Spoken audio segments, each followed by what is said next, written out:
Order. We start with questions to the Secretary of State for Scotland, Peter Bedford. Question 1, Mr. Speaker. Secretary of State. Thank you, Mr. Speaker. If you will allow me, it seems fitting to begin by congratulating the Scottish men's football team on qualifying for the World Cup next year. For the first time since 1998, when I, along with the Tartan Army, watched them in France, we will be back on the world's largest stage. Steve Clarke and the team are truly history makers, and we are very, very proud of them. With permission, Mr. Speaker, I will answer questions 1, 14 and 15 together. Alas, today Scotland is being held back by the Scottish Government's dogmatic opposition to nuclear power. New nuclear projects can deliver millions of pounds of investment and thousands of high-quality jobs and apprentices. Scotland is well placed to benefit from the jobs, investment and energy security that nuclear can provide, but frankly, we need a change at Holyrood. Peter Bedford. Mr. Speaker, what discussions has the Secretary of State had with the SNP government in Scotland, whose Luddite approach and ideological blinkers prevent Torness, Dounreay and Hunterston being considered for future nuclear projects, with all the jobs and investment that goes with them?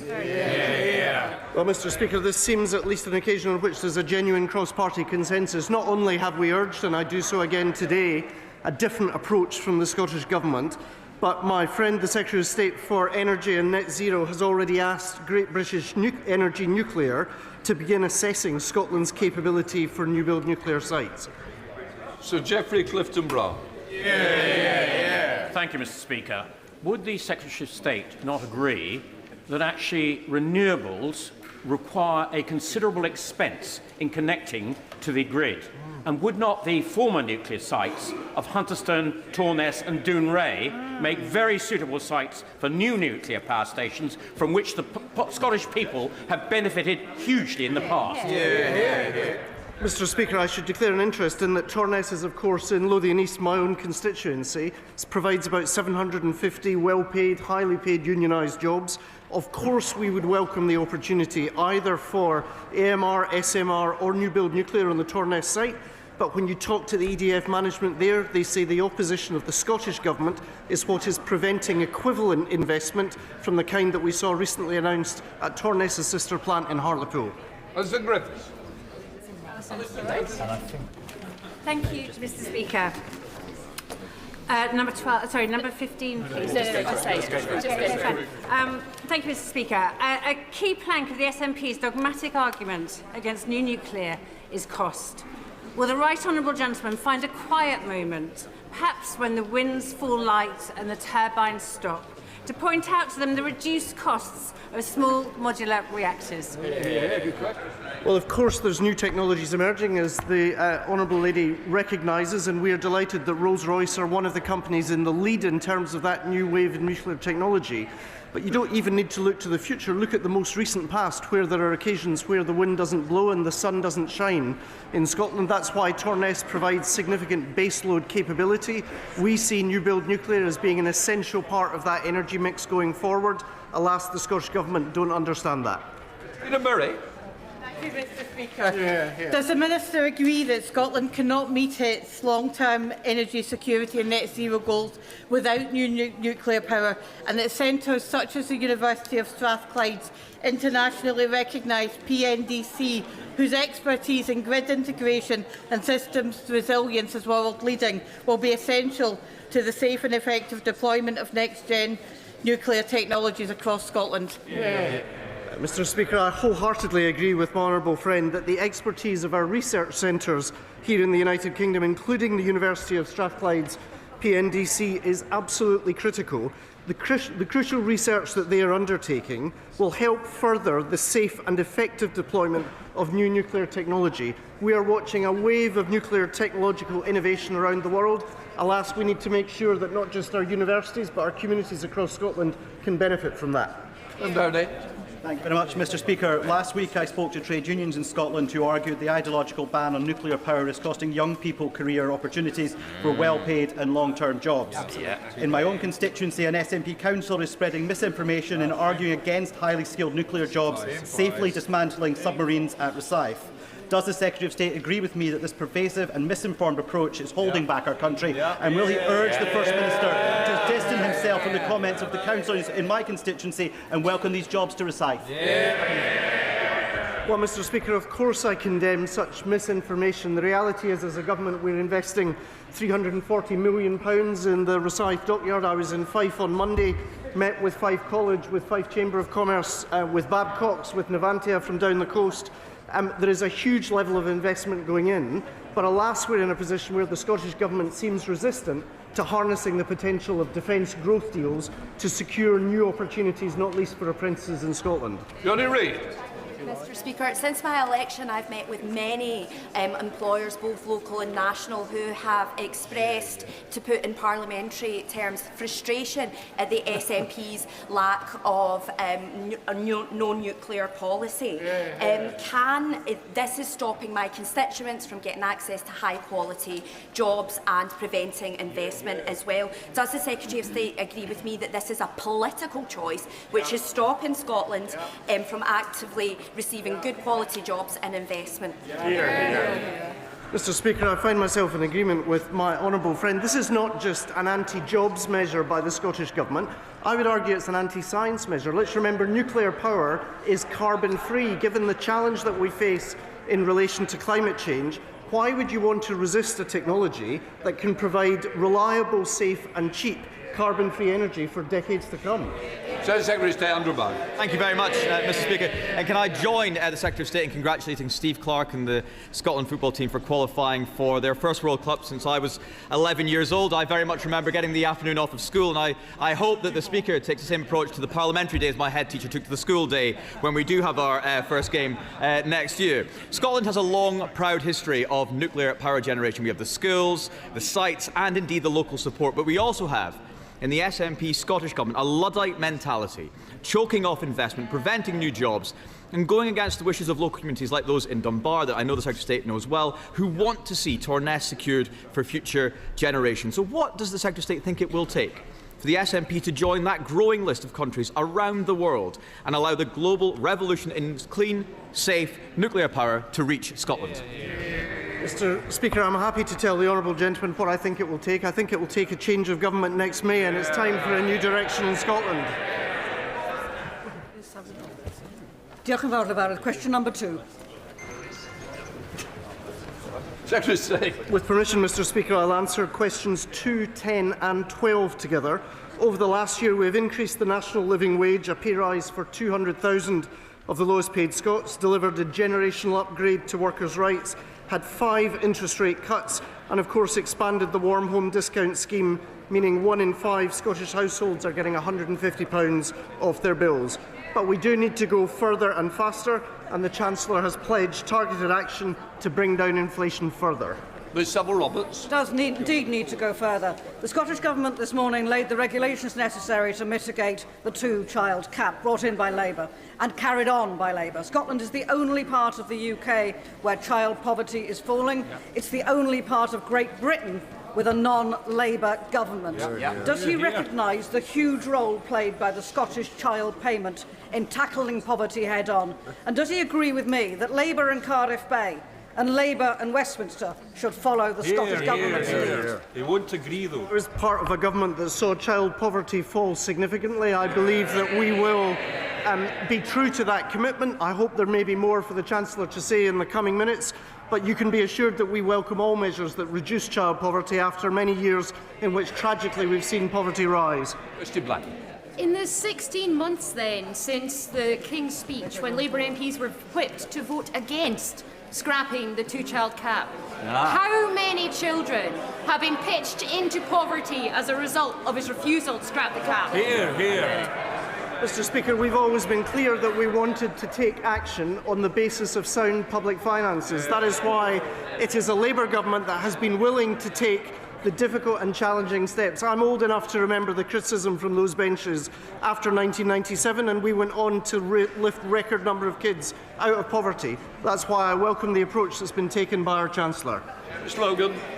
Thank you, Mr. Speaker. It's just over 500 days since this government came to power, and the Chancellor's and the government's policies have been a disaster for the north east of Scotland.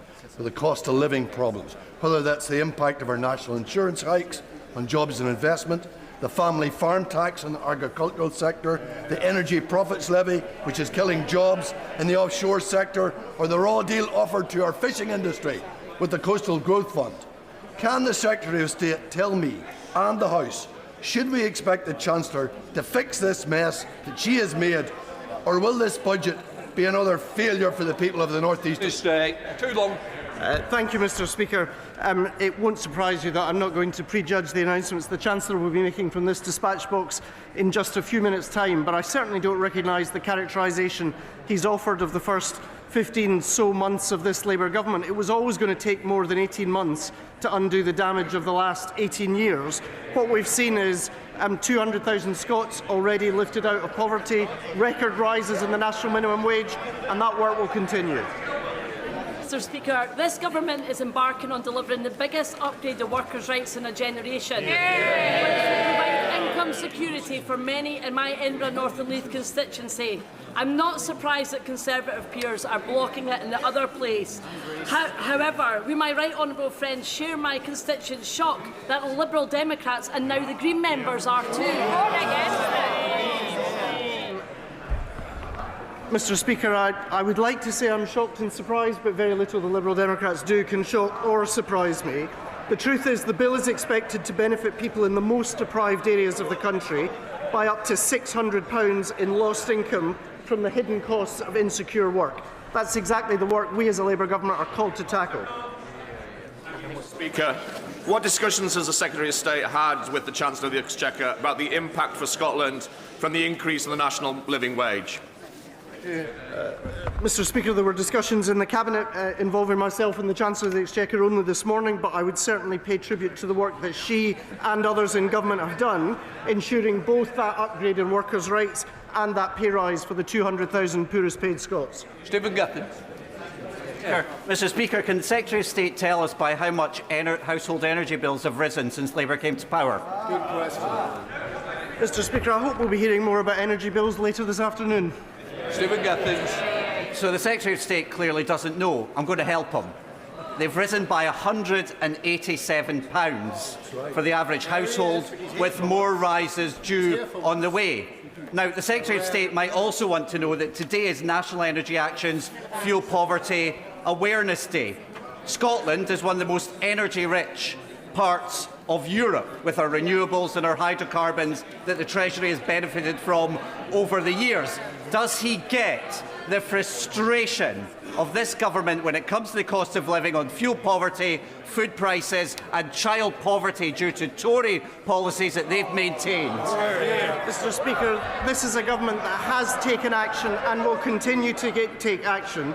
In his rather partial account, he missed out the around 530,000 households in Scotland that are already benefiting in relation to the £150 off their energy bills this winter, and I hope that we'll hear more today. Jerome Mayo. Number 3, sir. Minister. Mr. Speaker, over the last year, this government has taken action to fix the foundations of our economy, to put the public finances on a sustainable path and support growth. Despite the UK economy being forecast to be the second fastest growing G7 economy this year, and despite private companies like Iberdrola investing £10 billion in Scotland's energy sector alone, there is more to do. The recently published Muscatelli report shows that under the SNP, economic growth has been ignored and the unique potential of communities across Scotland has been held back. That's why today the Chancellor will set out a budget to boost economic growth in each and every part of the UK. Mr. Speaker, the latest growth figures in Scotland have been terrible, just 0.2%. They're even worse than Labour's figures for England of 0.3%.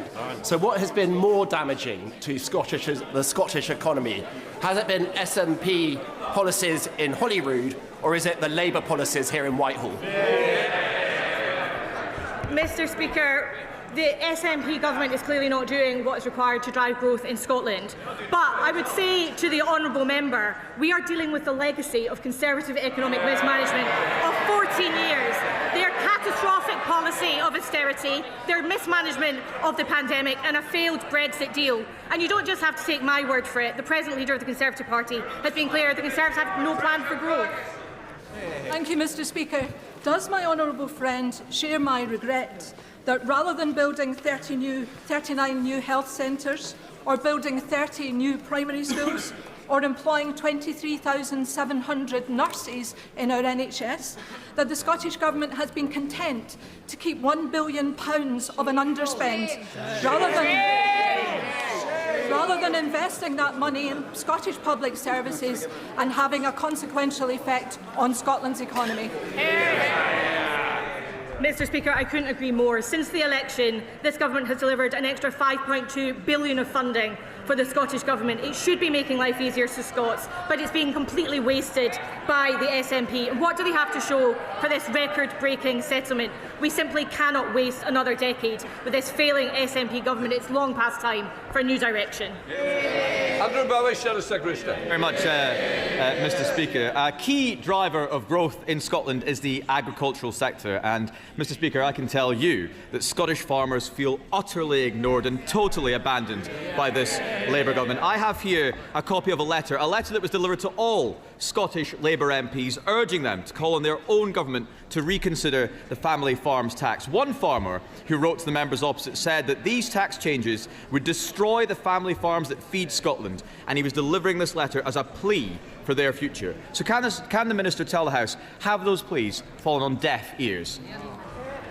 Mr. Speaker, the honourable gentleman and I have discussed this many times, and he's aware that we are striking a fair balance between supporting farmers and fixing the public services on which all of our rural communities rely. We've taken a fair and balanced approach that protects the family farm while also fixing the public services that we all rely on, including our own constituents. Thank you very much, Mr. Speaker. Pleas to the Minister and the Secretary of State ignored from farmers, just as other pleas from other sectors key to driving growth in Scotland have been ignored. Scotland has the worst of both worlds, two socialist and economically illiterate governments, and a Scotland office that turns a deaf ear to the pleas of the sectors that could drive growth in our country. It's no surprise the Scottish people are about to reject Labour in May's election yet again. So after today's budget, who does the Secretary of State think will feel most abandoned? Scottish farmers, Scottish distillers, Scottish family businesses, Scottish oil and gas workers, or poor Anna Sarwar and the Scottish Labour Party?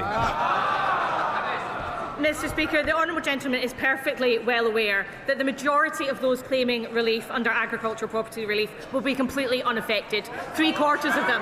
What will affect every single person in Scotland, however, is the Chancellor's budget, which is set to help with living standards, drive growth and put the sound financial management of our public finances at the heart.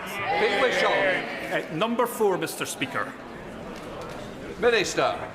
Thank you, Mr. Speaker.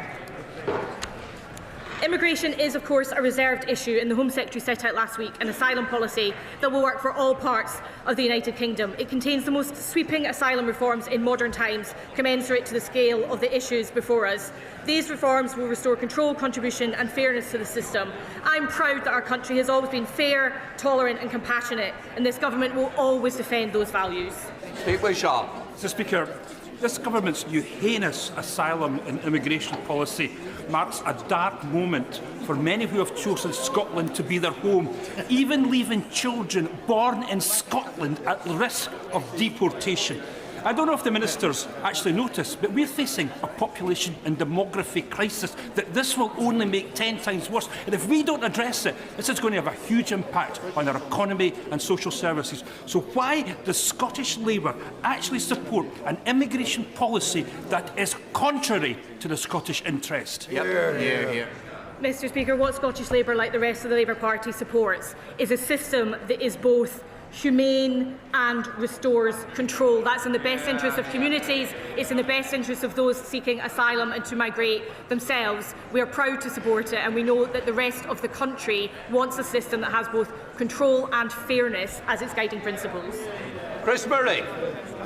Speaker, in Scotland there are approximately 4 times as many people fleeing oppression from Ukraine and Hong Kong as there are asylum seekers. There has been no public outcry, they have been welcomed. This shows Scotland is a generous country, willing to play our part if the system is fair and controlled. And moreover, this year, 14 children drowned in the Channel coming here. Does the Minister agree with me that there is nothing progressive about not fixing a system where public support for refugees drains and children drown? Mr Speaker, I'm sure the whole House will join me in remembering those children that have drowned in the Channel, and I couldn't agree with my honourable friend more. There is nothing progressive or humane about a system that incentivises people to take those terrible, terrible risks with life, and I commend my honourable friend for all the work that he's done with those seeking asylum and refuge over very many years. Chris Kay. Question number 5, Mr Speaker. Mr Speaker, the funding of Forth Valley College is a matter for the Scottish Government. Scottish colleges have had their funding cut by 20% between 21-22 and 25-26. As the UK Government, we have delivered a record funding settlement to the Scottish Government, so for as long as there has been no final decision reached regarding the Alloa campus, I would urge the Scottish Government, in the words of Flower of Scotland, to think again. Chris Kay. Thank you, Mr Speaker. Years of SNP underfunding have pushed Forth Valley College into financial crisis. Just when we need it to deliver skills for Stilling's film studio, the Grangemouth transition and shipbuilding and defence in the Forth and Clyde, the Alloa campus is facing closure. Does he agree that the SNP is undermining Scotland's future by neglecting the institutions that drive growth, and that Scotland needs a Labour government with Anas Sarwar to rebuild our colleges and our skills base? Mr Speaker, the facts are clear. The spending review was historic for Scotland and delivered the largest real-term settlement for the Scottish Government in the 25 years of devolution, with an average £50.9 billion per year between 2026-27 and 28-29. It simply makes no sense to be cutting the FE College budget in Scotland by 20%. It's definitely time for that new direction. Susan Murray, Liberal Democrat spokesperson. Thank you, Mr Speaker.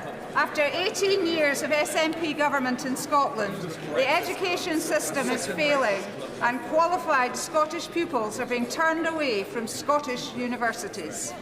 Meanwhile, the private sector in the west of Scotland, like the Energy Technical Academy in my constituency of Mid-Dumbartonshire, is upskilling workers who are paying so that they can install EV chargers and heat pumps.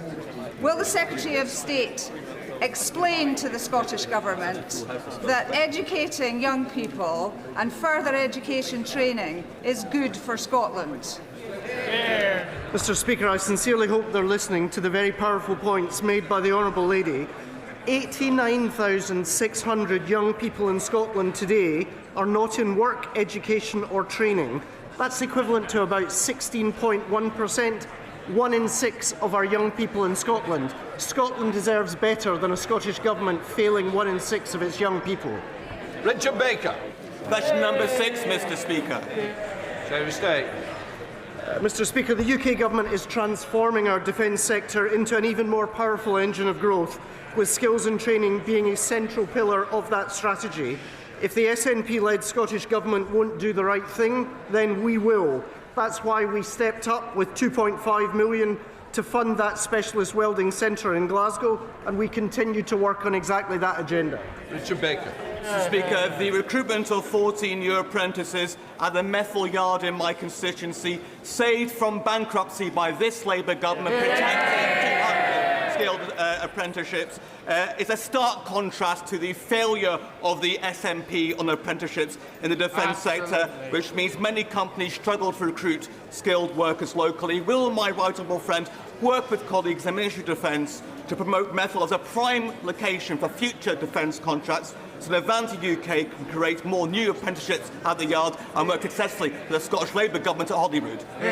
Mr Speaker, I met with Navantia Management in Fife on Monday. I met with the Defence Procurement Minister yesterday. There are huge opportunities thanks to his powerful advocacy of the workforce in Methil and the work that we can do together. The truth is we have a Scottish Government that is dithering on defence. We have a Labour Government determined to do right by the country on defence. David Mundell.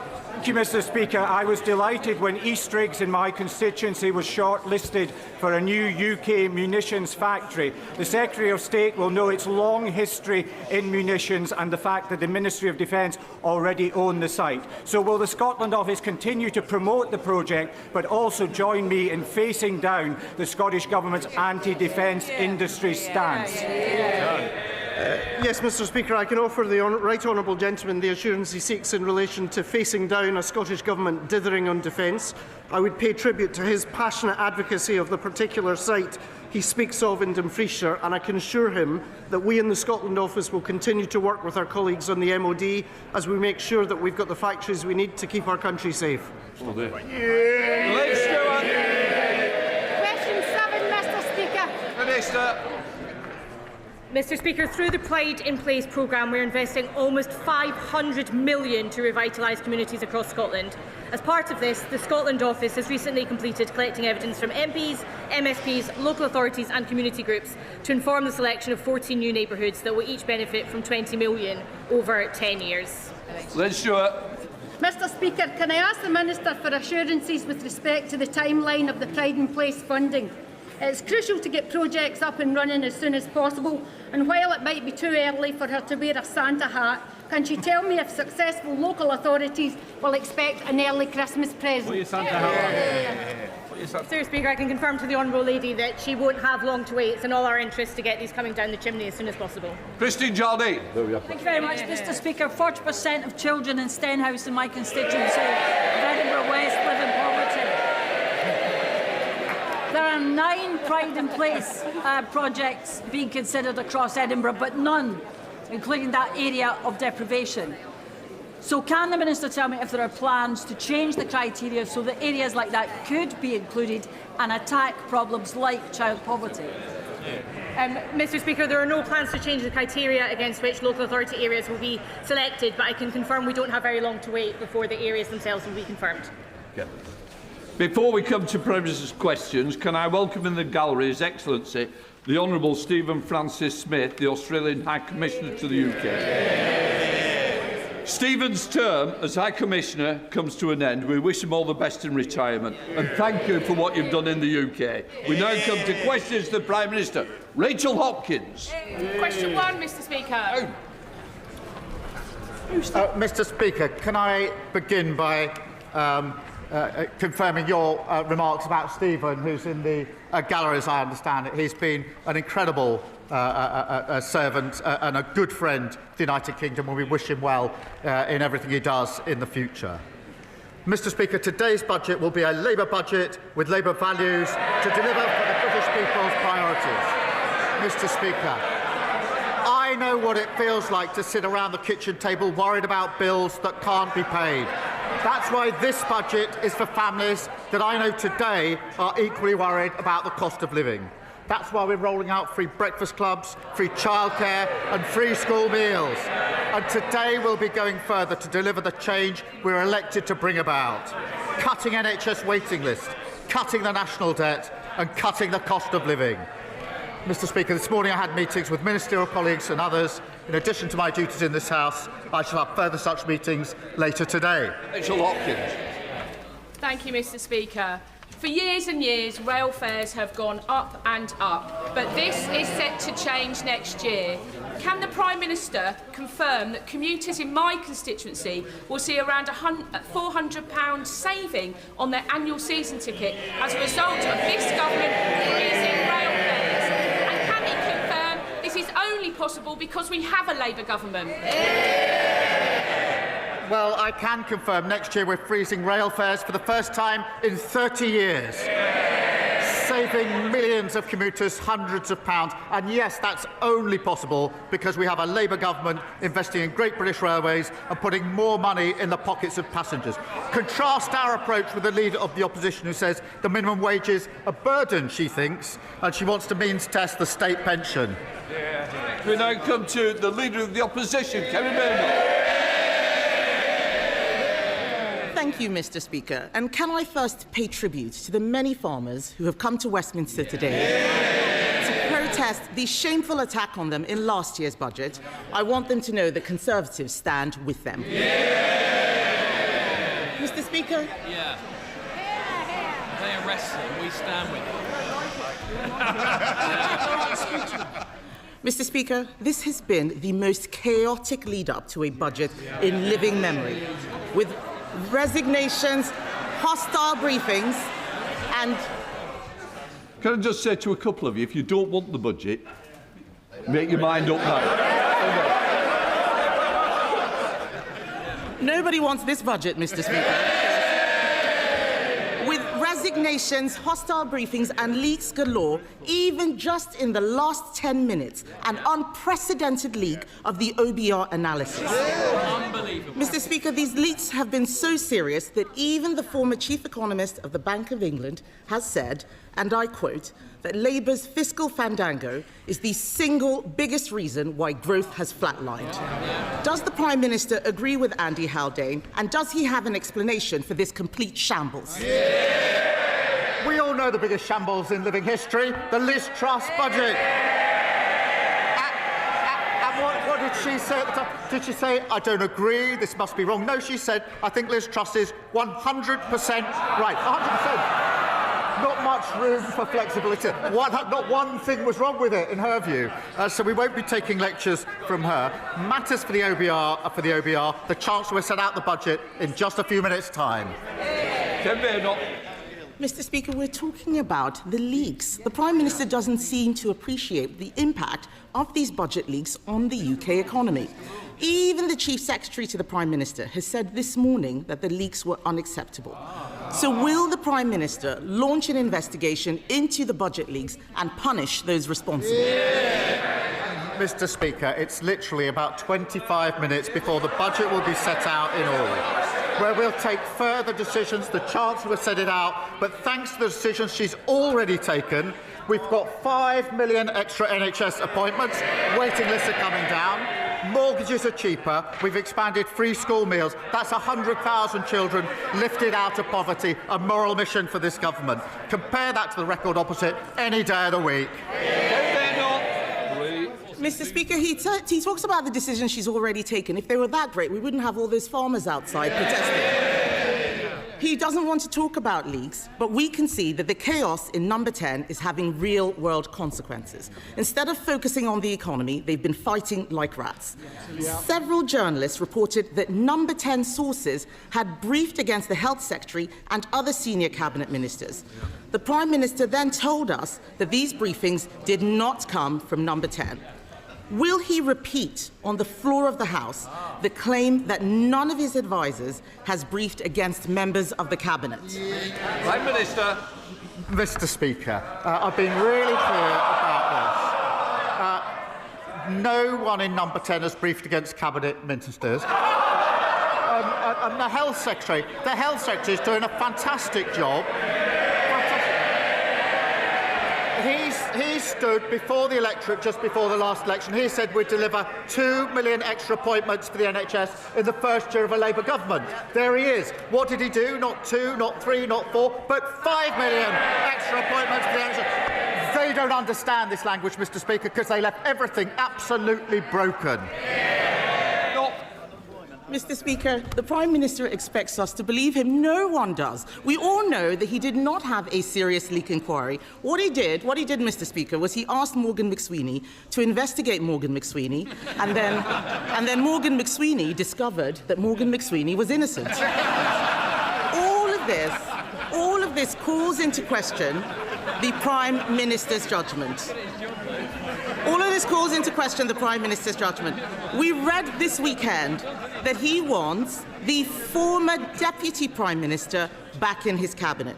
He must have forgotten that she had to resign only a few months ago for tax evasion. When did the Prime Minister decide that lawbreakers can be lawmakers? Mr. Speaker, while she's scrolling through Twitter, we've delivered rail fares frozen, prescription charges frozen, the minimum wage boosted. We're focusing on the cost of living, the single most important thing for this country. She's focusing on tittle-tattle. It's not tittle-tattle, Mr. Speaker. We all know that he's only talking about welcoming the Deputy Prime Minister back because he is desperate to shore up his crumbling leadership. But if he were to welcome her back, will he set a condition that she must pay back the £40,000 of property taxes she avoided, the same property taxes they're very happy to put on everyone else, and will she also return her £17,000 of severance pay? Prime Minister. Mr. Speaker, the former Deputy Prime Minister is the biggest social mobility story this country has ever told. She started from humble beginnings and fought her way to the very top. I'm very proud of what she's achieved in politics. I'm very proud of everything she's done for this Labour government. That sounds like a no, Mr. Speaker. I've never heard the Prime Minister speak so highly of people avoiding their taxes. But in summary, this just looks like a government that is a slow-motion car crash. His cabinet are briefing against each other, his MPs are planning for life after him, and the most chaotic run-up to a budget in recent memory is happening on his watch. Even the Chief Whip is telling MPs that he wants out. The truth is simple, Mr. Speaker. His MPs don't trust him, the markets don't trust him, and the public certainly don't trust him. When will he finally accept that the chaos starts and ends with him? The most chaotic budget was the Liz Truss budget. It did huge damage to our country. We're still suffering from that damage. And what did she say about Liz Truss? She obviously does still think it. When asked, was Liz Truss right? 100% right, she said. The most chaotic, damaging budget there's ever been. And she sticks by it. I'm very interested to see her response to this budget if she thinks Liz Truss got it right. Mr. Speaker, what we're doing is focusing on cutting waiting lists, cutting the national debt, cutting the cost of living, renewing our country, a Labour budget with Labour values, delivering for the British people. Thank you, Mr. Speaker. At the moment, everyone is being bombarded with adverts and emails for Black Friday, encouraging them to spend money on so-called time-limited deals, leading to panic buying, increasing debt, buyer regret, and not to mention the impact on the planet, with delivery and returns of goods responsible for millions of tonnes of CO2 emissions. Does he agree with me that instead of rushing to buy online, people should look to their high streets to support local businesses and keep money in the local economy this Christmas? Well, I want to see our high streets thriving, and we encourage everyone to support local businesses this Christmas. Through our small business strategy, we've got £3 billion boost to help small businesses expand, and we've tackled the most significant reforms to tackle late payments, the most significant in 25 years, Mr. Speaker. And the Chancellor will have to say more about that in just a moment. Ed David, Leader of the Liberal Democrats. Thank you, Mr. Speaker. We've just seen in the leaked OBR documents that taxes are going up to a historic record high. So will the Prime Minister explain why Labour is hiking people's taxes instead of fixing the £90 billion Brexit black hole in the public finances by growing our economy with a new, detailed, brilliant trade deal with our European partners? Well, he'll only have to wait a few minutes for the full details of the budget. But, Mr. Speaker, every week he comes here with the same problem. He always wants more spending, and he never wants to say how he's going to raise the money for it. The two things can't go together. Sir Ed Davey. Speaker, we want to grow the economy, not tax the economy. But if I can take him on to another issue, Mr. Speaker, I hope everyone in the House shares my alarm that a former leader of a political party in Wales has been found guilty of betraying our country and has now been sentenced to over 10 years in prison for his treachery. The Prime Minister said that reform should hold an independent investigation, and he is right, but we both know that that's not going to happen. So given reform won't, he must. So will he now launch a national investigation into Russian infiltration into our politics? Well, he's right to highlight this very serious case, a long sentence for pro-Russian bribery in the Reform Party at the highest level. You would think a leader of a political party would want to get to the bottom of that and ask the question, how on earth did that happen in the Reform Party? And what other links are there between Reform and Russia? But no, the leader of Reform doesn't want to do it. Because, Mr. Speaker, we know he doesn't want to know the answer to the question because reform is riddled with pro-Putin propaganda. Thank you, Mr. Speaker. Mr. Speaker, after 8 years of traffic chaos and increasingly creative traffic diversions, residents of Parkside and Marston Grange in my constituency are beginning to wonder whether the A513 at Beaconside is a permanent monument to the traffic cone. In the time that Staffordshire County Council and Taylor Wimpey have taken to complete one stretch of road, we've had 6 Prime Ministers, not to mention Notre Dame burned down and was rebuilt using medieval building techniques. So what can be done to hold developers and local authorities properly to account so that essential infrastructure is delivered on time with minimum disruption? Well, it's staggering that an important upgrade for drivers to improve their journeys has been delayed for 8 long years. And I understand the scheme is currently being held up by the reform-led council, Sabri, who are proving as hopeless in local government as everybody anticipated. Mr. Speaker, we've invested £24 billion in our roads, and I call on Staffordshire Council to end the delay, get on with the job, and get this scheme started for her constituents. Alison Bennett. Thank you, Mr. Speaker. University Hospitals Sussex currently have 350 people, well enough to go home, for occupying beds.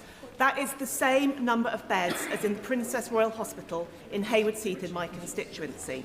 The reason they can't go home is because there is no social care package for them to go to. This is terrible for them, puts strain on the trust and is ruinous to the taxpayer. Given there is no urgent plan to reform social care, what is the Prime Minister's plan to bring them home for Christmas? Well, as she knows, we are reforming social care, and I've asked Baroness Casey to lead on that. And she's had the first of her cross-party meetings to build consensus, which is obviously what we need on this. As I've said out a number of times, the first phase will report in 2026, so we can reform as we go on. There will obviously be a phase after that. And I remind the House we've already boosted social care funding by £3.7 billion, record increases also to the carers allowance, and £500 million for the first ever fair pay agreement to properly recognise and reward carers. Luke Kirkhouse. Thank you, Mr. Speaker. Is the Prime Minister aware that because of the decision by Reform's Durham County Council to scrap support introduced by Labour in 2013, a typical working family in Stanley will be £170 worse off? How would the Prime Minister contrast the values of this Labour government with a Reform Party dividing our country and hitting working people in their pockets? Well, I thank him for raising this. The more we see of reform, the more we see their true colours. In this case, making people £170 worth off. But their true colours also in relation to the member for Clacton. His explanation, Mr. Speaker, in recent days, in relation to the stories about what he may have said in the past, is unconvincing, to say the least. He says he never engaged with racism with intent. With intent. What does that mean? Didn't engage with racism with intent. I have no doubt that if a young Jewish student was hissed at to mimic the sound of a gas chamber, they would find it upsetting. He may want to forget that. They won't. He clearly remembers some of what happened. He should seek those people out and go and apologise to them. Thank you, Mr. Speaker.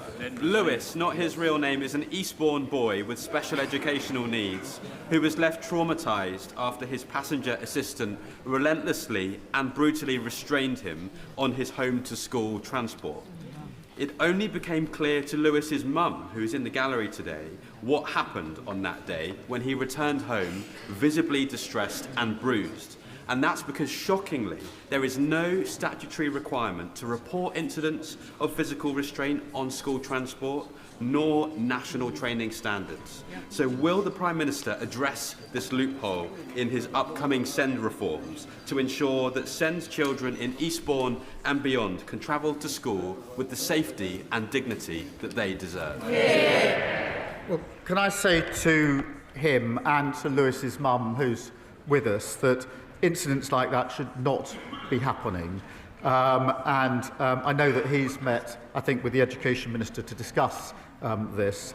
every child should have tailored support, including on transport to school, and I can reassure him and Lewis's mum that that principle will be central to our reforms. Jenny Riddle-Carpenter. Thank you, Mr. Speaker.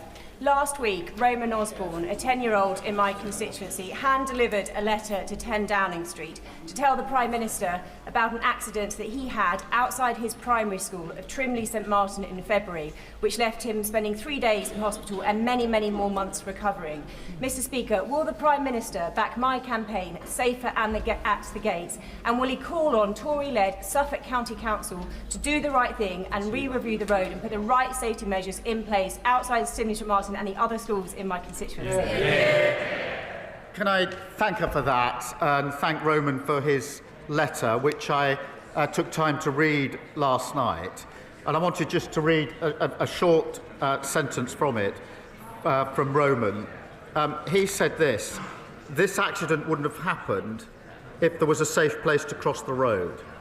I'm concerned for other children's safety, and I don't want another accident like mine to happen again to anyone else." Mr. Speaker, what an incredible young boy, aged just 10.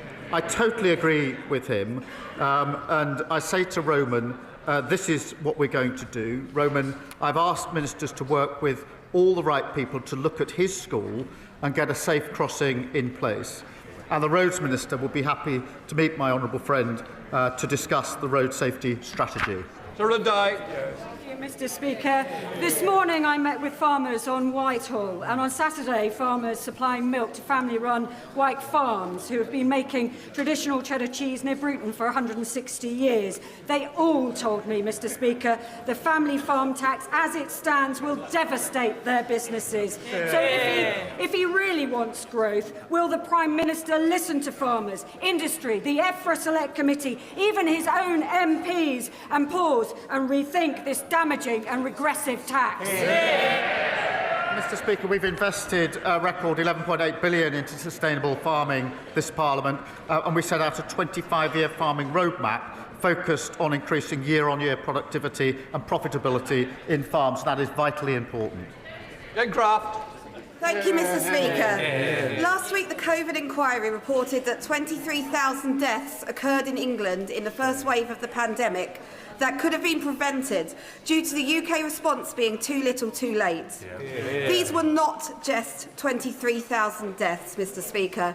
These were 23,000 people who had family and friends who loved them, and valuable lives that were cut short due to an abysmal failure of leadership by Boris Johnson and his government. They were categorically failed by a Prime Minister who prevaricated, delayed and prioritised political expediency over making the tough decisions that could have averted tragedy.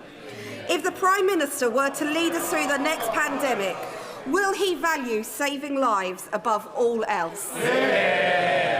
Well, she's right. The report is a sombre moment, and it's important to remember the scale of suffering and the scale of the loss of life, which is made clear in the testimonies of the families in the report, and to remember the incredible contribution of frontline workers and everyone who focused on protecting others.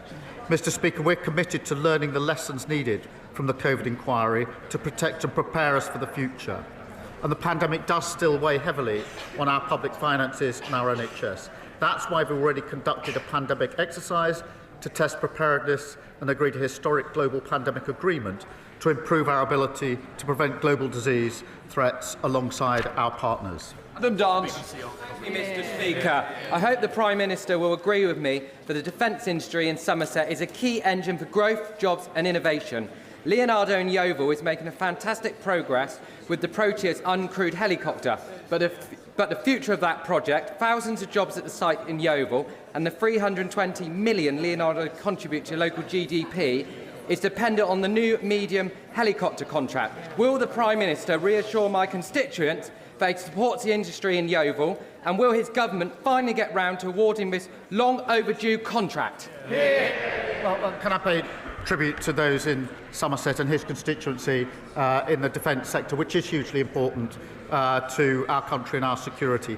I can confirm we're continuing with the establishment procurement process for the new medium helicopter programme, to deliver modern equipment for our armed forces. That's part of the biggest sustained boost to our defence since the Cold War, and I'm determined to see a defence dividend of investment in British jobs and apprentices, including in his constituency. Mr Speaker, that builds on the £8 billion Typhoon deal that we've secured, the £4 billion maritime deal with Indonesia, and the £10 billion frigate deal with Norway.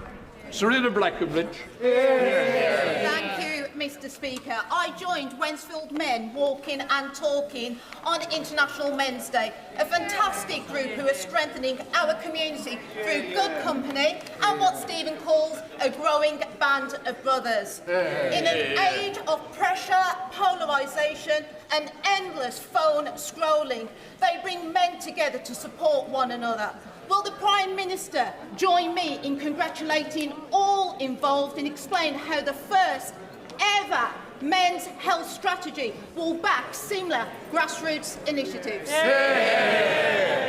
Can I thank her? It is so important that men have the space and support from their peers to discuss their mental health. Can I thank Men Walking and Talking for the work that they do that makes such a difference? We were proud to launch our men's health strategy last week to get more men the support they need. Mr Speaker, I wanted to take a moment to thank my honourable friend for Cannock Chase for his honesty and bravery on International Men's Day. And I say again, men speaking so truthfully about their experiences is so powerful and inspires more to do the same. He's a credit to this House. Great job. Thank you, Mr Speaker. Consequential to President Trump's misunderstanding of Putin's assessment going forward into... I've got it completely wrong, so let me do it without notes. There we are. What a day to do it. President, I can't... You know, I've completely lost it, and I apologise. So let me read it. Let me read it, because I'm going to carry on. I'm afraid the Prime Minister's not going to get away that easy. So, consequential to President Trump's misunderstanding of Putin's strategic intent for both Ukraine and Europe is the Prime Minister's solemn responsibility to keep this country safe.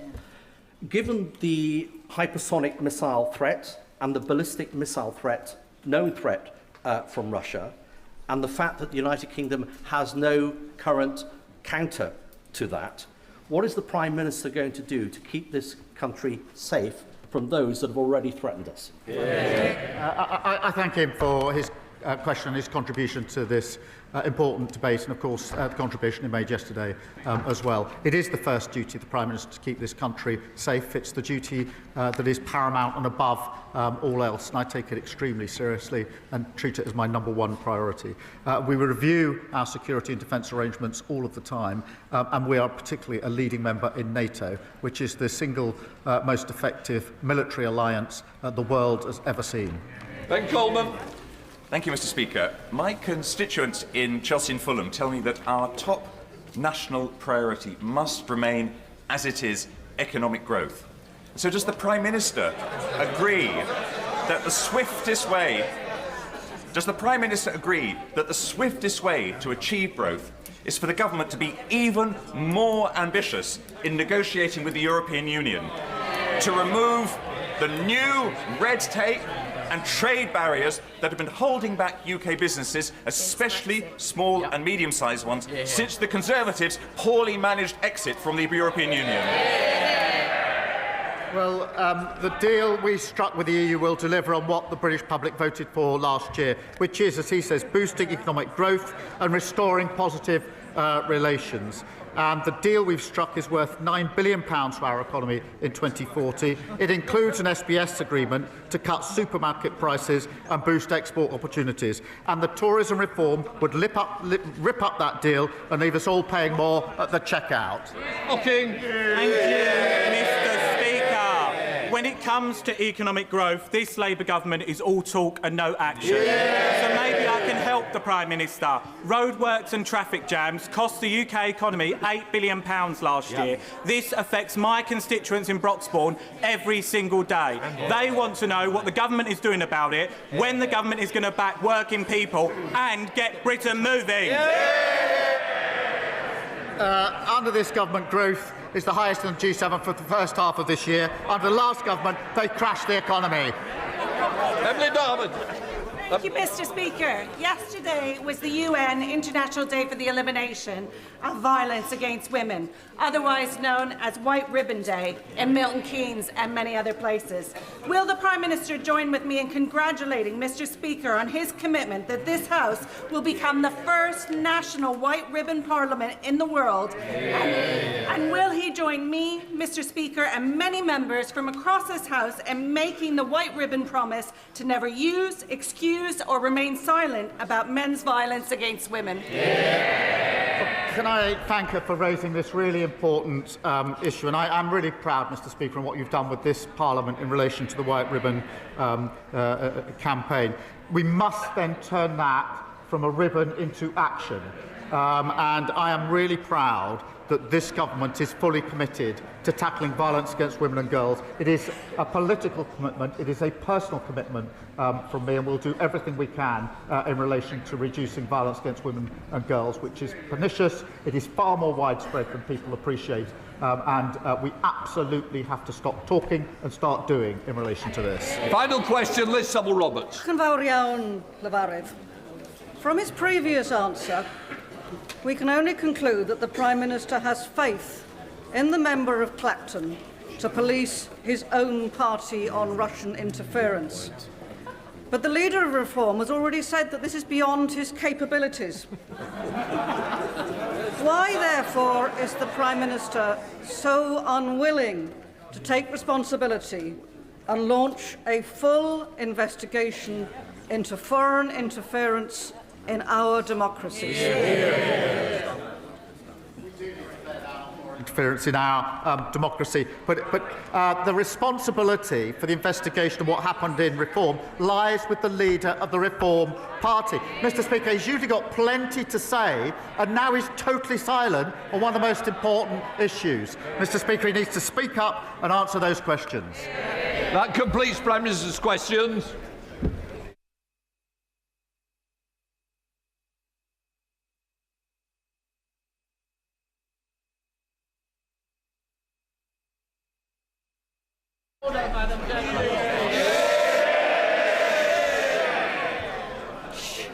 Point of order, Melstride. Thank you, Madam Deputy Speaker. On a point of order, Madam Deputy Speaker, this morning we have seen an unprecedented leak of the OBR's Economic and Fiscal Outlook report before the budget. This report contains market-sensitive information. It is utterly outrageous that this has happened, and this leak may indeed constitute a criminal act. In Prime Minister's questions, the Leader of the Opposition asked the Prime Minister about this leak, but he refused to answer her question. So, Madam Deputy Speaker, please can you advise this House what steps are at its disposal to force a leak inquiry into this matter? And would it be possible to ask the Table Office to distribute copies of the report given to the House, given that everybody outside of this House has already had the opportunity to read it? Order! This is not a point of order for the Chair. The Chancellor is about to make her budget statement, and I expect members and their constituents wish to hear from the Chancellor directly. However, before I call the Chancellor to speak, I nonetheless wish to make a short statement. For a number of weeks, and yet again yesterday, there have been extensive briefings to the media on the government's fiscal policy and public finances. This disappointing trend in relation to budget briefings has been growing for a number of years under successive governments, but appears to have reached an unprecedented high. Weeks ago, we saw the Chancellor delivering a speech in Downing Street, setting the scene for the budget, as well as specific policy announcements being briefed out to the media in advance of today's financial statements. I don't need any help. And just a moment ago, it seems the OBR analysis has also appeared online. This all falls short of standards that the House expects. The premature disclosure of the contents of the budget has always been regarded as a supreme discourtesy to this House and to all the democratically elected members, not to mention to Mr. Speaker and to myself, the Chairman of Ways and Means. The government's own ministerial code cannot be clearer, as set out in paragraph 9.1. When Parliament is in session, the most important announcements of government policy should be made in the first instance to Parliament. Mr. Speaker has always upheld the rights of this House and its members to be treated with respect and to be the first to hear major government policy announcements on behalf of their constituents. As Chairman of Ways and Means, I have responsibility to oversee the House's consideration of the budget statement and the ensuing resolutions, which are described in Erskine May paragraph 36-33 as the most important business of Ways and Means in this House. I want honourable members on all sides of the House to have adequate opportunity to hold the Chancellor to account, rather than hear and read about new policies on a daily basis in the media. And like many, I also expected better. Before I call the Chancellor of the Exchequer, I remind honourable members that copies of the budget resolutions will be available to them from the vote office in members' lobby at the end of the Chancellor's statement and online. Shh. I also remind honourable members that interventions are not taken during the Chancellor's statement, nor during replies to the Leader of the Opposition or the Leader of the Liberal Democrats. I call the Chancellor of the Exchequer.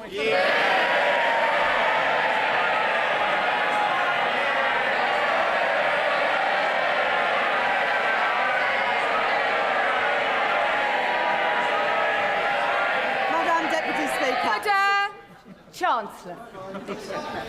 Madam Deputy Speaker, it is my understanding that the Office of Budget Responsibility's Economic and Financial Outlook was released on their website before this statement.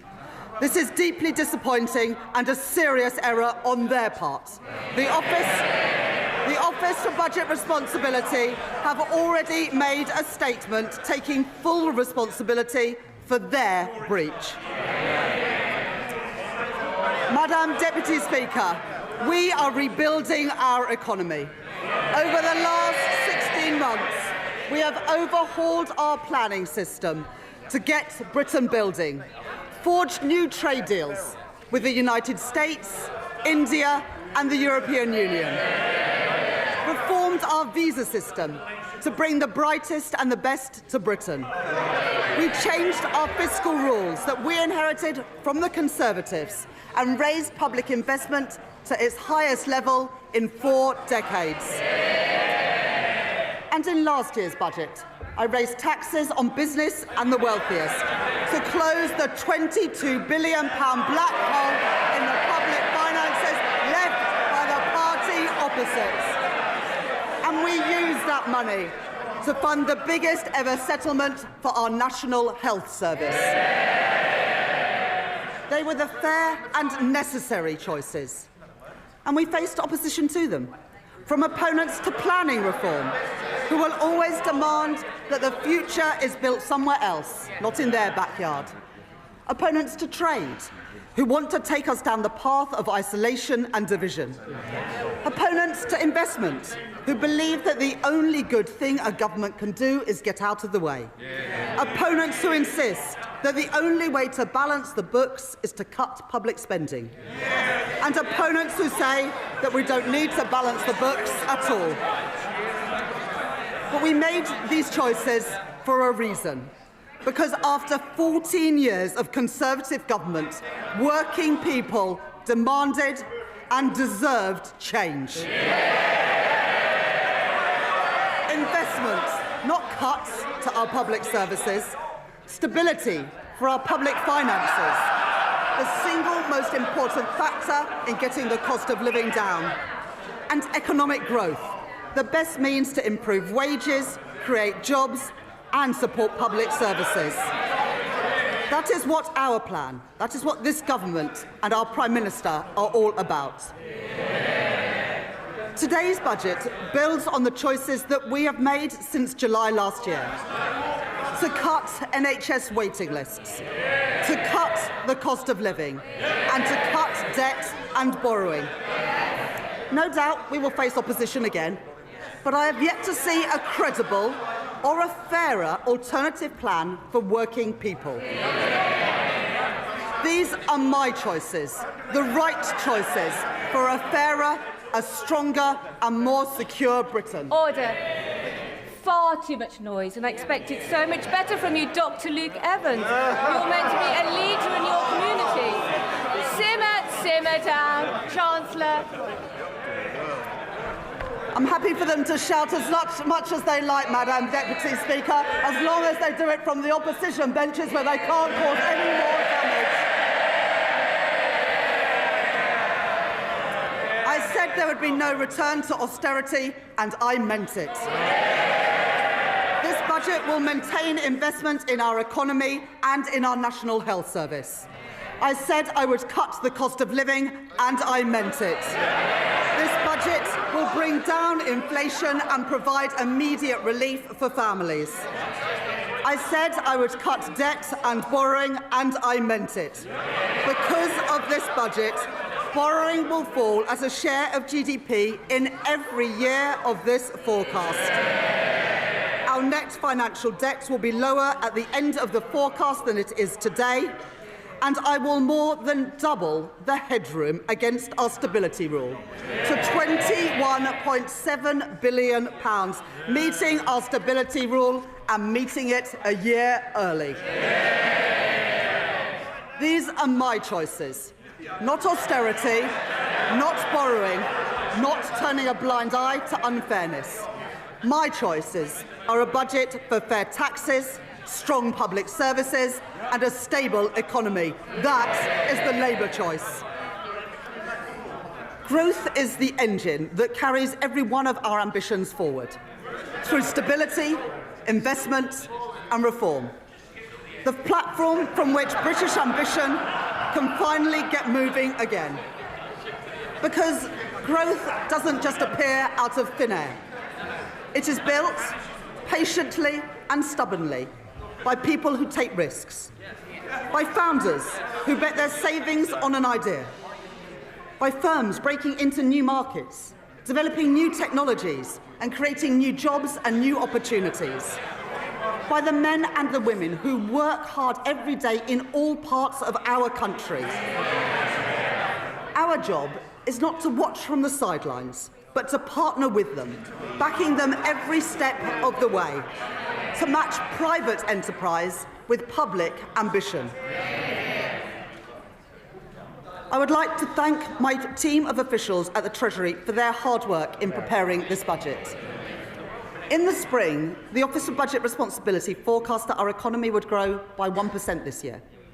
I said then that Britain would defy the forecasts, and defy them we have. The OBR have upgraded Britain's growth for this year from 1% to 1.5%,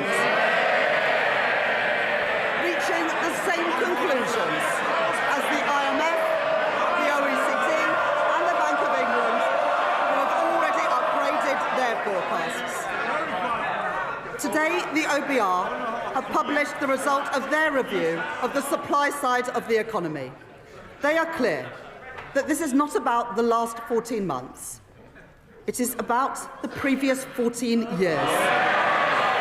The legacy of Brexit and the pandemic, and the damaging decisions by the party opposite. Cutting public spending, leaving communities and entire regions behind, starving our economy of investment and weakening our public services.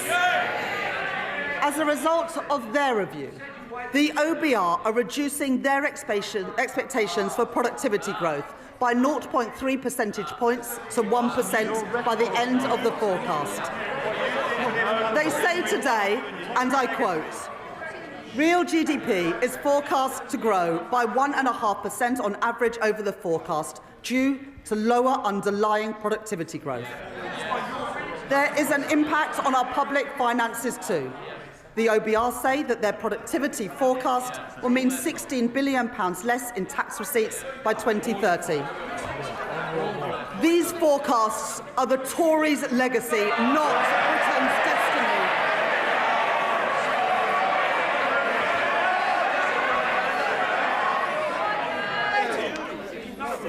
Order. It is very hard to hear the Chancellor over all the shouting. And Mr. Holmes, you promised me yesterday you were going to be on top behaviour in the first few minutes. Chancellor. We beat the forecasts this year and we will beat them again. By boosting trade, not blocking it. By increasing investment, not cutting it. By championing innovation, not stifling it. By backing working people, not making them poorer. Brick by brick, we've been building our economy. Building roads, building homes, getting spades in the ground and cranes in the sky. Growth begins with the spark of an entrepreneur. Half of new jobs in Britain are created by scale-up businesses. And we want those jobs created here, not somewhere else. Our job is to make Britain the best place in the world to start up, to scale up and to stay. So we're widening eligibility for our enterprise incentives, so scale-ups can attract the talent and the capital that they need. Expanding the enterprise management incentive so more companies can offer tax-relieved share options. Re-engineering our enterprise investment and venture capital trust schemes so they don't just back early-stage ideas, but stay with companies as they grow. Introducing UK listings relief, a 3-year exemption from stamp duty reserve tax for companies who choose to list here in Britain. And to continue this work, I am launching a call for evidence on how our tax system can better back entrepreneurs and a targeted review with founders and investors at the heart to make the UK an even more attractive place to grow your business. We are sending a simple message to the world. If you build here, Britain will back you. And our retail investment system should do the same. The UK has some of the lowest levels of retail investment in the G7. And that is not only bad for business, who need that investment to grow, it's bad for savers too. Someone who has invested £1,000 a year in an average stocks and shares ISA every year since 1999 would be £50,000 better off today if they'd put that same money into if they'd put the same money into a cash ISA. And so, from April 2027, I will reform our ISA system, keeping the full £20,000 allowance, while designating 8,000 of it exclusively for investment, with over 65s retaining the full cash allowance. And thanks to our changes to financial advice and guidance, banks will be able to guide savers to better choices for their hard-earned money. Over 50% of the ISA market, including Hargreaves Lansdown, HSBC, Lloyds, Vanguard and Barclays, have signed up to launch new online hubs to help people invest here in Britain. At this budget, consistent with the commitments in our corporate tax roadmap, I will retain our competitive corporation tax rate, the lowest in the G7, and retain our generous full expensing offer for business investments. I will also introduce a new 40% first-year allowance so that businesses can write off more of the cost of their investment up front, while reducing main rate writing down allowances in line with fiscal constraints. Private investment is the lifeblood of economic growth, but growth needs public investment too. When faced with challenges, previous chancellors have chosen to decrease, delay or cancel capital spending. But low investment is the cause of our productivity problem, not the solution. So my choice is not cuts, not stagnation, but to maintain the additional £120 billion of investment that I provided at the spending review. In transport, to link our towns and our cities, energy infrastructure to power our businesses, and housing, so people can live near good jobs, paying decent wages and growing businesses. That is the Labour choice. I'm grateful to the Financial Secretary to the Treasury for his work in driving our growth agenda forward. As we allocate investment for the infrastructure that is the backbone of economic growth across our country, today I will commit investment for the Lower Thames Crossing. And we're continuing to drive investment in city-region transport, in the Midlands Rail Hub and the Transpennine route upgrades, along with our commitments to the Northern Growth Corridor, including Northern Powerhouse Rail. It is this Labour government that has overhauled our planning system, and I will today provide further funding to increase planning capacity through a new skills offer, as called for by the British Chamber of Commerce and the Confederation of British Industry. It is this Labour government that has invested in nuclear power, in Sizewell C and in Culham. We are taking forward our commitment to slash electricity prices for thousands of manufacturing businesses, as Make UK and many others have called for. And today I'm pleased to welcome John Finkelton's report, an ambitious plan to cut the red tape that has tied our nuclear industry in knots for decades. And within 3 months, we will set out our plan for delivering his recommendations. We are proud of our industrial heritage, and we are determined to build the industry of the future so that we buy, make and sell more here in Britain. That's why, as we increase defence spending, we are investing in Portsmouth, in Barrow and in Plymouth. And I'm pleased to be supporting Team Derby, an initiative to drive growth in one of our defence industry hubs. It's why we stepped in to save British Steel in Scunthorpe and invested in Sheffield Forge Masters. And it's why we've changed government procurement so we can buy British when it is crucial to our national security. For steel, for shipbuilding, and today for AI, driving innovation and building that great industry here in Britain. But it's not just what we invest that matters, it's how we invest. Putting money and power back in the hands of local and regional leaders. Today, we are devolving £13 billion of flexible funding for 7 mayors to invest in skills, business support and infrastructure. I'm extending the business rates retention pilots in the West of England, Liverpool City region and Cornwall until 2029. I'm providing £30 million for the Kernow Industrial Growth Fund for sectors like critical minerals and marine innovation. I am establishing the Leeds City Fund, a long-term agreement to retain business rates to fund local regeneration projects like the development of Leeds South Bank, and I am allocating £20 million for the new Peterborough Sports Quarter and £16 million for a science centre in Darlington from the Growth Mission Fund. The benefits of investment the benefits of investment and growth must be built and felt in every part of our United Kingdom. So we are providing an additional £370 million for the Northern Ireland Executive, £505 million for the Welsh Government and £820 million for the Scottish Government over the spending review period through the Barnett formula. And I am making... Sorry, I didn't quite catch that from the SNP. Did they not?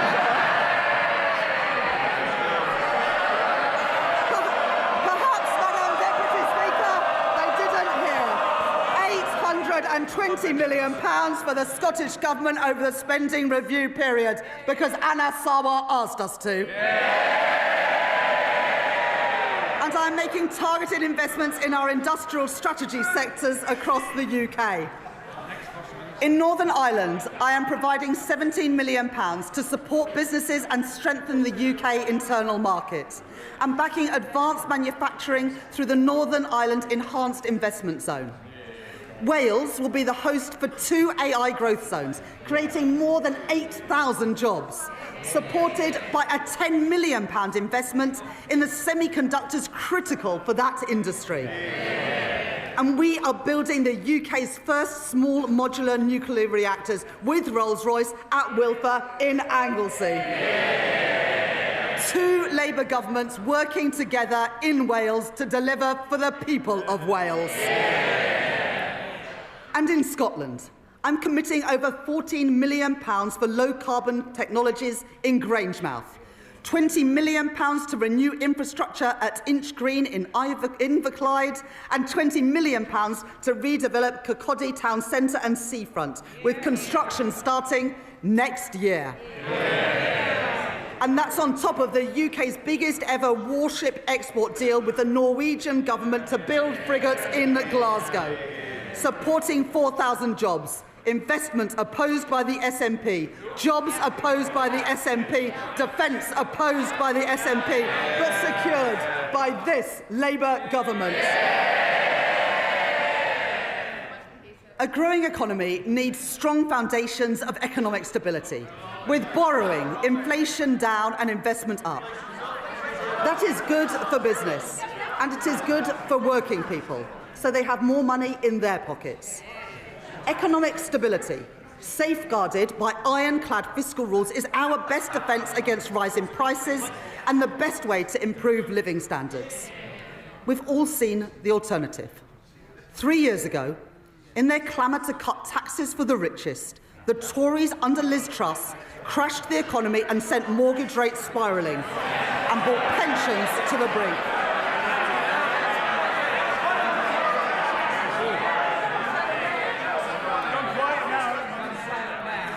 They've been so loud, Madam Deputy Speaker, and yet I can't even hear them now. Now, I know that the leader of the Green Party is a keen hypnotherapist, and he believes that he can achieve remarkable things using only the power of his mind.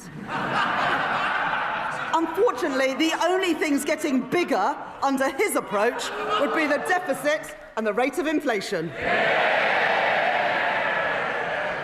And for all the damage that the Conservative cuts did to our schools and our hospitals, they also doubled the national debt. Our net financial debt this year will be £2.6 trillion, 83% of GDP, meaning that today, 1 in every £10 that government spends is on debt interest. Not on paying down that debt, but just on paying the interest on the debt that we inherited from the Conservatives. My fiscal rules will get borrowing down while supporting investment. The stability rule, that day-to-day expenditure must be met through tax receipts. And the investment rule, which allows me to increase investment whilst getting debt on a downward path. Those fiscal rules are non-negotiable.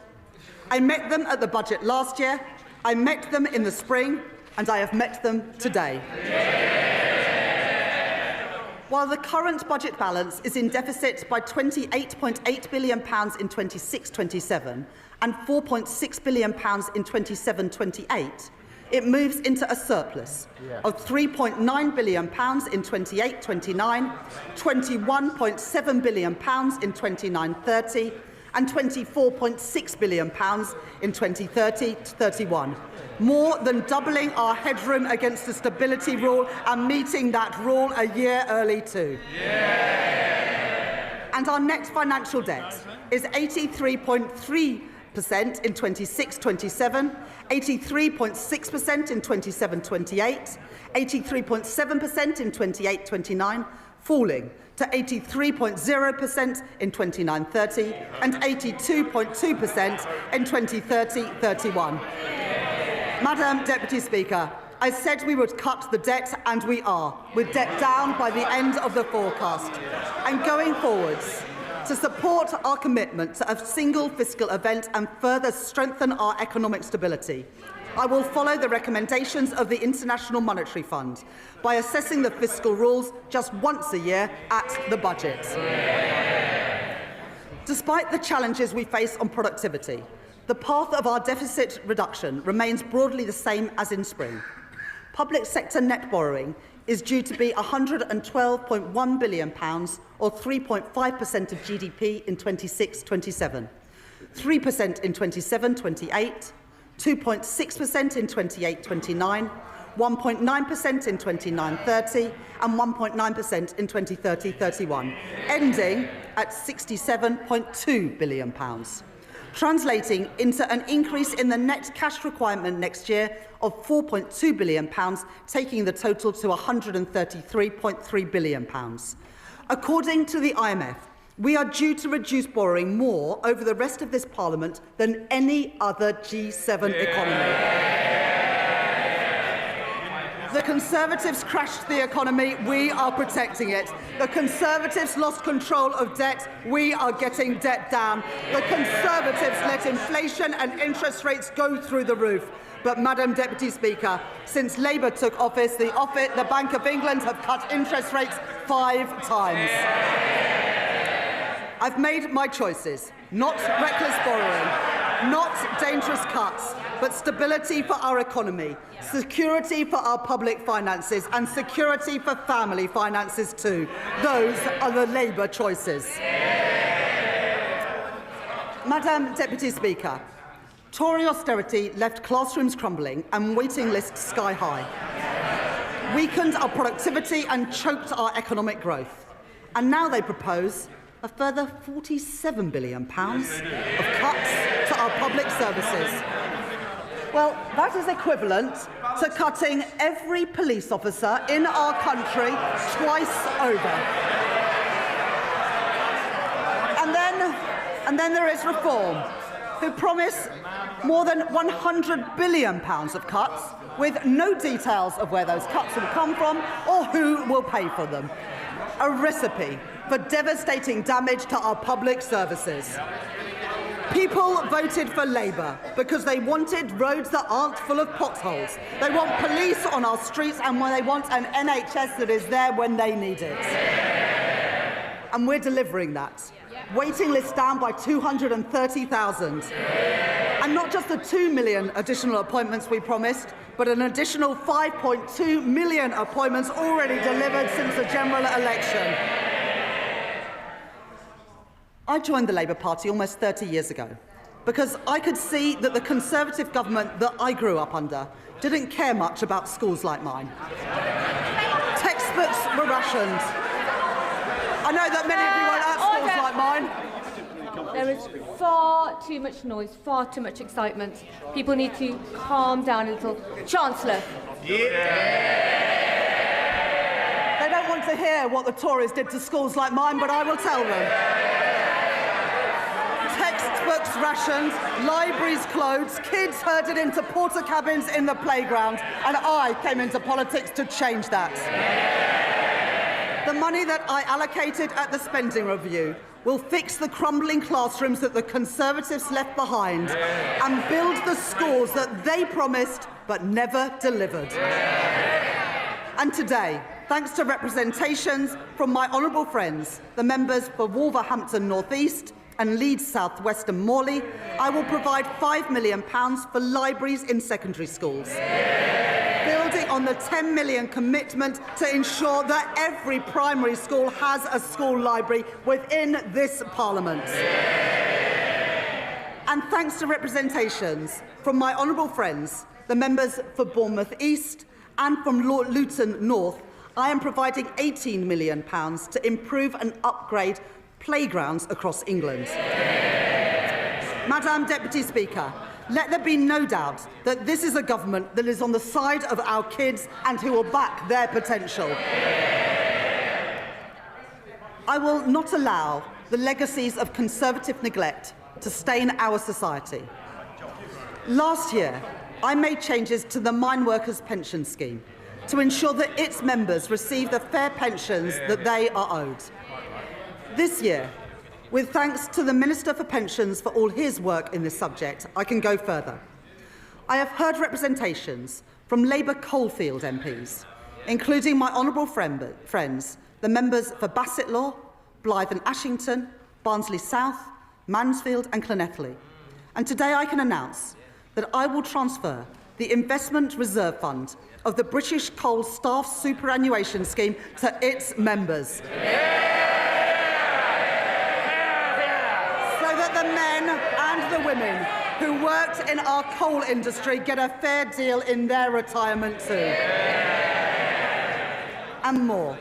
Having heard representations from my honourable friends, the members for Banbury and the member for Edinburgh South West, I will index for inflation on pensions accrued before 1997 in the Pension Protection Fund and the Financial Assurance Scheme, so that people whose pension schemes became insolvent, no fault of their own, no longer lose out as the result of inflation.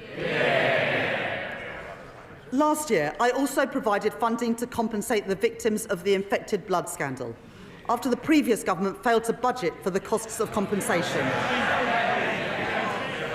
This year, I have listened to representations from my honourable friend, the member for Eltham and Chislehurst, and my honourable friend, the member for Edinburgh South West.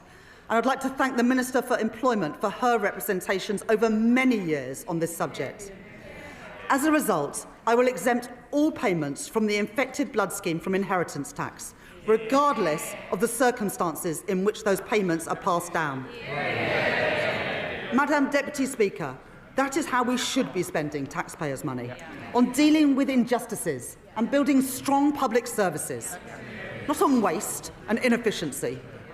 At the spending review, I set an ambitious target of £14 billion of efficiencies per year by 2029, and I am grateful to the Chief Secretary to the Treasury for driving that work forward, realising savings through AI and automation, and by scrapping NHS England and reducing back office staff by 18,000.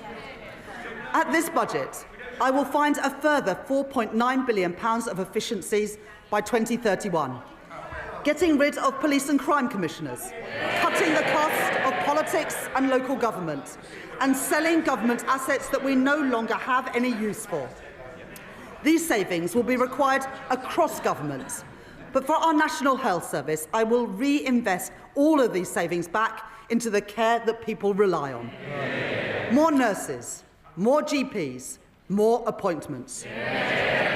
Restoring the services that faltered under years of Conservative decline and investing in the future of our National Health Service. And today I am announcing £300 million of investment in technology to improve patient service and 250 new neighbourhood health centres. Expanding more services into communities so that people can receive treatment outside of hospitals and get better, faster care where they live. Over 100 of these will be delivered by 2030, including in Birmingham, Truro and Southall. The Labour Party founded our National Health Service, and we will renew our National Health Service. I will take the same approach for defence spending that I take to NHS spending, reinvesting savings back into our national security. In our age of insecurity, Britain will continue to stand with our allies, working in collaboration to secure a sustainable ceasefire for Ukraine, and maintaining our commitment to NATO, with the UK set to spend 2.6% of GDP on defence by April 2027. Madam Deputy Speaker, the public rightly expects that we stamp out fraud, error and waste, and put that money to good use in our schools and our hospitals and other frontline services. My right honourable friend, the Home Secretary, has already announced that she will claw back excess profits from the use of hotels to house asylum seekers, as we phase out the use of those hotels entirely. And we will consult on reforms to indefinite leave to remain and access to taxpayer-funded benefits. The introduction of digital ID will break the link between illegal migration and illegal working. And the HMRC and the Fair Work Agency will crack down on illicit businesses that blight our high streets and undercut illegitimate firms, enforcing the minimum wage, investigating dodgy businesses, and increasing scrutiny of the gig economy, as well as tracking down fraudulent business owners who vanish without paying their taxes. And I'd like to thank my honourable friends, the members for Great Grimsby and Cleethorpes, Lee and Atherton, and Kensington and Bayswater for their representations on this subject. And I'll take further steps to prevent and track down unpaid tax, which will together, these reforms will raise nearly £10 billion a year by 2030, including through new powers for HMRC to pursue the promoters of tax avoidance schemes. I am building on our successful use of targeted checks on welfare claims to root out fraud and error and prevent public money being paid to people who are not entitled to it. And I would like to thank Tom Hayhoe, the COVID Corruption Commissioner, for his work in helping to chase down nearly £400 million from dodgy pandemic spending and contracts.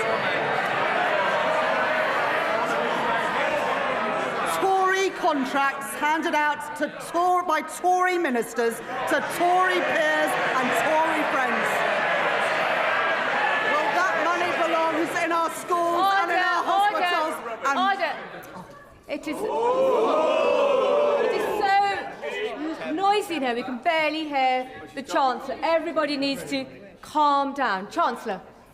Well, I wouldn't want any honourable member to miss this. So we are chasing down that money, and we've got almost £400 million back from dodgy pandemic spending and contracts.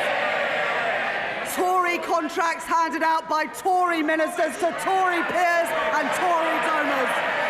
Well, that money belongs in our schools and in our hospitals, and we are getting that money back. And finally, Madam Deputy Speaker, we are ramping up sanctions on Russia, and we are freezing known Russian assets.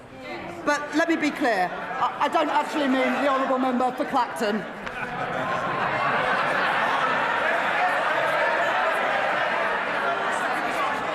Under the Conservatives... Order.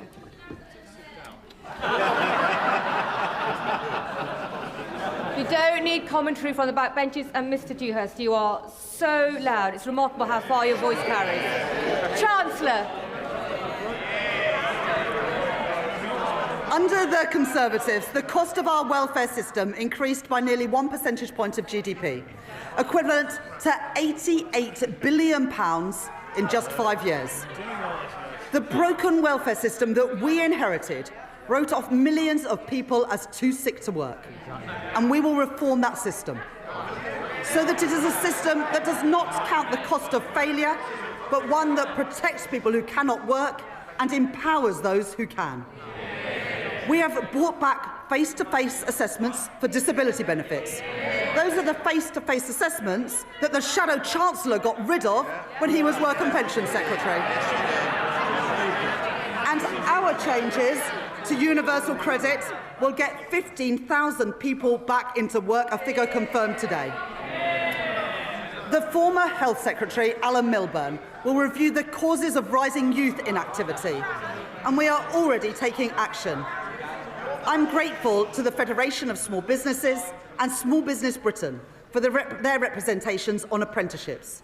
And today I am announcing funding to make the training for under 25 apprenticeships completely free for small and medium-sized enterprises.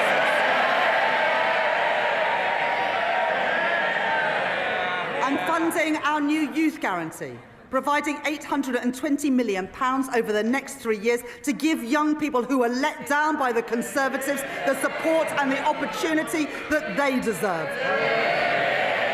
Guaranteeing every young person a place in college, an apprenticeship or personalised job support. And after 18 months, 18 to 21-year-olds will be offered paid work, not benefits. The Motability Scheme was set up to protect the most vulnerable, not to subsidise the lease on a Mercedes-Benz. And so I am making reforms that will reduce generous taxpayer subsidies, and Motability have confirmed that they will remove luxury vehicles from their scheme, getting the scheme back to its original purpose of offering cost-effective leases to disabled people. And taxpayers' money should not be spent on pensions for people abroad, who only lived here for a couple of years and may never even have paid a penny in tax. The Conservatives allowed thousands of people living abroad to buy their way into the state pension for as little as £3.50 a week, debasing the purpose of our pension system. And so I will abolish access to Class 2 voluntary national insurance contributions for people living abroad, increasing the time that someone has to live or work in Britain to 10 years and increasing the contributions that they must pay.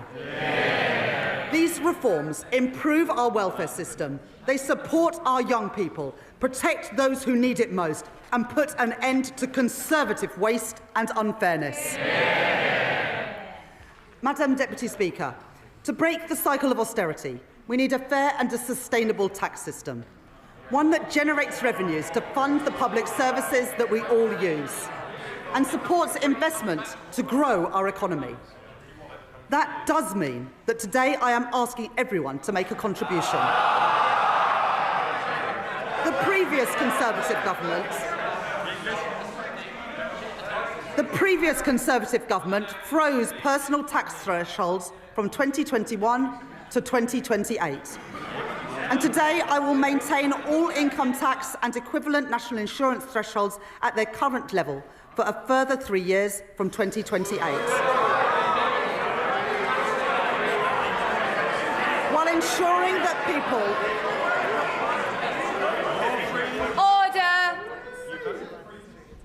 The noise is far too high. Chancellor.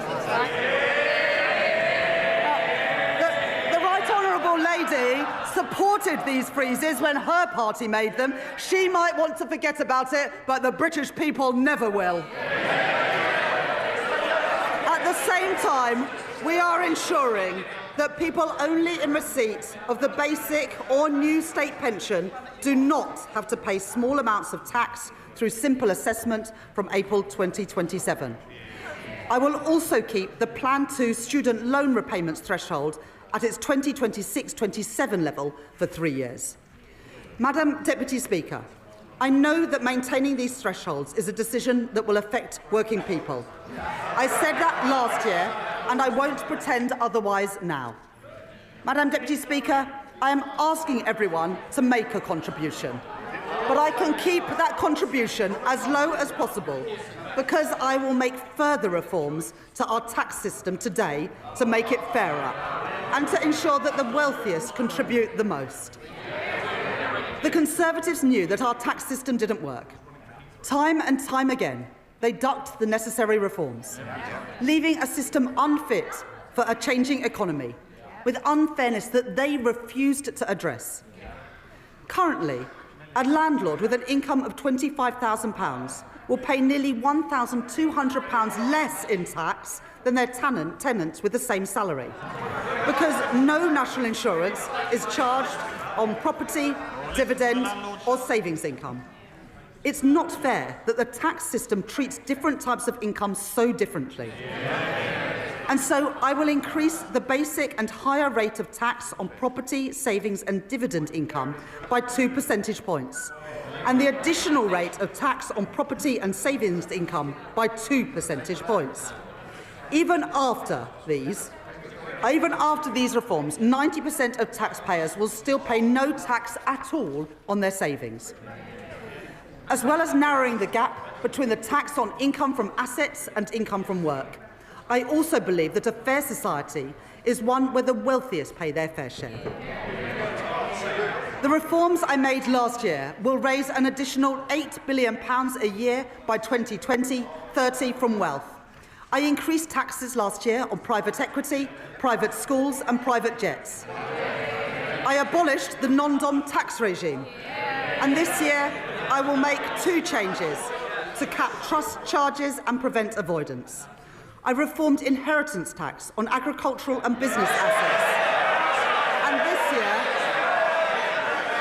And this year, I am aligning those reforms with wider inheritance tax rules by allowing the transfer of the 100% relief allowance between spouses, balancing the taxation of these valuable assets with the realities of family life. In this budget, I will take further steps to deal with a long-standing source of wealth inequality in our country. A Band D home in Darlington or Blackpool pays just under £2,400 in council tax, nearly £300 more than a £10 million mansion in Mayfair. And so, from 2028, I am introducing the high-value council tax surcharge in England, an annual £2,500 charge for properties worth more than £2 million, rising to £7,500 for properties worth more than £5 million. This will be collected alongside council tax, levied on owners, and we will consult on options for support or deferral. This new surcharge will raise over £400 million by 2031 and will be charged on less than the top 1% of properties. Madam Deputy Speaker, reliefs in our tax system cost the taxpayer billions of pounds a year, but many of them no longer serve their original purpose. The government rightly provides generous tax relief for people paying into a pension, relieving income tax on all contributions and on the investment itself, as well as national insurance relief on employer contributions, at a cost of over £70 billion a year to the Exchequer. This budget makes no changes to those reliefs or to the tax-free lump sum. But salary sacrifice for pensions, which was intended to be a small part of our pension system, is forecast to almost treble in cost to other taxpayers from £2.8 billion in 2017 to £8 billion by 2030, with the greatest benefit going to the highest earners, or to those in the financial services sector putting their bonuses into pensions tax-free, while those on the minimum wage or those whose employers don't offer salary sacrifice don't benefit at all. That is not sustainable for our public finances, putting pressure on the tax that everyone else pays. And so I am introducing a £2,000 cap on salary sacrifice into a pension, with contributions above that taxed in the same way as other employee pension contributions. That is a pragmatic step so that people, especially on low and middle incomes, can continue to use salary sacrifice for their pension without paying any more in tax than they do now, and to give individuals and employers time to adjust to these new arrangements. These changes will come into effect in 2029. The coalition government introduced 100% relief from capital gains tax on business sales made to employee ownership trusts, creating a route for gains to go completely untaxed when businesses are sold. I will reduce that relief to 50%, retaining a strong incentive for employee-owned companies. And as we work towards doubling the size of the cooperative economy, the Department for Business and Trade will launch a call for evidence on how we can better support co-ops to grow. Because of the changes that I have made to capital gains tax this year and last year, receipts are forecast to increase from £14 billion this year to £30 billion by 2030. To support our high streets, I am announcing a package of regulatory changes as called for by UK Hospitality and the British Retail Consortium. And I will support the Great British Pub through our new national licensing framework, encouraging councils to back our pubs and to back late-night venues with greater freedoms. For business rates, I will introduce permanently lower tax rates for over 750,000 retail, hospitality and leisure properties, the lowest rates since 1991, paid for through higher rates on properties worth more than £500,000, like the warehouses used by online giants. Alongside this, I will introduce a package of support worth over £4.3 billion over the next 3 years for a property of any size seeing a large increase in their bill. And to support a level playing field in retail, I will stop online firms from undercutting our high street businesses by ensuring customs duty applies on parcels of any value. I will reform our motoring taxes, exempting search and rescue vehicles from vehicle excise duty as called for by my honourable friends, the member for the Western Isles and for Whitehaven and Workington. And because all cars contribute to the wear and tear on our roads, I will ensure that drivers are taxed according to how much they drive and not just by the type of car they own, by introducing the electric vehicle excise duty on electric cars. This will be payable each year alongside vehicle excise duty at 3p per mile for electric cars and 1.5p for plug-in hybrids, helping us to double road maintenance funding in England over the course of this Parliament. And alongside this, I am providing support to boost our British car industry, increasing the threshold for the expensive car supplement on electric vehicles to £50,000, saving over 1 million motorists £440 a year. Providing £1.3 billion additional funding for the electric car grant, extending it to 2030 and taking total funding to £2 billion.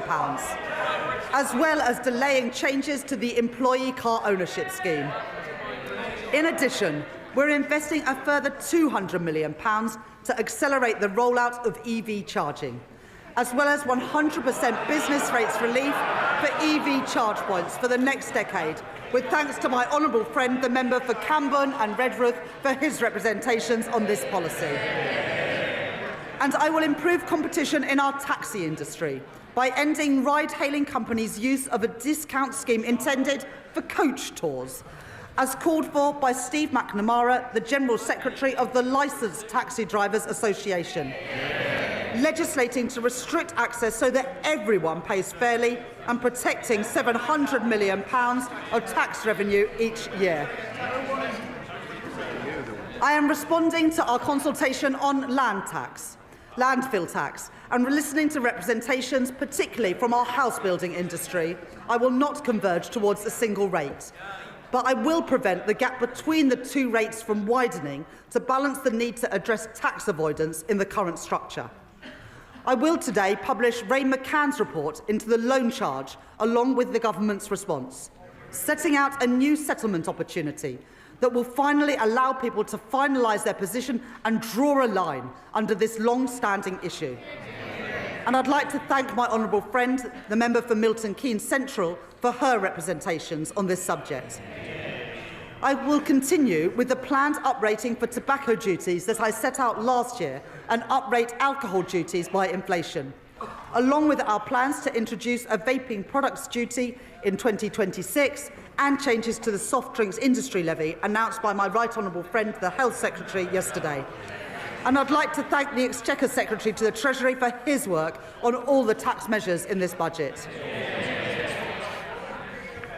I will also reform gambling taxes in response to the rise in online gambling. Remote gaming is associated with the highest levels of harm. And so I am increasing remote gaming duty from 21% to 40%. With duty on online betting increasing from 15% to 25%. I am making no change to the taxes on in-person gambling or on horse racing. And I am abolishing bingo duty entirely from April next year. Taken together, my reforms to gambling tax will raise over £1 billion per year by 2031. As a result of the tax reforms I have made today, I can confirm that I will not be increasing national insurance, the basic, higher or additional rates of income tax or VAT. And I have kept everyone's contribution as low as possible through reforms to make our tax system stronger, closing loopholes, ensuring that the wealthiest pay their share, and building a tax system that is fairer for the future as our economy changes. On the day I became Chancellor, I said that I would judge my time in office a success if I knew that ordinary children from working-class backgrounds were living more fulfilling lives. Their horizons expanded, their potential realised. I joined the Labour Party. I came into politics because I believe that every child has equal worth and deserves an equal chance to achieve their promise. The biggest barrier to equal opportunity is child poverty. Because for every child that grows up in poverty, our society pays a triple cost. The first and the heaviest is to the child. Going to school hungry, waking up in a cold home, or in another B&B. While other children enjoy the advantages of parents with time to help with homework, the quiet space at home to work in, too many go without. And there is also the cost of supporting a family in poverty, which ends up in the lap of overstretched councils, who can do no more than shunt them into temporary accommodation at huge cost to local taxpayers. Then there is the future cost, to our economy and to our society, of wasted talent and a welfare system that bears the cost of failure for decades to come. Young people with so much to contribute but whose potential is suffocated early by limited life chances and missed opportunities, struggling to make their way in a society that did not look out for them. I don't intend to preside over a status quo that punishes children for the circumstances of their birth and demands that we all pay 3 times over for it. Since last July, we've rolled out free breakfast clubs in schools. We're expanding free school meals to 500,000 more kids, lifting 100,000 children out of poverty as we do it. We've passed the Renters' Rights Act and we've extended the childcare offer. And I'm proud of all of that. But it's not enough. Because there is one policy that pushes kids into poverty more than any other. It was introduced by the party opposite.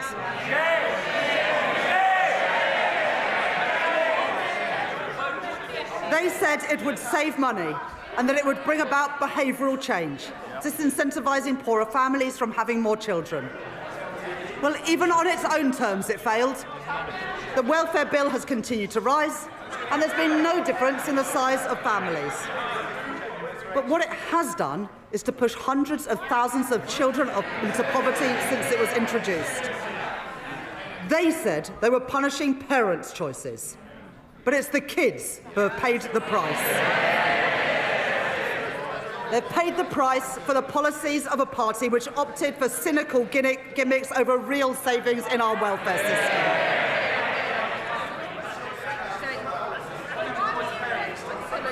I understand that many families are finding times hard and that many kids have had to make difficult choices when it comes to having kids. And there are many reasons why people choose to have children and then find themselves in difficult times. The death of a partner, separation, ill health, a lost job. I don't believe that children should have to bear the brunt of that. And neither can I, in good conscience, leave in place the vile policy known as the rape clause, requiring women to prove if their child has been conceived non-consensually to receive support. I'm proud to be Britain's first female Chancellor of the Exchequer. I take the responsibilities that come with that seriously. I will not tolerate the grotesque indignity of women of the rape clause any longer. It is dehumanising, it is cruel, and I will remove it from the statute book. And so because I am tackling fraud and error in our welfare system, because I am cracking down on tax avoidance, because I am reforming gambling taxation, I can announce today, fully costed and fully funded, the removal of the 2-child limit in full from April.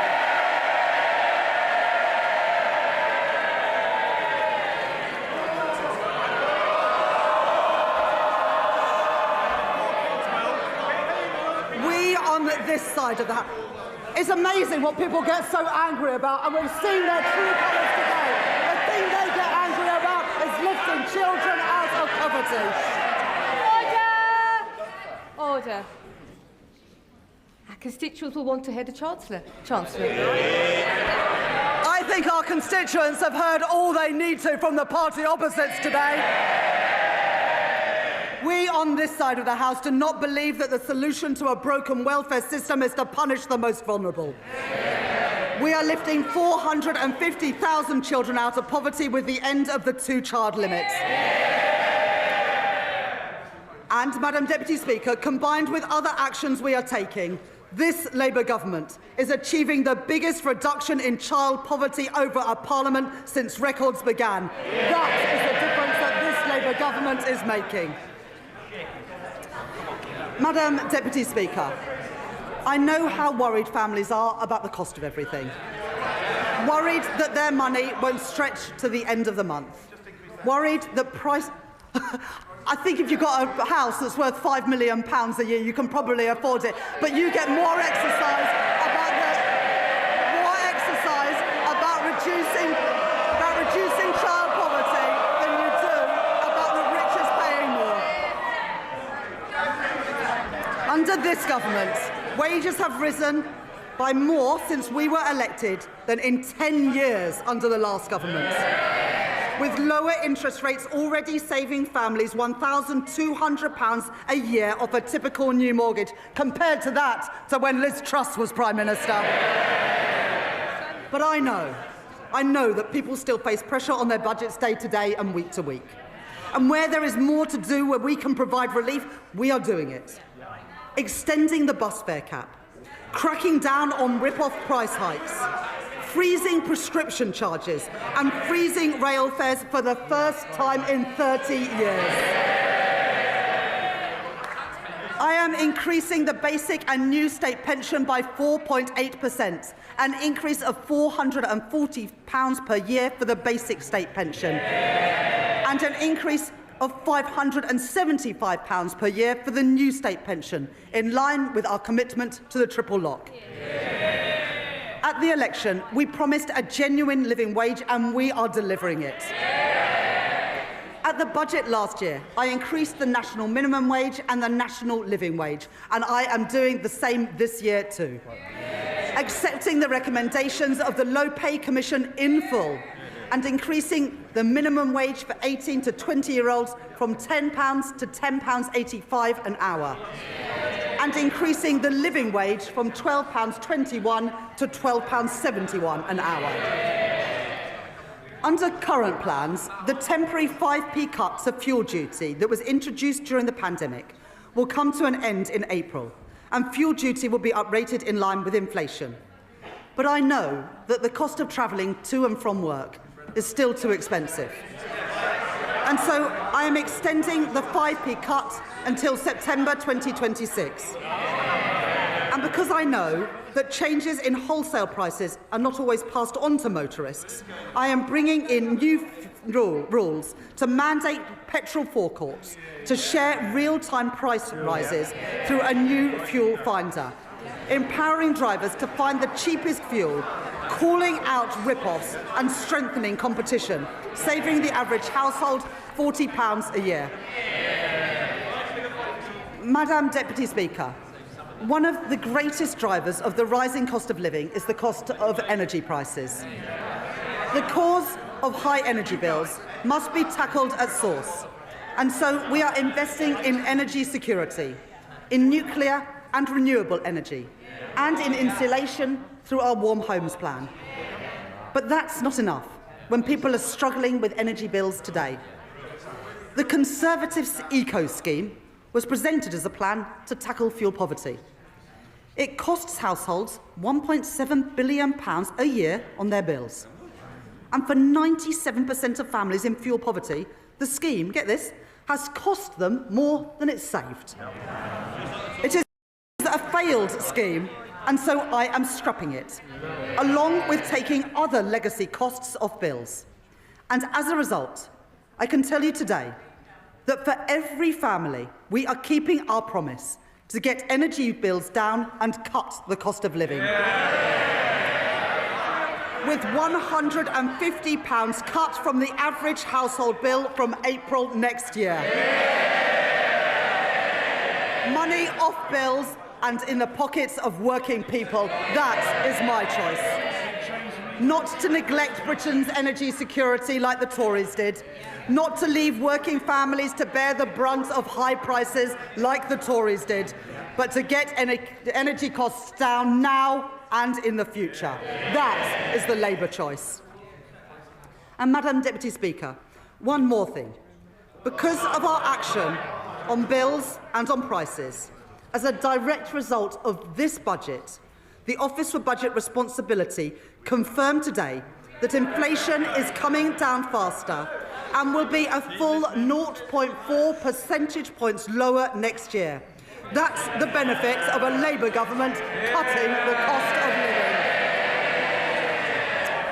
Madam Deputy Speaker, this Labour government is changing our country. In the face of challenges on our productivity, I will grow our economy through stability, investment and reform. I've met my fiscal rules and built our economic resilience for the future. I have asked everyone to contribute, yes, for the security of our country and the brightness of its future. but I have kept that contribution as low as possible by reforming our tax system, making it fairer and stronger for the future. I have protected our NHS, maintaining public investment and driving efficiency in government spending. I've taken action on our broken welfare system, rooting out waste and lifting children out of poverty. And I have cut the cost of living, with money off bills and prices frozen, all while keeping every single one of our manifesto commitments. Those are my choices. Order. Mr. Rankin, Miss Moulton, your voice carries right across the chamber. Right across the chamber. Try and take a breath every so often. Chancellor. Those are my choices. Not austerity, not reckless borrowing, but cutting the debt, cutting waiting lists, and cutting the cost of living. Those are Labour choices, promised and delivered by this budget, promised and delivered by this Labour government. And, Madam Deputy Speaker, I commend this statement to the House.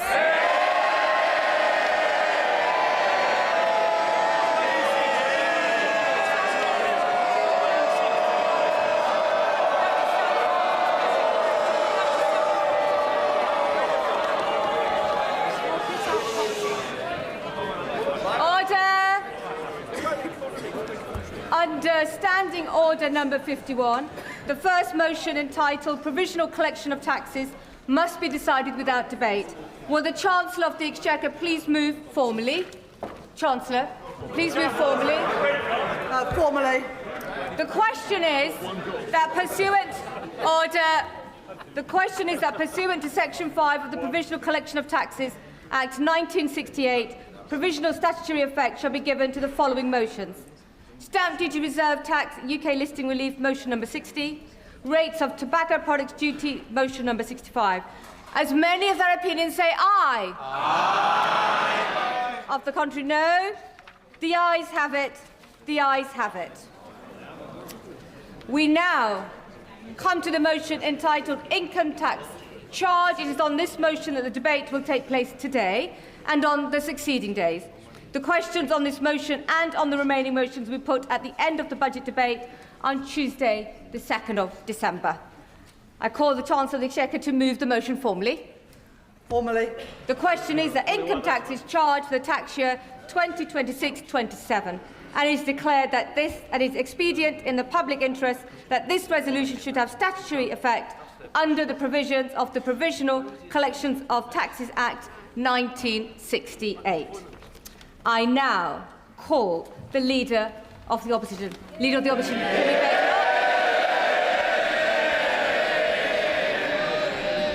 Thank you, Madam Deputy Speaker. And may I congratulate the Right Honourable Lady on delivering her second budget. I hope she enjoyed it, because it really should be her last. What a total humiliation. A total humiliation. Can colleagues who are exiting the chamber do so swiftly so we can focus on the Leader of the Opposition? Swiftly exit, quietly. Right. Leader of the Opposition. It's a total humiliation, Madam Deputy Speaker. Last year, she put up taxes by £40 billion, the biggest tax raid in British history. She promised that she wouldn't be back for more. She swore it was a one-off. She told everyone that from now on, it would be stability and she would pay for everything with growth. Today, she has broken every single one of those promises. If she had any decency, she would resign. At the last budget, she said she was proud to be the country's first ever female chancellor. After this budget, she will go down as the country's worst ever chancellor.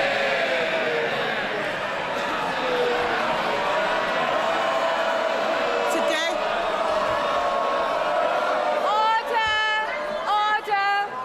Order! And the Chief Whip in particular knows that we don't allow clapping in the chamber. Leader of the Opposition.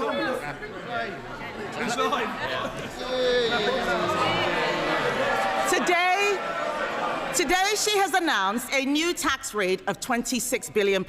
They're all cheering. Household income is down. Spending policies in this budget increase borrowing in every year. That smorgasbord of misery we just heard from her can be summed up in one sentence. Labour are hiking taxes to pay for welfare. This is a budget for Benefit Street, Madam Deputy Speaker, paid for by working people. This budget increases benefits for 560,000 families by an average of £5,000. They are hiking taxes on workers, pensioners and savers to pay for handouts to keep their backbenchers quiet. These are the same, yes, they can chanter all they like. These are the same backbenchers, Madam Deputy Speaker, who cheered last year when she taxed jobs and left more than 100,000 people without an income. They cheered because they didn't understand the consequences of what they were doing, and they still don't. Madam Deputy Speaker, it's not been an easy time for the Chancellor. No one liked seeing her sitting on those benches as it dawned on her that her own backbenchers were going to do to her political career what she's done to our economy. But she could have chosen today to bring down welfare spending and get more people into work. Instead, she has chosen to put up tax after tax after tax, taxes on workers, taxes on savers, taxes on pensioners, taxes on investors, taxes on homes, holidays, cars, I think even milkshakes, taxes on anyone doing the right thing. She and this government have lost what little credibility they had left, and no one will ever trust her again. What's amazing, Madam Deputy Speaker, is that she has the nerve to come to this House and claim this is all someone else's fault. A laundry list of excuses. Yes. Madam Deputy Speaker, they blame the Conservatives as if we've been sneaking into the Treasury under the cover of darkness to give pay rises to the unions. She inherited an economy with inflation at 2% and record high employment. She has tanked it in just over a year. Endless excuses. She blames Brexit. She blames Donald Trump. She needs to blame herself. And I've got some news for her. The Chancellor didn't seem to understand what the OBR was saying. Inflation is up, not down, and that inflation was stoked by her tax and spend decisions. The economic fiscal outlook says that they expect inflation to stay higher for longer. Everybody else has read it. She still hasn't read the OBR analysis. She blames higher than expected borrowing costs. Where does she think they came from? Those borrowing costs are driven by her lack of grip.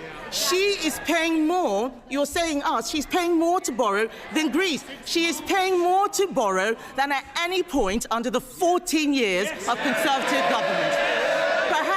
Perhaps if Labour MPs read a book sometimes, they would know something. That includes an energy crisis, Madam Deputy Speaker. Under us, we had an energy crisis sparked by a war in Ukraine and a global pandemic. What is her excuse? What is her excuse? She is taking the public for fools, but they are under no illusions whose fault this is. The fact is, the bad choices she is making today, choices to break promises, choices to put up taxes, choices to spend more of other people's money, are because of the bad choices she made at the last disastrous budget. If you want growth, you need to start with knowing what kind of country you want to be and make a plan to get there. Create certainty for the people and businesses who will drive growth. There is no growth and no plan because Labour focused on settling scores and scratching the itches they had in opposition. She promised stability, she delivered chaos. Just look at the circus around this budget. First the leaks, then more leaks to try to undo the damage. calling panicky press conferences, U-turning on her U-turns, rolling the pitch one day only to plough through it the next. She had the cheek to talk about stability, Madam Deputy Speaker. She has become the first Chancellor in history to release the whole budget ahead of time. This is extraordinary. It tells you everything you need to know about her grip on the Treasury. She's making the UK a shambolic laughingstock to international investors, and if she doesn't resign for breaking her promises, she should sure as hell go for this.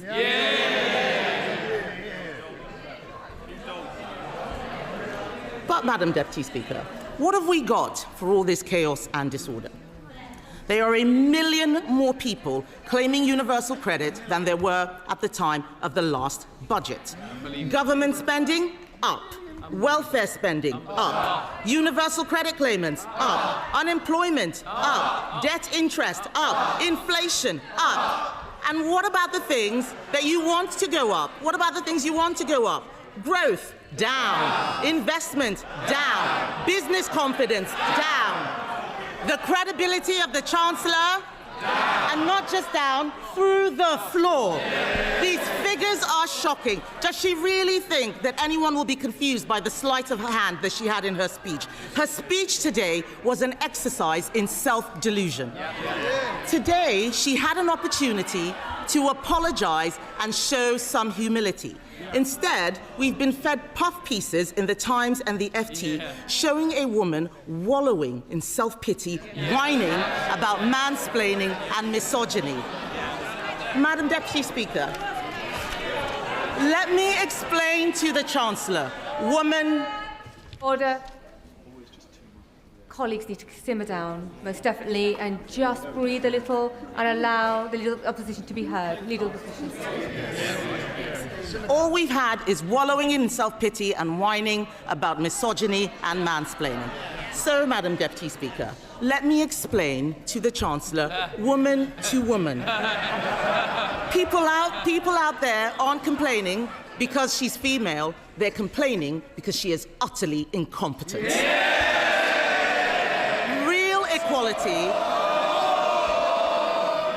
Real equality means being held to the same standard as everyone else.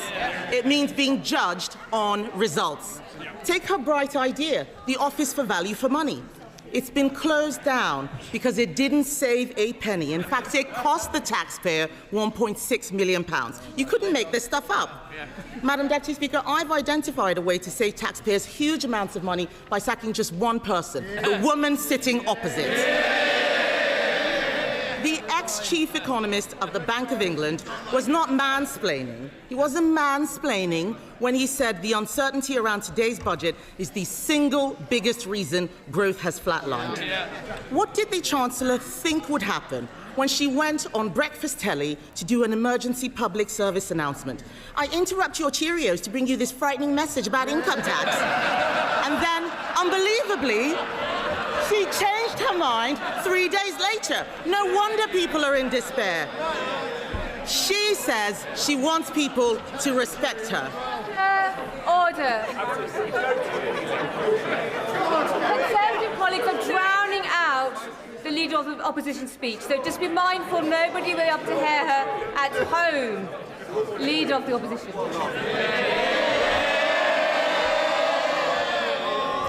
Madam Deputy Speaker, she says she wants people to respect her. Respect is earned. She apparently told Labour MPs this week, I'll show the media, I'll show the Tories, I will not let them beat me. Show us what? Making stuff up at the dispatch box, incompetence, chaos, and the highest tax burden in history. She said to them, Madam Deputy Speaker, I'll be there on Wednesday, I'll be there next year, and I'll be back the year after that. God help us. She is spineless, shameless, and completely aimless. Talk to any business. Talk to someone looking for a job. Unemployment is up every single month since Labour have been in office. They don't want to hear it, but it's true. They're shouting and complaining they cannot create jobs. It is the worst year for graduate recruitment on record. Are they proud of this? Companies like Merck and Ineos slashing investment plan. Order. if you're on the front bench, I can obviously see you, Mr. Kyle. And there's no need for you to be chuntering this loud. They can see and hear you as well. Leader of the Opposition. Thank you, Madam Deputy Speaker. They don't want to hear the truth, but I'm speaking for all of those people out there who are sick of this government. Companies like Merck and Ineos are slashing investment plans. The construction sector has shrunk. How is that house building target going, by the way? I'll tell you, Madam Deputy Speaker, they are miles behind and won't even come close to what we achieved. Business confidence is at record lows. No wonder today future growth has been revised down in every year of the scorecard. The papers are reporting that 1 in 8 business leaders is planning to leave Britain. Even one of Labour's biggest ever donors, Lakshmi Mittal, has fled the country. Fled. With a passport. What we have in front of us is a budget littered with broken promises. She stood on a manifesto which promised better returns for UK savers. Today, she's putting up taxes on savings, on salary sacrifice even. She promised to give pensioners the security and retirement they deserve. Today, she slapped higher taxes on people saving for their pensions. She promised to make Britain the best place in the world to invest and do business. Today, she has raised the dividend tax rates. She and the Prime Minister had already broken their promise to freeze council tax, but today she's decided to go even further, introducing a new property tax clobbering family homes that will only raise small amounts. This is Labour's Britain. This is Labour's Britain. People who work hard, Madam Deputy Speaker, people who work hard and save hard to buy their homes get taxed more, while those who don't work, who in some cases refuse to work, get their accommodation paid for by taxpayers. And then to top it all off, because taxing your home, your car, your savings and your pension wasn't enough, she has, by her own admission, broken her manifesto promise on income tax. Because in the last budget, she said, and I quote, "I am keeping every single promise on tax that I made in our manifesto, so there will be no extension of the freeze in income tax threshold." She said in that budget that extending the threshold freeze would hurt working people and take money out of their payslips. But today, she has done exactly that. Why should anyone believe anything she's promised in this budget? And so where is the money going? Small changes to rail fares and prescriptions, these are distractions while she steals your wallet. The real story here, Madam Deputy Speaker, the real story is that Labour have lost control of welfare spending. Not only will working people have their tax thresholds frozen while benefits go up in line with inflation, not only have Labour abandoned reforms that would have saved the taxpayer £5 billion after pressure from these backbenchers, today they have added another £3 billion to the bill by scrapping the two-child benefit cap. We introduced that cap, Madam Deputy Speaker, because it means people on benefits have to make the same decisions about having children as everyone else. Even Labour voters know that it strikes the right balance between supporting people who are struggling and protecting taxpayers who are struggling themselves. Just this summer, the Chancellor admitted that lifting the two-child benefit cap was not affordable. But that was before the Prime Minister accidentally fired the starting gun on the race to replace him. So now he and the Chancellor are buying the votes of their own MPs with taxpayers' money. If she wants to reduce child poverty, she should stop taxing their parents and stop destroying their jobs. She congratulated herself on a new tax on landlords. Let me tell her this. Hiking tax on landlords will only push up rents. It will push landlords out of the market. The people who will suffer are the tenants. And then she talks about taxes on electric vehicles. These changes will hit rural drivers the hardest, but we know that Labour don't care about rural people. All this budget delivers is higher taxes and out-of-control spending. Nobody voted for this. The Chancellor must take responsibility. She chose to impose the jobs tax, driving unemployment higher month after month. She chose to abandon welfare reform, meaning the benefits bill is spiralling. She chose to spend more and more money she didn't have, leaving taxpayers to foot the bill. She is out of money, out of ideas, out of her depth, and she has run out of road. The country simply cannot afford a chancellor who can't keep her own promises. Her position is untenable, and she knows it. She's talking to the chancellor. Is he mansplaining to you, by the way? Is he mansplaining? Do you want some help? Would you like some help? What the Prime Minister should do is grow a backbone and sack her. But he won't, because he knows if she goes down, he goes down with her. So we're stuck with them both, Laurel and foolhardy.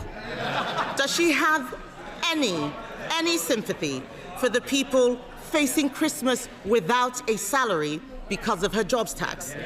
For the retailers who are suffering sleepless nights because of their plummeting Christmas sales? People out there are crying. Last year, we had the horrors of the Halloween budget. This year is the nightmare before Christmas. And as for her, she's the unwelcome Christmas guest, 10 minutes through the door, and she's eaten all the Quality Street, Madam Deputy Speaker.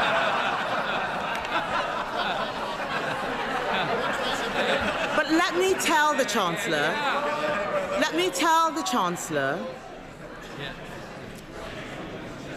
Chancellor something she has forgotten. Behind every line in today's Red Book is a family, a home, a lifetime of work and sacrifice. People are frightened, and they have every reason to be. The Chancellor has spent the last year terrifying them. Every decision that she and the Prime Minister make puts more pressure on the people who keep this country going. If Labour are the party of working people, why is it that every day under them, thousands more people are signing off work and onto benefits? It's Conservatives who are the party of work. The Labour Party should be renamed the Welfare Party. And they are making a mistake.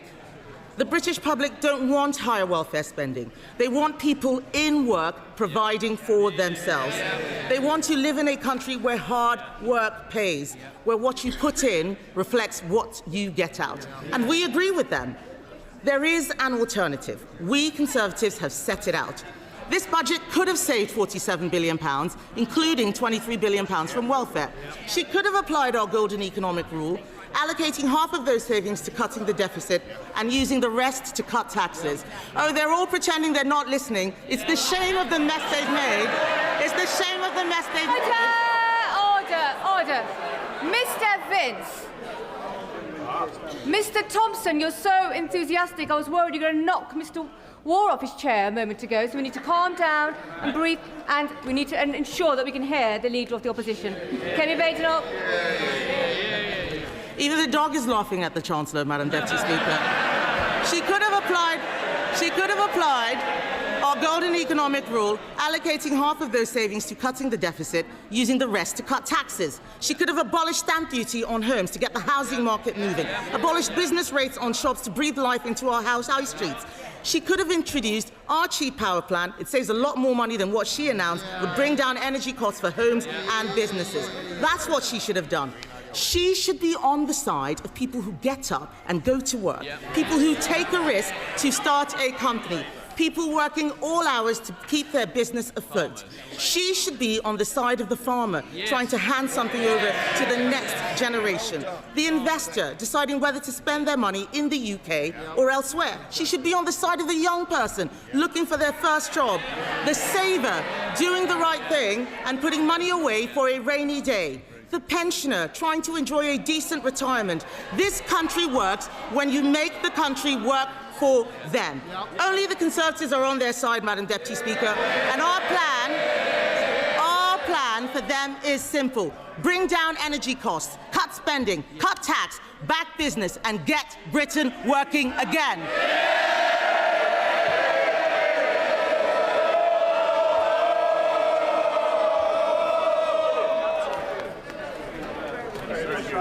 Colleagues are exiting. Can they do so quietly and quickly before we come to our first backbench contribution? Quietly and quickly. Other colleagues who are trying to catch my eye should return to their seats. I have noticed them bobbing. And we come to the chair of the Select Committee. We come to Dame Meg Hillier. Thank you, Madam Deputy Speaker. Madam Deputy Speaker, it seems like some ways a very long time since 2022. Remember that, where we had a Prime Minister and a Chancellor who put this country in hock to the bond markets, made mortgages rise and put the British public through living hell. Yeah. What a contrast with my right honourable friend today, who has put money into the NHS, is backing investment in our country, supporting start-ups and supporting the British public in a difficult cost of living crisis caused by the party opposite. Yeah. And while I want to go into what the Chancellor said today, I cannot let go without making some comments about the Right Honourable Member for Essex, the Leader of the Opposition. Who was shambolic, Madam Deputy Speaker? Them. Under them, mortgages went up. And we saw children entering in poverty in greater numbers. So who is the party that created child poverty? Them, not us. And who is the party that has consistently talked down this country since the election, being negative on every stage and downgrading people's confidence in our country? Who is the party of 0 hours contracts? The party opposite. And who is the party that failed consistently to invest in our schools? The party opposite, and the NHS, and our prisons, and our justice system. Under them, this country spiralled. And I spent a decade under the last government looking at public spending in the privileged role of chair of the Public Accounts Committee. I saw those mistakes close up. I saw the big nasties left, whichever government was elected in July last year. And I commend my right honourable friend for tackling those challenges. And the productivity that we've seen challenges on as a result of the OBR's decisions has been low since 2020. And who was in government since 2010? The party opposite. So they left the legacy, they left the big nasties, and it's now this government's job to clear it up. But amid all the noise, Madam Deputy Speaker, we must remember that the markets are listening, and we need to all be responsible. Government, opposition, every member of this House. And while speculation always swirls around a budget, and that is inevitable because we're all lobbying on behalf of our constituents, our local businesses and every other group that we represent, quite rightly, to persuade our government to do the things that we want to see. And we're all impatient to see those things happen yesterday. That's why we got elected, to make change. But the leaks that have happened around this budget have been very unfortunate. And I do hope my right honourable friend will grapple with this and make sure that it doesn't happen again. And the most recent leak of the OBR data, moments before her budget, is undermining for us all. So we will be raising that with the Office for Budget Responsibility when they appear in front of the Select Committee next week.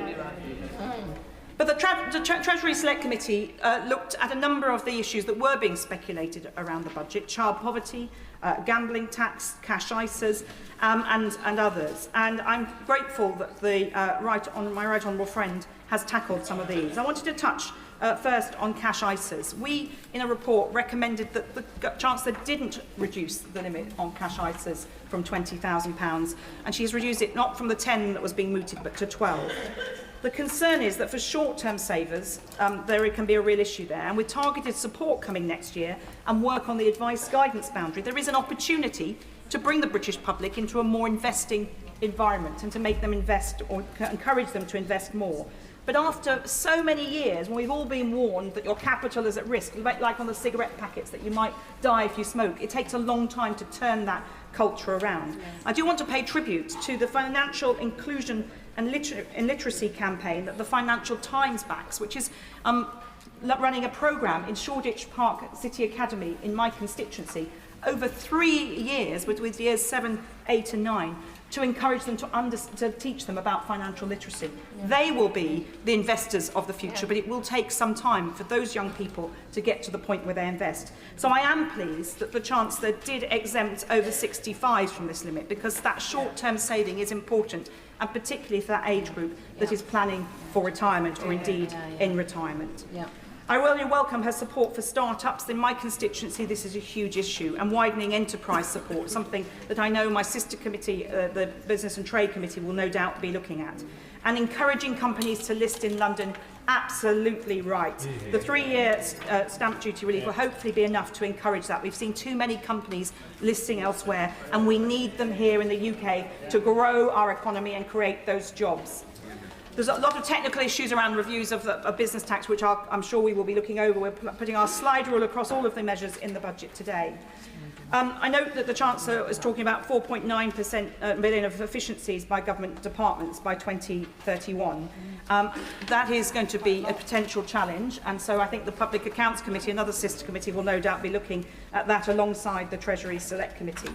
But I'm really pleased that she's pursuing, giving HMRC more powers to pursue promoters of tax avoidance schemes. We know what the problems have been there, and the Treasury Select Committee has the privilege and responsibility of challenging His Majesty's Revenue and Customs regularly, and they will be in front of us in January, and we'll be able to ask them more about that then.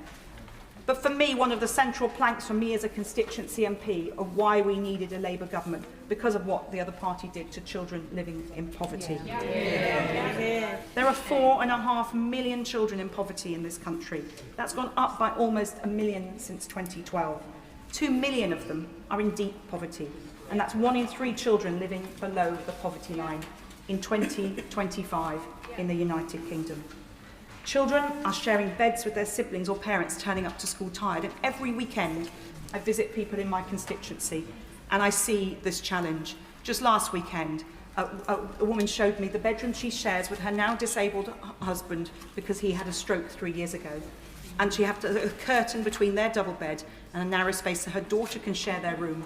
While in their case, luckily, they have a second bedroom where her 2 sons sleep in a bunk bed. That is the reality for so many children, and the poverty impacts their learning and their ability to perform in the world. And it is a shameful stain on this country that when this government entered power, the UK ranks 37th out of 39 advanced economies on child poverty. I will certainly go away. Really grateful to it. I agree with everything she just said about child poverty and welcome the lifting of the cap. But is there a little bit of a blind spot for this government on rural poverty? Government figures themselves show by the end of next year the average hill farmer will earn barely just above half the national minimum wage. Is she as disappointed as I am that the government has not tackled this in the budget and indeed got rid of the family farm tax, which is going to tax many of them out of existence altogether? The honourable gentleman is a veritable champion for his constituency and for rural issues.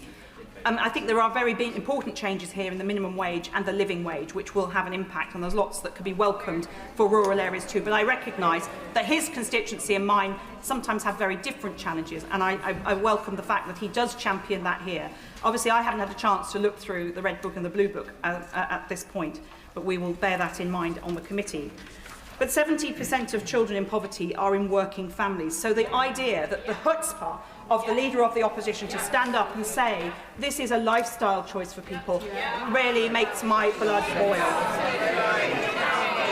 60% of households hit by the limit are in work, and 15% of affected families are mothers with babies too young for work. And then, and my right honourable friend said it better than any of us could, the Victorian rape clause, the humiliation that women face, that affects notionally 3,600 women, but we heard evidence in the Treasury Select Committee of women who will not put themselves or their children through that humiliation. And any policy that required a workaround like that is outdated and long needed to be gone, and I commend my right honourable friend. And there's been further investment in young people. Certainly. I thank her for a forensic analysis of our budget, but will she take an intervention from the Leader of the Opposition so she can apologise for this awful policy and its impact? Well, it is interesting that they're doubling down, the opposition is doubling down on this policy, which is humiliating people. And let's be clear, the birth rate in this country has fallen year on year for the last 3 years. It is well below where it needs to be. I think only in Luton is it actually at 2.1%, which is about where it needs to be. Well, actually, it's a bit lower than where it needs to be. This is a real crisis for this country in the long term. So it's absolutely right that my right honourable friend is investing in the future of Britain. These young people may be poor. In my constituency, they're poor, but they are not. No poverty of ambition there. Children I met when I was at elected 20 years ago are now doctors, are barristers, are enterprising business people, in spite of the challenges they face. Just think about the ones who didn't get there because they didn't overcome the challenges of deep-seated poverty. So we should invest in our young people, and that is what this government is doing, including with the apprenticeships and the youth guarantee and the 9 youth hubs in London, and one of which is in my constituency. And I really welcome that my right honourable friend listened to the Treasury Select Committee on the gambling taxation regime. We're a cross-party committee, but we had a unanimous report saying that there was a real issue about the lower tax on online gaming, and because of the relative harm that that caused compared to going to the races or popping along to your local betting shop. So I very much welcome my right honourable friend's decision to do that, which is contributing to that the payment to take out those children out of poverty.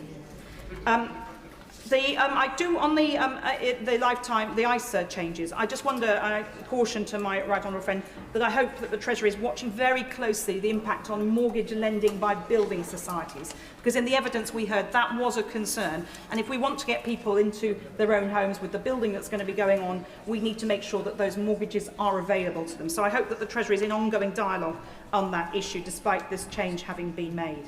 But we now need to recognise some of the challenges as well about green taxes. And I haven't had a chance to go through the Red Book in the time since the Chancellor sat down. But I very much welcome my right honourable friend's bold and necessary decision to take on the challenge of the reduction in fuel duty as people move to electric vehicles.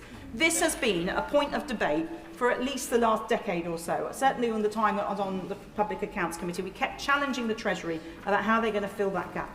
And my right honourable friend has been bold and right to challenge that. It's a difficult one to grapple with, but she's great that she's done that, and I think we need to be, we'll look forward to hearing more about that. And in terms of supporting people because of the cost of living, the freeze on rail fares, keeping the bus fare cap, these are things that help people get to work. And the ongoing freeze on fuel duty will help with that too. And the increase in the minimum wage and the living wage are vital. In my constituency, some people work 4 jobs over 7 days just to make ends meet. If they're lucky to have a council tenancy, even on those salaries, it's hard to make ends meet. If you try to go into the private sector, completely unaffordable if you're on that kind of income. And yet contrast that with people who earn enough to work 4 days a week because they can afford to do so. I'm not criticising them for that life choice, but that is the challenge and the difference that's faced. So the challenge there's been a lot of discussion, of course, about a high value property tax. In my constituency, on a rough calculation, around 1% of properties are worth over 2 million in central London. So when the opposition scream foul on this, I think in zone 1 and 2 in central London, right on the edge of the city, 10 minutes from Liverpool Street, around 1% of people will face that surcharge. That is a small price to pay when next door our families are living in the deepest poverty that I have described. And it's great to see some movement on energy bills, which is having a really, really big impact. There's a lot more detail in this budget, which the Treasury Select Committee will be looking at over the next couple of weeks, and we look forward to welcoming the Chancellor to the committee on the 10th of December, where we will both ask her to explain, but we will also challenge her, as is our proper constitutional responsibility, about the detail of her budget. I call the Leader of the Liberal Democrats, Sir Ed Davey. Thank you, Madam Deputy Speaker. And we're looking forward to the Treasury Select Committee challenging the government on the details. But, Madam Deputy Speaker, this government was elected on a promise of tackling the cost of living and growing the economy, and this is the second budget where it's failed to do either. For millions of people struggling with higher bills, all this budget really offers is higher taxes. The OBR sets it out in black and white. Disposable income, living standards are down thanks to this budget.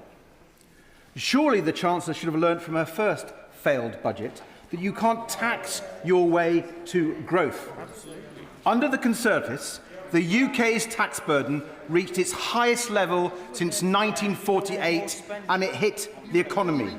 Yet under this budget, the tax burden will hit an all-time high. Madam Deputy Speaker, there is an alternative to all these Conservative and Labour taxes. And the shocking reality is the government knows it. And that's a new trade deal with Europe. A major new deal to cut the cost of living and grow our economy. The truth is, Madam Deputy Speaker, Boris Johnson's Brexit deal has cost the Treasury £90 billion a year in lower tax revenue. Imagine if the Chancellor had adopted our plan to reverse those Brexit costs. Imagine how much more we could be helping families and pensioners across our country with the cost of living. Imagine how we could be ending the cost of living crisis today. Order. I made it very clear earlier on, and you're a senior member of the House. No intervention should be made, nor will be taken. Heading. Thank you, Madam Deputy Speaker. I'm happy to talk to him in the tea room afterwards. Madam Deputy Speaker, the government know the damage the Conservative reform Brexit deal has done to every family and every business across our country. And yet they choose to reject the single biggest policy for ending the cost of living crisis, turbocharging economic growth and boosting tax revenues without raising tax. A new trade deal with Europe, properly fixing our broken relationship with Europe with a new customs union. Growing our economy by freeing British businesses from the costs, barriers and red tape favoured by the Conservatives and Reform.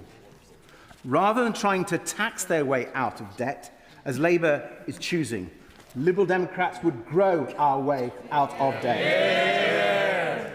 Now, Madam Deputy Speaker, to be fair to the Chancellor, she has recently spoken about the terrible damage that the Conservatives' Brexit deal has done to our economy. The deal that promised to save us £350 million a week, but ended up costing the taxpayer £1.7 billion every week.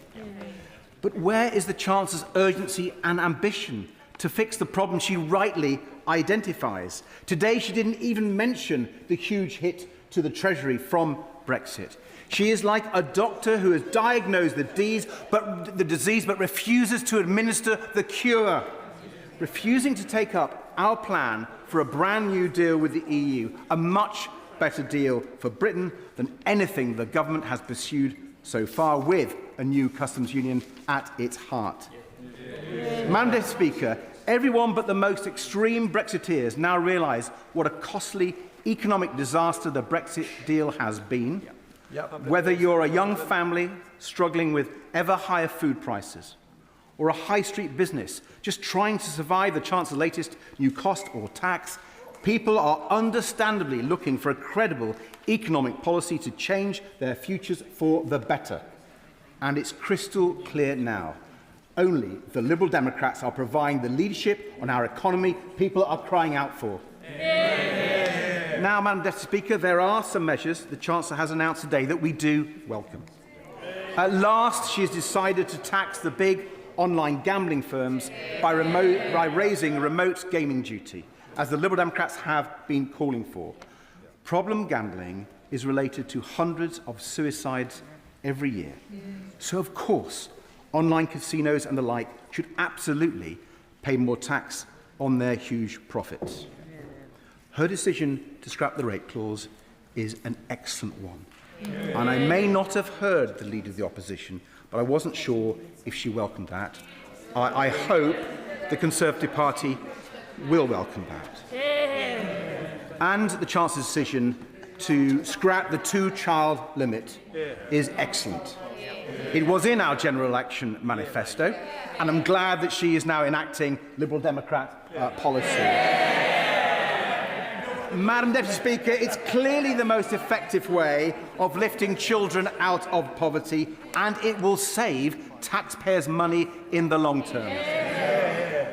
And the biggest relief today for millions of families and pensioners is the action the Chancellor is taking to reduce energy bills, and we welcome it.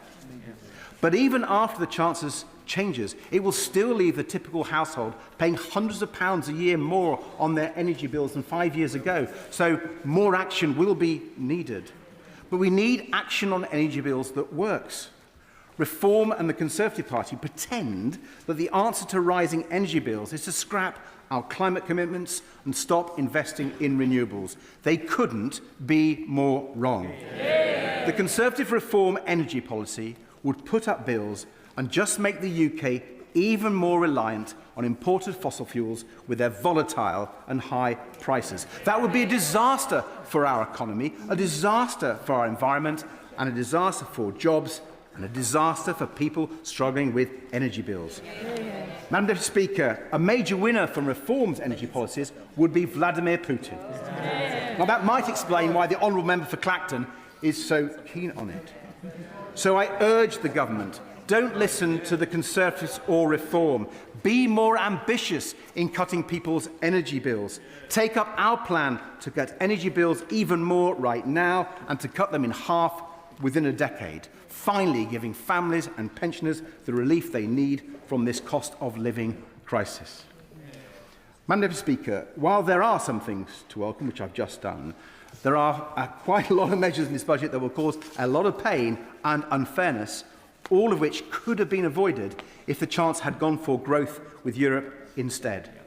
Her plans to tax salary sacrifice will be hugely damaging to savings and pensions, and it looks like it's another NI hit on workers, Madam Deputy Speaker. And why, when the electricity vehicle market still needs a boost to get going, is she taxing electric vehicles? And if she wasn't spending £1.8 billion on digital ID, many of these tax rises would not have been needed in the first place. And her failure to U-turn on the family farm tax is a huge error. Madam Speaker, if the Chancellor was really looking to tax those with the broadest shoulders, then why not put a windfall tax on the big banks who are literally making billions at the taxpayers' expense due to a side effect of quantitative easing? But the worst tax hike of this budget by far, the biggest tax rise of this budget, is the Chancellor's decision to repeat the Conservative policy of freezing income tax thresholds. Freezing these thresholds reduces the amount people can earn tax-free and hits the lowest paid the hardest. But I have to say, Madam Deputy Speaker, hearing the Conservative leader criticise it now rings incredibly hollow. And I think the member for Berkshire was objecting to her comments. The leader of the opposition cheered Conservative budgets after Conservative budgets that did exactly the same thing as the Chancellor did, raising taxes on the low paid. The Conservatives dragged an extra 4 million people on very low incomes into paying income tax and an extra 3.5 million people into paying the 40p rate. And the OBR says this government is now planning to drag a further 750,000 low-paid workers into tax and nearly 1 million people into the 40p rate. So someone on the average salary is paying an extra £582 this year because of the Conservatives' policy, and under the Chancellor's plans, they will pay an extra £300 a year by 2031. Now, Madam Deputy Speaker, contrast that with our record on income tax. We raised the personal allowance by £4,000.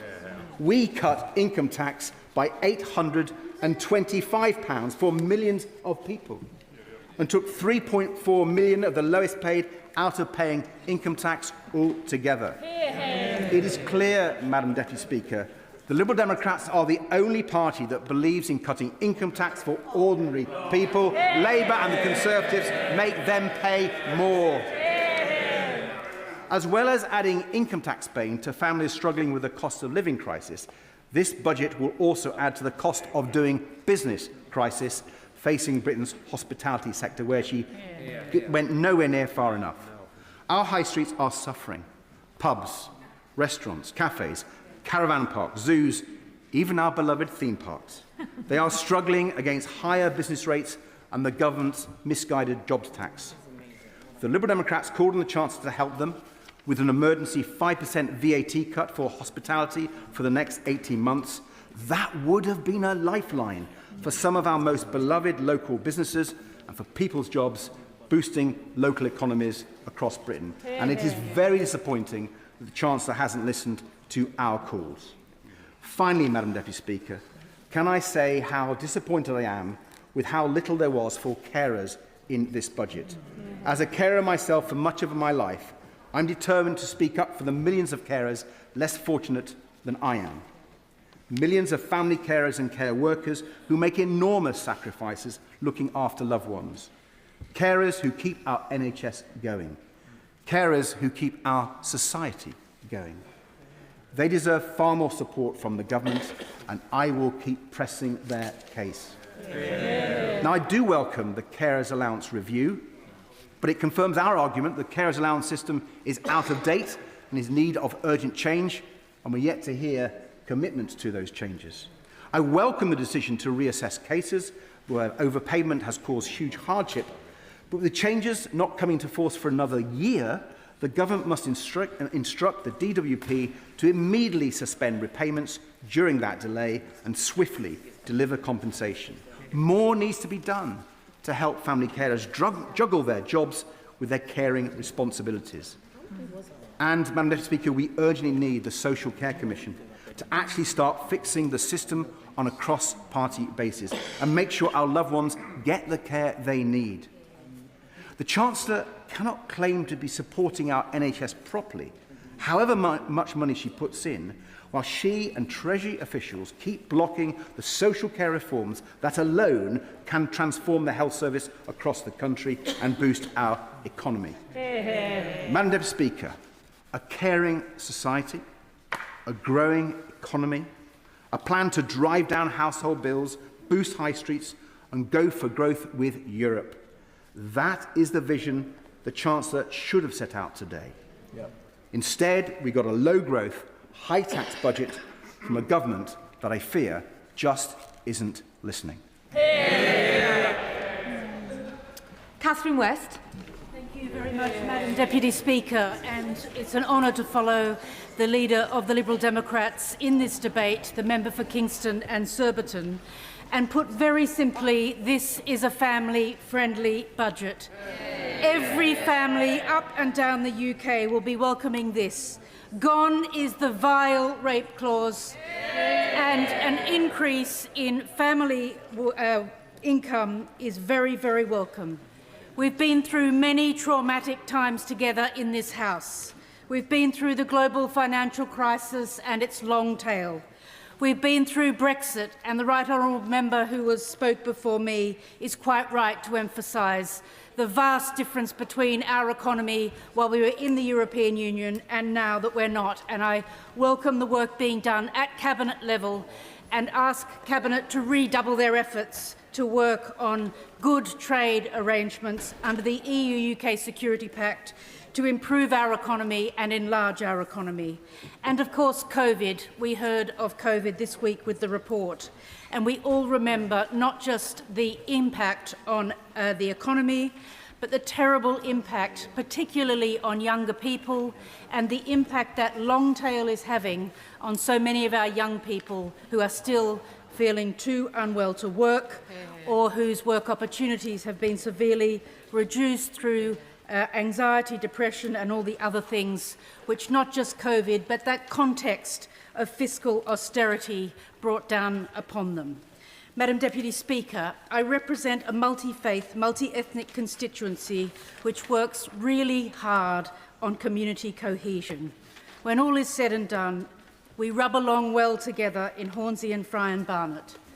From recent rhetoric, it could be assumed that there is deep unhappiness and division. In fact, I want to put on record the opposite. I would like to put on record the contribution to our local economy from all parts of my constituency, regardless of skin colour, faith or school qualifications. Of course, my community also faces challenges. We have unacceptably high numbers of children living in households where incomes don't cover the basics, heating, eating and rent. And I really welcome today's statement on heating, help for households, on eating, school meals, more breakfast clubs, and helping in particular secondary school children with their nutrition, and rent, quite rightly introducing a little more tax on some of the landlords who, in a wealthy place like London, will be making quite a lot and can afford to pay a little more. It's my first budget as a member of the Treasury Committee, and this budget has rewarded those who fought to restore hope, stop the chaos of the 14 years of Conservative governments and deliver change. Remember the election? We promised change. Today we saw change. That change is an end to poverty-line family budgets, and the hope is that we finally see food banks close for good. I thank the honourable member for giving way, and especially she is a colleague with me on the Treasury Select Committee. In terms of the government delivering hope, a key part of the government's economic forecasting is, of course, the OBR. And a lot of what has driven the budget today is a 16 billion productivity downgrade by the OBR. We heard on the Treasury Select Committee that there was actually very little basis behind that productivity forecast in the first place, basically based on purely what the UK productivity was pre-2008, with not much little depth beyond that. So does the honourable member agree with me that the OBR has serious work to do to look at the robustness of its forecasts? On the Treasury Select Committee for that, and I think there was quite a lot in today's budget on skills, on nutrition for children so that they can get their educational qualifications, and quite a lot that will help us to solve the productivity puzzle. But I do look forward to questioning with him the OBR on their data, how they got to that position, and how we can be helpful in pushing the government towards even more investment in skills, apprenticeships, and in deepening our investment in young people so that our productivity can improve over time. I know that so many of us here in the House are in politics because we want every child and every family to have the chance to thrive in school, in work and in life. And let's look back at past Labour governments. In 1945, despair and hunger stalked many communities. London was flattened in the Blitz, and yet rationing would continue for 9 more years. Keynes famously said, anything we can actually do, we can afford. We are immeasurably richer than our predecessors. And then what did Labour do? Went on to build the NHS, built the country, built a welfare state. We can do this. We will make the UK fairer. And today is a really good start on that journey. Very briefly, Madam Deputy Speaker, because I know so many people wish to speak today. As a former borough leader, I introduced school meals for all primary school children. It was a great equaliser and social leveller. Children were more focused, made better progress. Families who were just about managing saved money, and there was no stigma. Everyone sat together and talked with each other. Free school meals for all primary schools were subsequently rolled out across London, and we know from today that more secondary school children will benefit under the government's proposals. We need to continue to restore hope and deliver change. The two-child cap on universal credit, of course, another pro-family measure, the most cost-effective, quick measure to bring up to 500,000 children out of poverty, and paid for by the most addictive forms of gambling, which has been increased. My personal view is we could have gone even further on the gambling, and I hope that it raises between 1 and 3 billion, because I think that remote gambling in your bedroom, on your phone, is deeply damaging to society. The Trussell's September 2025 Hunger in the UK makes for sobering reading. In 2024, 16% of UK households were food insecure, which of course we know is not a food problem, it's an income problem, and this is an issue we must continue to interrogate. I'm very pleased to have secured a backbench debate on food inflation and poverty. So in conclusion, Madam Deputy Speaker, together with school meals, more breakfast club provision, a higher living wage since the general election, slowly the living standards of families will turn around. It's particularly positive to see the first woman Chancellor recognise the impact which the difficult financial climate has had on families. I hope that by this time next year, once these measures are really embedded, we'll begin to see the closure of food banks. I've heard a lot about what we want to see by the end of this Parliament. Let's aim for a closure of food banks in this country by 2029. And we hope to feel that every child and every family will have the chance to thrive. To help colleagues, they are now permitted to make an intervention, and a backbencher may wish to accept or decline that. And I call Sir Jeremy Hunt.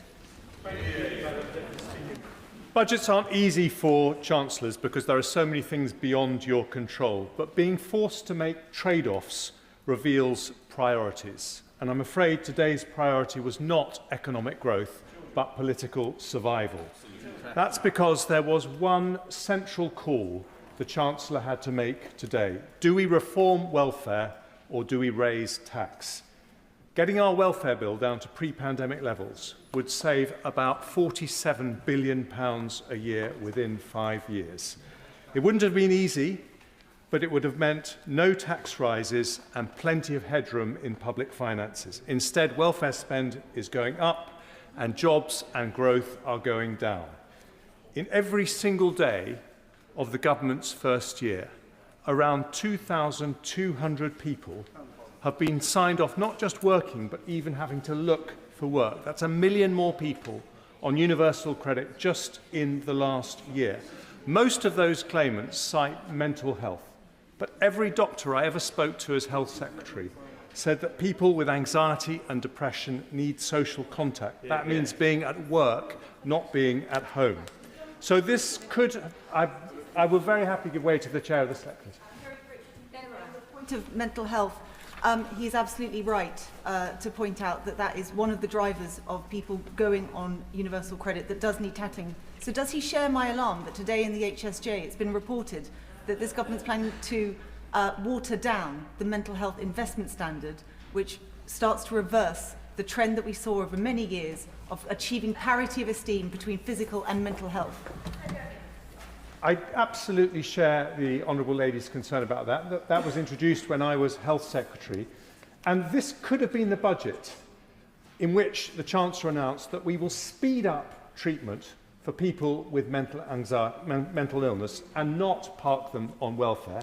This could have been the budget that said that we will eliminate fraud by stopping completely benefit applications by phone. It could have been the budget that said that instead of relying on migration to help firms expand, we will make sure that people at home are fit to join the workforce. Instead, the welfare bill is going up by around £14 billion, not least because of the totally unfair abolition of the two-child cap, which I fear will see more children, not less, living in the structural poverty caused when there are no adults in the household at work. And that I will happily give way to... He surely, given his background, must recognise that there is a direct link between social policy and economic policy, that this country needs a working-age population to fund future pensions and welfare bills for generations in the future. How on earth can you do that if you're not encouraging children to be brought up and raised in a household that can afford to feed them? Order. How on earth can you do that? We can't start off these 4 days of budget debate with the word you and your. So quickly, come to your conclusion with the right language. Well, I think she brought me to order just at the right time. I recognise that the honourable gentleman's concern about child poverty is sincere. I just have a totally different view as to how to reduce child poverty in this country. I think financing people to have ever larger families means more children growing up in poverty, not less. And I think the evidence for that is that under the previous Conservative government, we had 1 million fewer children growing up in workless households, and child poverty in absolute terms fell. And he needs to look at that evidence. And the taxes and the price we are paying for this mushrooming welfare bill is that taxes are growing up and they are already starting to destroy growth. 180,000 fewer payroll jobs in the last year. Unemployment up, inflation up, interest rates higher than they would have been. And the tragedy is that absolute poverty, which, as I said, fell under the previous Conservative governments, is now likely to rise under Labour as jobs vanish and welfare rolls soar. I'll give way to the honourable gentleman. I thank the right honourable member for giving way. I grew up in poverty. 1 in 4 children in Bournemouth, the town that I represent here, grew up in poverty. I can tell the honourable member, growing up in poverty is not a good thing. It's an awful thing for the life chances of the child. It's an awful thing for the family that care for them. It's an awful thing for the community that wraps their arms around the child. But would he agree with me too that he is ignoring the future costs of child poverty? I used to run mental health and domestic abuse services. I can certainly tell him that when children grow up in poverty and then in later life can't find the education, training and support that they need because of their trauma as a child, they cause extra costs for the public services that we then have to meet. Does he not agree with me that we should be preventing those future costs? I absolutely agree with him, but I profoundly disagree on the way the government is choosing to do that, because by expanding the welfare bill, expanding the number of large families living in poverty, you are making the root causes of poverty worse and not better. And let me say this, the Chancellor says that there is a growth plan, but it was very difficult to discern anything at all in today's budget. We know, for example, that raising public sector productivity to private sector levels would add 0.4% to annual GDP growth. We know that proper planning reforms would add 0.4%. We know that proper welfare reform would add 0.3%. We know that getting energy bills down properly adds 0.3%. We know that AI could dwarf all of that, according to Microsoft and Accenture, potentially adding 1% a year. But we got none of that today. Instead, we had a government arriving in office saying they wanted growth, growth, growth, without knowing how they're going to get there. Yeah. And growth needs a plan, not a soundbite. Yeah. And it's that lack of a plan, or even a guiding philosophy, which is why today we've ended up with a budget that damages growth, damages investment, damages jobs, and most tragically of all, damages opportunities for young people, of whom there will shortly be 1 million not in employment, education or training. I give way to the honourable gentleman. Respected member of the House, but I think it's really important that we reflect on the facts. The Chancellor announced today, as did the OBR, that growth is up from 1% to 1.5% this year, and he talks about having a plan on planning reform, a subject I'm very interested in. Why then did his party abstain and not back our planning reforms? I think he's absolutely right. We should look at the facts. And the facts are very clear that the OBR upgraded growth for this year, and then they downgraded it for every single year of the forecast thereafter. And that is why the overall size of the economy is shrinking as a result of the measures taken by the Chancellor in the last budget, and I'm afraid made much worse in this budget. And I agree with him that we do need to go further on planning reform, but I don't think we have any plan for the government for the really substantive changes that would align incentives between local communities and national government when it gets to, for example, planning approval for big infrastructure projects. And I would cheer from the rafters if we heard that from the Chancellor, because it is urgently needed. And please, this is something which I think is most disappointing of all. Please, can the government not tell us that everything is just going to be fine because they're not the evil Tories? Those terrible Tories got inflation down. They got inflation down from 11% to 2%. They saw 4 million new jobs in the economy, 4 million new jobs as opposed to nearly 200,000 fewer. They grew the economy faster than France, Germany, Italy or Japan. And they attracted more foreign greenfield direct investment than anywhere in the world apart from China and the United States. I give way to the honourable lady. I thank the honourable gentleman for giving way. Could he remind us which government led to 11% inflation? Could he remind us which government crashed the economy? And could he also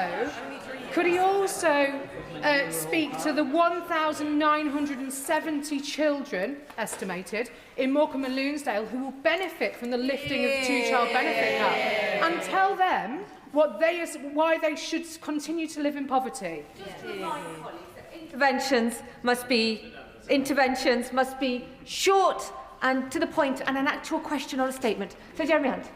Thank you. Yes, I'm very happy to tell her which government was responsible for 11% inflation. The Russian government was responsible for 11% inflation, and I will happily look in the eye the 200,000 fewer children in absolute poverty after a succession of Conservative governments because of those 4 million jobs created on our watch.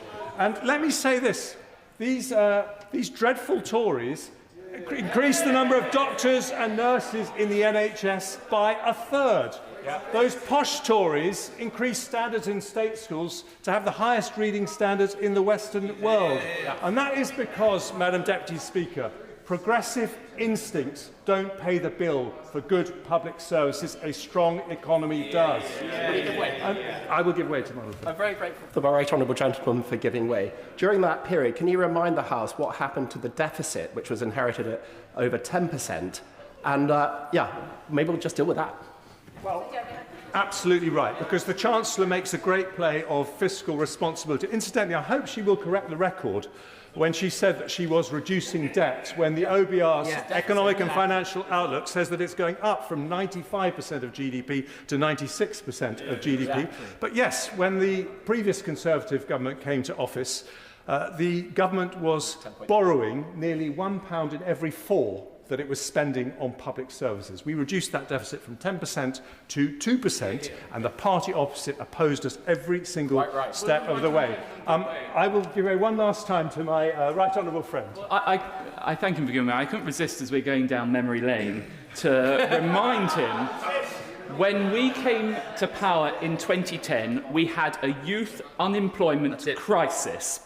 Youth unemployment plunged when we were in office. Now Labour are back in office. They've imposed the national insurance contribution tax.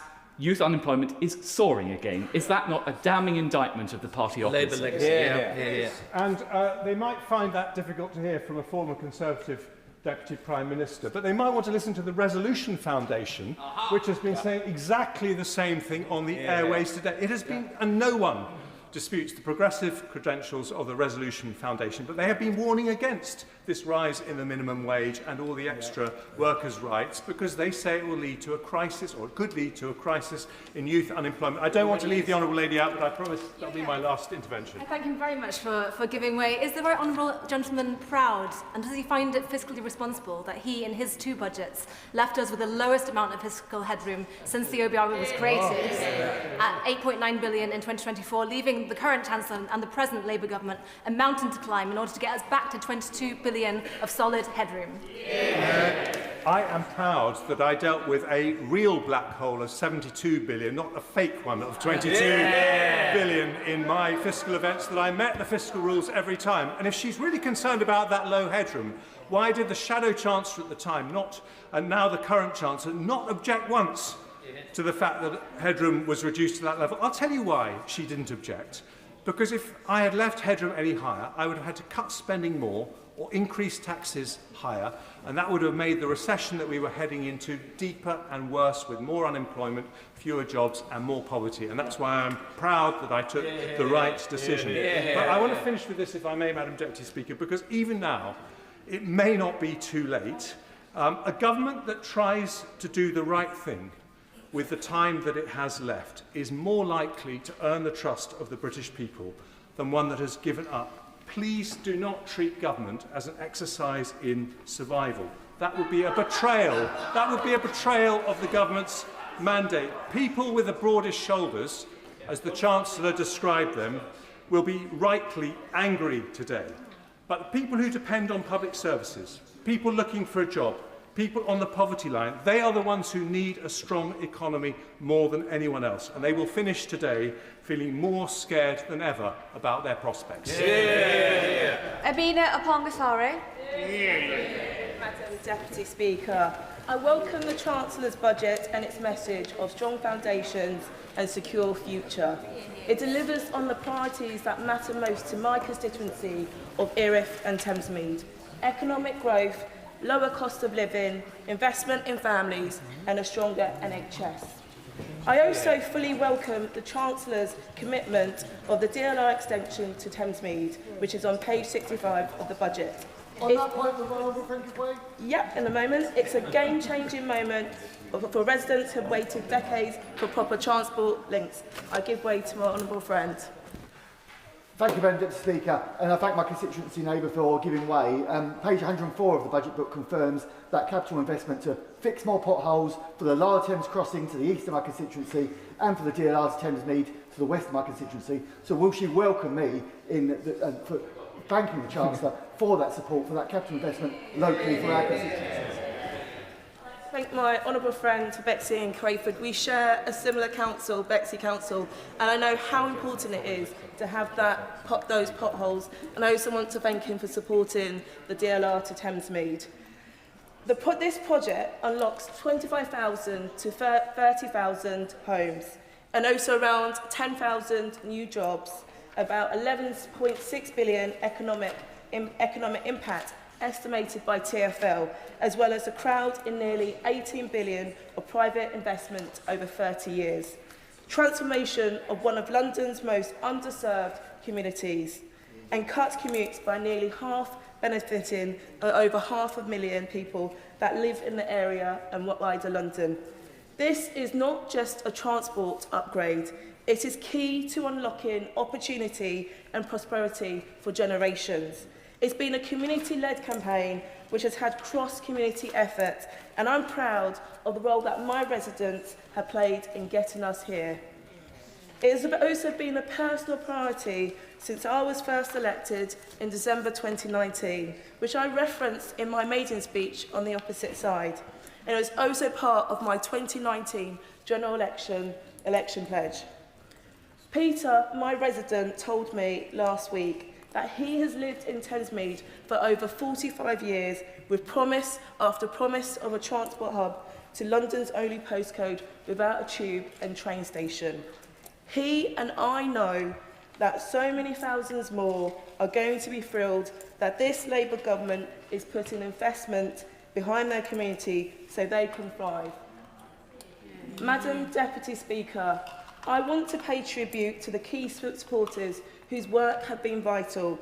My Greenwich Council leader, Anthony Okorea, the Mayor of London, Sadiq Khan, my honourable friends for West Ham and Beckton, my Thamesmead councillors, plus TfL, councils, assembly members and members in this place, developers Peabody and Lendlease, and of course my senior parliamentary researcher, Patrick Brown.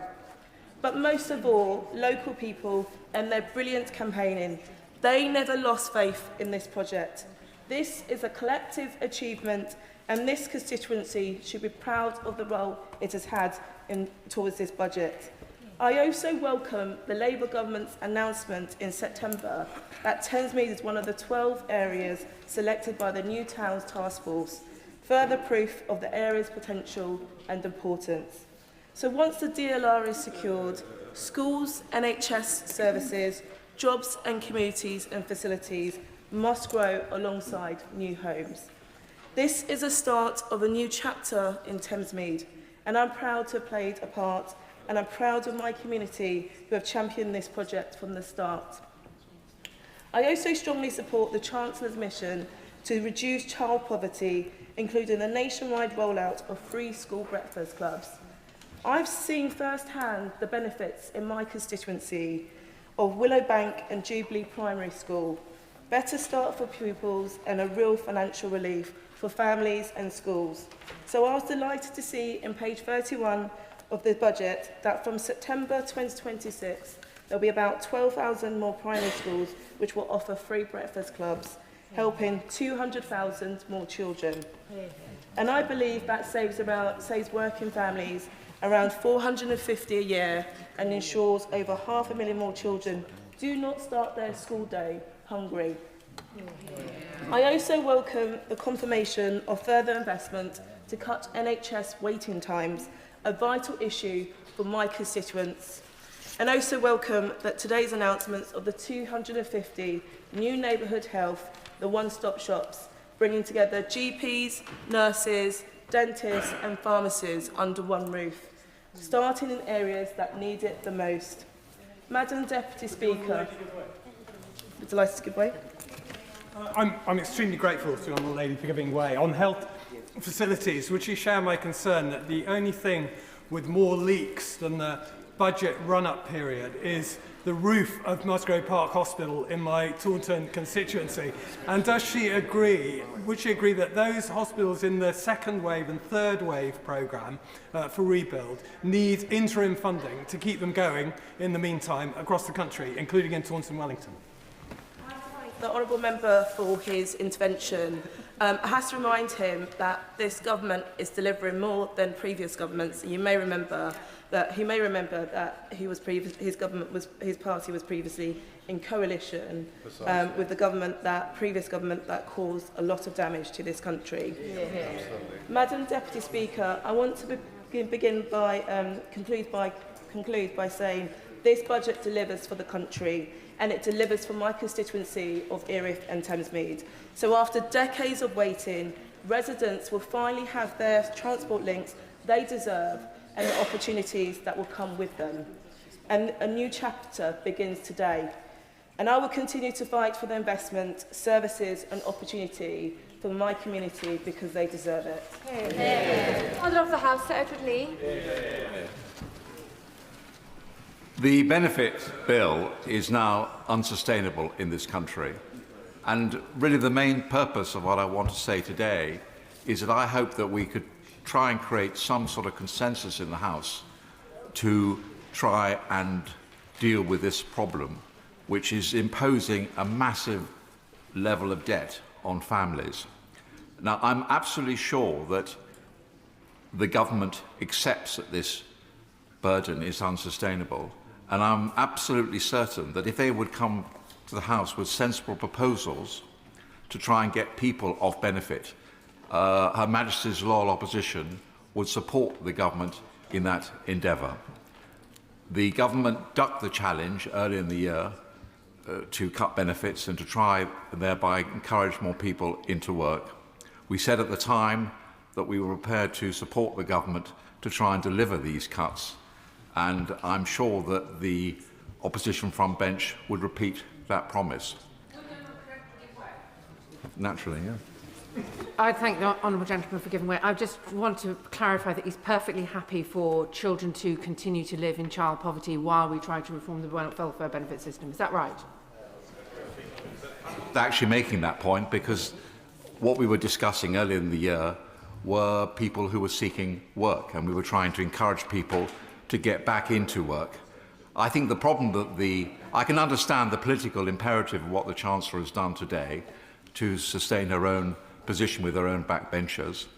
But the problem is that you're going to create a perverse incentive for people on benefit with larger families to stay out of work. And I'm not sure that's good for their morale, good for the economy, good for anybody. So I think it seems a very easy hit for the Chancellor today, but I think there are going to be perverse results. I just want to also say a word about representing a rural constituency of the family farm tax. The budget's extension of inheritance tax to businesses assets over 1 million has imposed, as we know, a major new burden on long-established family farms in my constituency and elsewhere. Now, I could quite understand if the government was seeking to target larger estates, target people who were acquiring estates to avoid inheritance tax. But this new family farm tax affects not just large landed estates, but ordinary farms worked by generations of the same families. And I was actually visiting quite recently a tenant farmer in my own constituency. And this actually affects him because his tenancy, he doesn't own the land, it's only a tenancy, but the tenancy is a capital asset, and he will be taxed on it, maybe as much as £300,000, which affects the ability of the family to stay in farming. Many family farmers, as we know, lack liquid assets. They're forcing them to hold cash back, restructure, borrow, or consider selling part of the business. Because the dividends used to pay inheritance tax are themselves taxed, these family farms, face an effective tax rate of about 33%.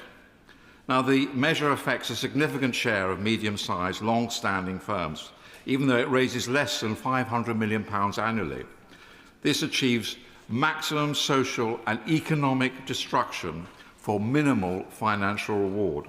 The policy discourages business growth because expanding a family firm increases future tax liabilities on heirs. Now, some advisers are recommending owners sell businesses outright to avoid in future tax complications.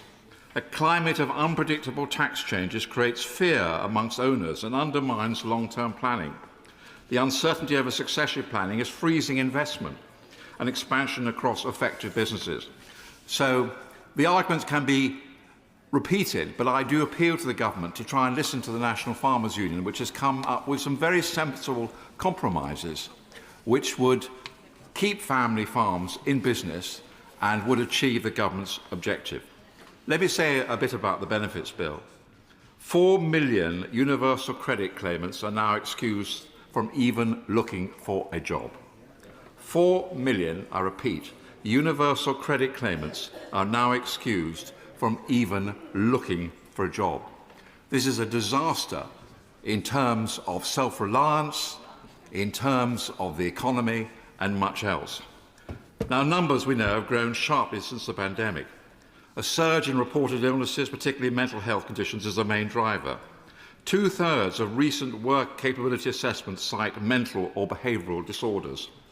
My right honourable friend, the member for Chingford, has blamed the collapse in the assessment process for the rise in successful claims. Remote and paper-based assessments introduced during COVID have weakened checks on eligibility. This again is something that we could cooperate across the House. It's not just a question of cutting benefits, it's also a question of summoning people in, helping them, giving them confidence to try and get back into the workplace. And unless we do that, and also tackle perverse incentives in the whole benefit system, which discourage people from working, then we are going to fail as a nation. Yes. Grateful, because I like drilling into the data and getting into the facts. And if you see the correlation between the rise in people who are claiming social security and the rise in waiting lists in the NHS, they map identically through all parliaments, Tory and Labour, and therefore will you look at the data before making assumptions, and getting the waiting list down has got to be our objective. Order. The member used the term "you" twice. Maybe focusing and looking at the chair will stop colleagues referring to language "you" twice. Sir Everly. I'm very careful, actually, to look at the data and constantly refer to facts which are accepted by the OBR and by the government. These facts are not challenged. That 300,000 people are currently waiting to undergo a work capability assessment. We need emergency measures to clear this backlog. The lack of in-person assessments, and I'm surprised that anybody could disagree with what I'm saying, has created a feedback loop where dependency grows and work expectations diminish. The longer this is allowed to continue, the harder it becomes for people to reintegrate into society. This is a system that writes people off rather than helping them back into employment. And I would have thought we could all agree on that. We must not abandon these people. This is about human dignity. Getting people off long-term benefits and into employment brings significant mental health benefits. It also helps our straitened finances. The cost of sickness and disability benefits is projected to reach £100 billion annually by the end of the decade. Now, some households receive more than £30,000 a year in universal credit alone, with disability benefits payments pushing support well above that. The current system is financially incentivised individuals to demonstrate incapacity rather than engage with work. The government has redeployed, I agree, work coaches to re-engage long-term inactive claimants, but systematic incentives remain unchanged. Failure to tackle long-term benefit dependency impoverishes the nation by increasing fiscal burdens and reducing labour force participation. Now, the Office for Budget Responsibility reports the working age incapacity benefit caseload reached 7% in 2023-24 and is forecast to hit 7.9% by 2028-29. We must stop paying full benefits to young people who are neither working nor studying. These young people should be working or studying. I'll make some progress, if I may. The Centre for Policy Social Justice estimates that by 2026 there will be a gap of over £2,500 between earnings and combined benefit income for under 25s. So I could go on making these arguments, but I'll just proceed to the next part of my speech on immigration. I accept that the greatest failure of our last government was immigration. The 21 to 2024 Boris wave, and I admit it and I apologise on behalf of my government, allowed... I don't know why shouldn't I apologise? Why shouldn't I be honest? Allowed well over 4 million non-UK migrants into the country. Many of these will soon qualify for indefinite leave to remain. ILR grants access to benefits and public services on the same basis as citizens is destroying financial incentives. The scale of this is financially significant. Now, the Home Secretary, I agree, has announced some sensible moves, and I supported her when she came to the House. For example, extending the standard qualifying period for ILR from 5 years to 10 years. As Carl Williams of the Centre for Policy Studies notes, policymakers cannot say with confidence how many migrants currently hold ILR or their economic circumstances. Experimental DWP data shows around 211,000 ILR holders receive universal credit. This is completely unsustainable. If Migration Observatory estimates are correct, between 27% and 37% of ILR holders receive universal credit. So this is a worrying problem and needs resolution. Next, increasing tax. I've long argued for a much simpler tax system, close loopholes that keep taxes low, especially for married families. Corporate tax complexity creates an inherent bias towards huge multinationals. They can hire departments of accountants to reduce their liabilities. A free market relies on everyone paying their fair share. We need creative ways of ensuring companies like Amazon and Starbucks can operate freely, we all use them, while paying a fair contribution. Then we can help lighten the burden on family farms, working people and small firms. Increasing taxes on working people risks undermining growth by reducing take-home pay and incentives. ONS figures show direct taxes reduce income inequality by only 4.4 percentage points, limited redistribution for a heavy burden. Higher taxes on the wealthy simply encourage them to leave. Data from the Henley and Partners 2025 migration report suggests the UK may lose 16,500 millionaires this year. What's the point of it? Why are we driving these wealth creators out of the country? So I'll just finish with your... there's so much to say, Madam Deputy Speaker, but I know that I'll weary the House if I go on too long. Can I just end by one point?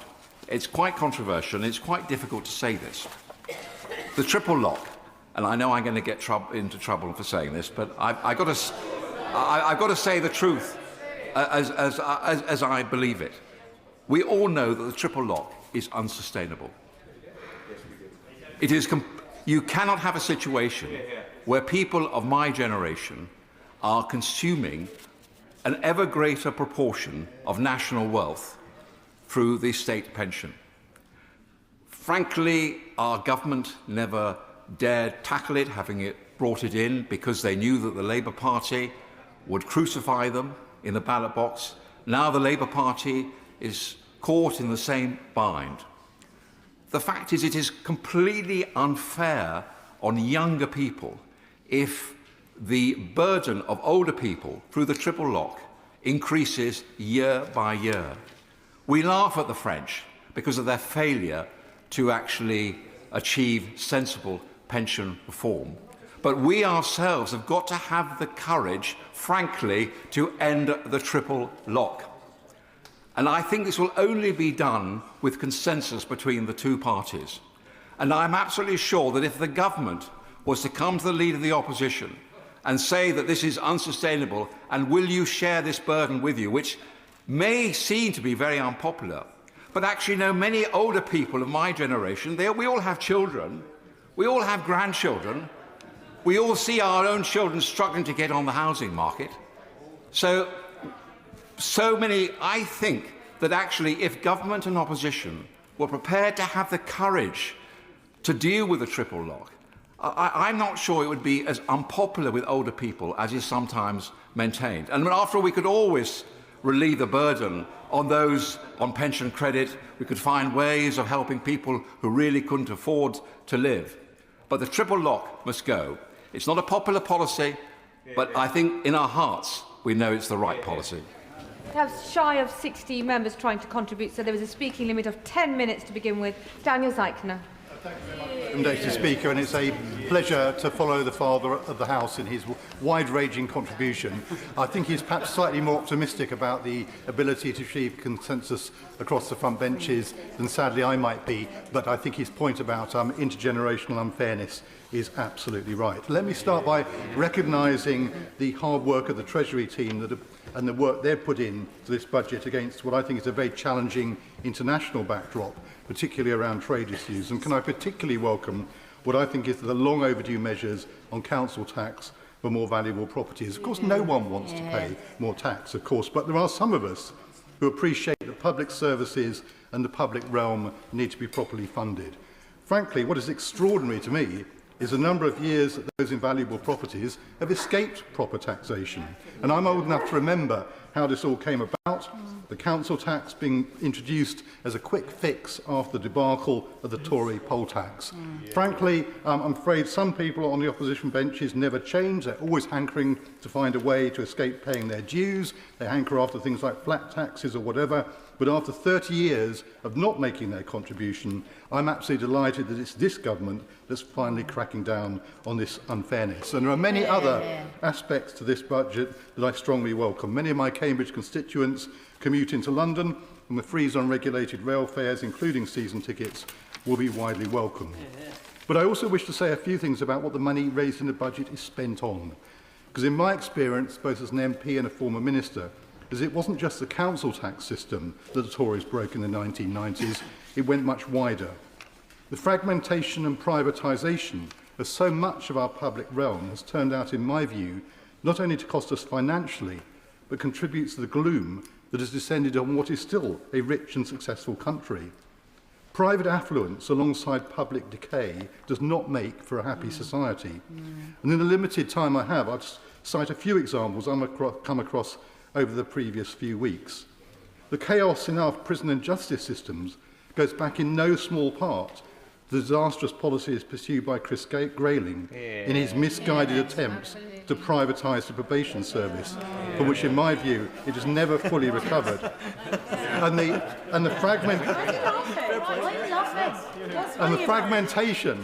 fragmentation of services was made particularly clear to me recently when residents in a very modern development near Cambridge railway station complained to me about the problems they were facing with both criminal behaviour and poor building standards. Now, the housing associations turned out in force to meet me. It's amazing what a visit from an MP will do. And they told me about the labyrinth of organisations involved in these issues. At least 2 councils, the police, those responsible for developing the building, those responsible separately for maintaining the building, those responsible for fire safety. How could anyone come to a sensible solution with all that? I came away very clear on one thing. No one seemed to take responsibility overall, and as a consequence, the residents have got a very poor deal. And another example, the rightful national outcry over the abuse of too many neighbourhood shops selling vapes and smuggled cigarettes, exposed so well by BBC investigative reporters. And I can't be the only one who wondered why it seems so hard to enforce the law when it's being flouted in plain sight. So I asked the House of Commons Library for some statistics on what's happened to trading standards officers over the years. And guess what? In 2010, local authorities spent just under £172 million per annum. By 2020, that had fallen to just over £103 million and only recovered a little to £117 million by 2024. Now, they're not the only agencies involved, I understand that, but no wonder they struggle to respond. And it's certainly not a criticism of trading standards officers. They do a remarkable job, given how they've been starved of resources. So, Madam Deputy Speaker, my conclusion is that this budget is a really good start in difficult circumstances, but that we've got a huge way to go in rebuilding the public realm so that we have a country which feels safe and secure for everyone. Putting back together what has been broken apart is not easy nor quick. It's much easier to break things than to put them back together again. We've had decades of destruction from the party opposite, that frankly would only be made worse by the party that goes by the name Reform. But they too ought to go to trading standards because it's a false prospectus. They're not about reforming the country, they're about breaking it. I'm confident that people will increasingly recognise that. So I urge my Treasury colleagues to stand firm, rebuild not just our economy, but the communities in which we all live, whatever our circumstances. Oliver Dowden. Thank you, Madam Deputy Speaker, and may I begin by referring members to my register of members' interests, including my position as chair of the APPG for the UAE. Madam Deputy Speaker, it didn't have to be this way. The roots of this budget and its failure began with the last one. It began with the unnecessary delay and scaremongering before that budget, which in turn frightened consumers and scared businesses off of investment. And then in turn, when the budget was announced, the Chancellor made 3 key errors. The first thing she did was to choose to tax probably the worst thing in terms of jobs and growth by putting up national insurance contributions. She chose to drive human capital and financial capital away from the United Kingdom with the abolition of the non-dom tax status, and she chose a totally unrealistically low level of fiscal headroom, which meant that by the time the Chancellor sat down, markets were already preparing for the next round of tax rises, and this sense only grew with the U-turn on welfare reforms. And the problem is, the government is making exactly the same mistake all over again, with the litany of leaks culminating in the extraordinary position of the OBR publishing the entire content of the Chancellor's budget before she even stood up, rendering the entire speech meaningless. And now, in turn, this budget demonstrates a simple and clear choice: higher welfare paid for by higher taxes. And for my constituents, that means higher income tax, it means higher taxes on their savings, it means higher taxes on their dividends, and in a constituency like mine, which has seen house prices soar over the past 30-odd years, now to astronomical levels, there is a real risk that older people in their family homes that they bought at very low prices are now going to have, by skimping and scraping to do so, I should say, are now going to have to find several £1,000s every year just to stay in their family home that they so love. And I think that is a real problem that is going to emerge from this budget, and I would urge the Chancellor to look at the very least at ameliorating measures to stop older people having to sell their homes in order to pay their council tax bills. But beyond this, there lies this strategic choice, and we all know exactly what has happened. The Labour leadership has watched in fear as its vote hemorrhages to the left. This budget is all about shoring up Labour's tax base. The residents of Bushey, the residents of Radlett, the residents of Potters Bar, the residents of Boreham Wood, their taxes are being hiked to pay for higher welfare to appease Labour's backbenchers. I will happily give way. I thank the right honourable gentleman for giving way. Would he not accept that in addition to the taxpayers that he's talking about in those communities, which I've visited and know in Bushey and Boreham Wood and other parts of Hertsmere constituency, there will be families who, amongst his own constituents, who have more than one child and receive more than 2 children and receive benefits, who will be positively impacted by today's budget, and he could at least nod in the direction of those of his constituents who will benefit from the measures that the Chancellor has set out. I think that the problem with that analysis is that many people on the same street will think to themselves, I chose not to have another child because I couldn't afford to do so, and yet now my neighbour is able to have more children paid for by the taxman through welfare. And that is the fundamental unfairness at the heart of this budget announcement. But worse than that, I will give away in a moment, but worse than that, This failure to grasp welfare reform risks neglecting a whole generation. We already see young workers' prospects under threat from AI. We see the prospects of employment being hit by Labour's jobs tax and the labour market regulation, which is discouraging hiring. And now the message seems to emerge from the government: don't worry, abandon ambition, there's ever higher welfare under Labour, that's the reason why you should vote for us. I will happily give way.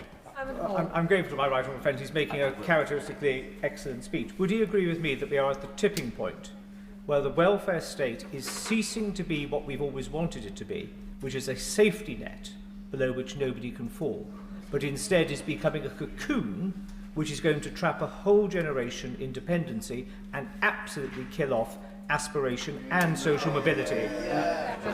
As ever, my honourable friend is totally correct. Of course the welfare state should be there for those people in temporary difficulty, but it cannot be a lifestyle, which is what ends up happening. I will give way to the chairman of the Treasury Select Committee, then I must make some progress, so forgive. I do thank the right honourable gentleman for giving way. Look, we've had evidence at the committee. It is absolutely a fallacy which we need to nail, that people choose to have more children to get more benefits. That is not the case. People fall on hard times. That safety net is there, and the ambition of my young families in Hackney is immense, but they are held back. There are a lot more systemic issues about poverty, but this will tackle it for that generation, and we need to welcome it.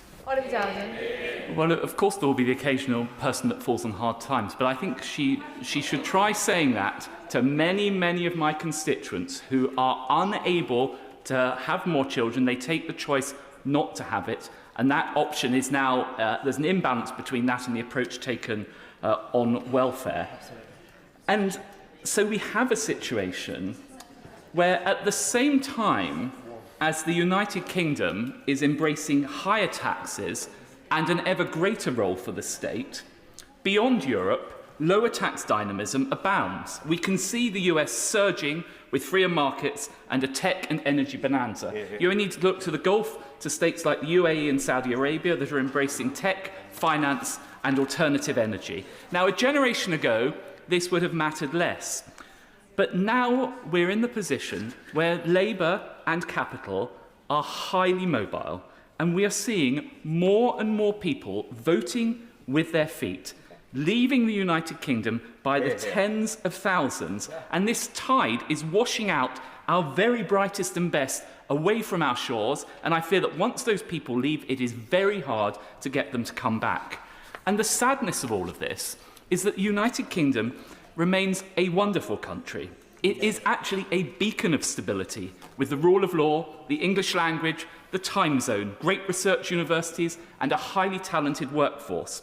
And indeed, having criticised the government a lot, I pay tribute to them for successfully concluding a number of free trade agreements, including with India and the United States. And I hope that others will follow, including with the GCC. So at a time when other countries present challenges, whether it's the security situation in relation to China, whether it's the unpredictability of the United States or stagnation in Europe, the United Kingdom actually has a golden opportunity to be a magnet for investment from businesses and entrepreneurs around the world. But the risk is that we are consigning ourselves to a situation which a Scottish entrepreneur described to me a couple of days ago as being the why bother economy.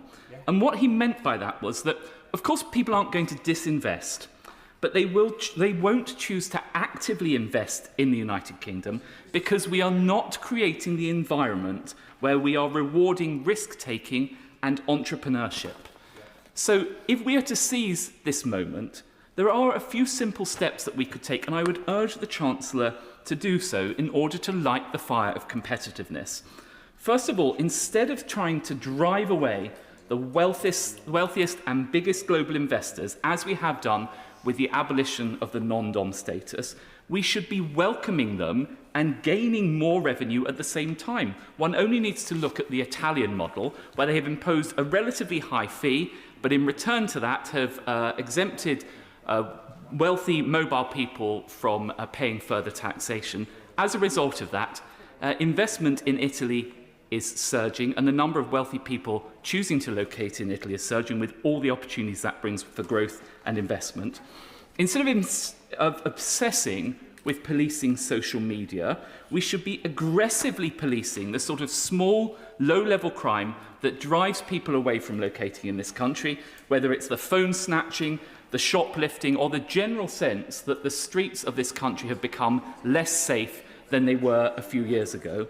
And instead of clobbering entrepreneurs, wealth creators, and hard-working Brits with ever higher marginal rates, we should have the confidence to believe that lower marginal rates generate higher revenues in the long run and benefit absolutely everyone. And most importantly of all, in relation to this budget, instead of consigning a generation to welfare, we should be aggressively reforming the welfare state to create opportunities for all. It really isn't too late for the government to seize this opportunity, but sadly, I fear that only a change of government, and of course a change of government to the Conservative Party, will be able to deliver those things. Liam Byrne. Thank you very much, Madam Deputy Speaker. Well, I don't know what budget the right honourable gentleman was reading, but it wasn't the budget that was put on the table this afternoon. Madam Deputy Speaker, I think the Chancellor got the judgment exactly right today. She had a difficult inheritance, she had a difficult hand, she had difficult decisions to take, and she got the calls absolutely right. We have a situation now, the budget now being delivered, where we have growth this year that has been forecast to rise. We have business investment over the course of this Parliament, which is forecast to rise. We have inflation, which is coming down. We have forecast interest rates, which are coming down. We have energy bills for our constituents, which are coming down. Yeah. And we have child poverty, which is actually set to collapse. That is 8,900 people in my constituency who will be better off because of this budget, a Labour budget, which is delivered by a Labour Chancellor this afternoon. Now, Madam Deputy Speaker, as you know, I've been in this House for 21 years. I have sat on both front benches. I have sat on both sets of back benches. And so I've come to see, over the years, the selective amnesia which somehow bedevils debate in this place, and the problem of unreliable narrators. But I have to say, I have never seen amnesia on as epic a scale as I heard from the Leader of the Opposition today. Now, I think it is quite well established, Madam Deputy Speaker, that back in 2010, I thought the numbers were a little bit tight. I thought difficult decisions were going to be needed, which is why we left a judiciously balanced budget, 2/3 spending cuts, 1/3 tax rises, that would have halved the deficit in 4 years and brought debt borrowing down by 2016. That, of course, was not the strategy that was pursued by the last government. And what is the difference that that made? Well, the party opposite saddled this country with an extraordinary £1 trillion of debt higher than the situation that we left with. That's why we're paying £1.10 in interest rates today, because they more than doubled the national debt. And before we hear any nonsense about COVID, let us just remember that 80 to 90% of the increase in debt that the Conservative saddles was with was before the COVID lockdowns began. I give way to the honourable gentleman. Oh, nothing as contemporary as COVID, don't worry about that. I just wondered how much money he left in the coffers when he was Chief Secretary in 1997. Well, I can tell him. I don't know what his faculty of maths is like. I don't know if he realises that a trillion has 12 noughts. But we left the national debt £1 trillion lower than it is today. £2.7 trillion. That is how much this country is now borrowing. Now, the great tragedy, of course, of all of this is that if they had borrowed money at low interest costs and actually invested it in something that enhanced productivity, we would be in a better position today. The Chancellor wouldn't have had to deliver the budget that she had to deliver today. Don't take my word for it. Don't take my word for it. Look at the International Monetary Fund. 25th of July, the report is very clear. The fact is that our productivity growth under the party opposite collapsed by 1/3 compared to the good old New Labour years. Our productivity divergence now with the United States is so serious. Our productivity growth has been half what it has been in the United States. And the OBR is really clear today. The downgrade on growth that they have baked into their numbers is entirely because of the productivity collapse, because they wasted the money during their 14 years in office. And of course, I should just say, by the by, because Conservatives are Conservatives, they managed to put £1 trillion on the debt, they managed to collapse the productivity numbers, and they still managed to put inequality up through the roof.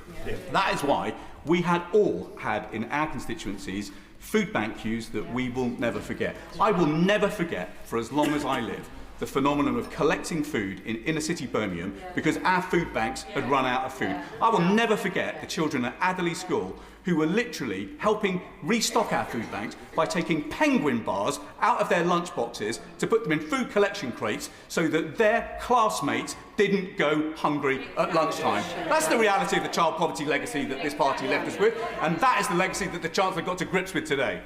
So, Madam Deputy Speaker, we look forward on our committee to scrutinising the proposals that have been laid out today. We have been travelling the country over the last couple of weeks, talking to business about what they wanted out of this budget.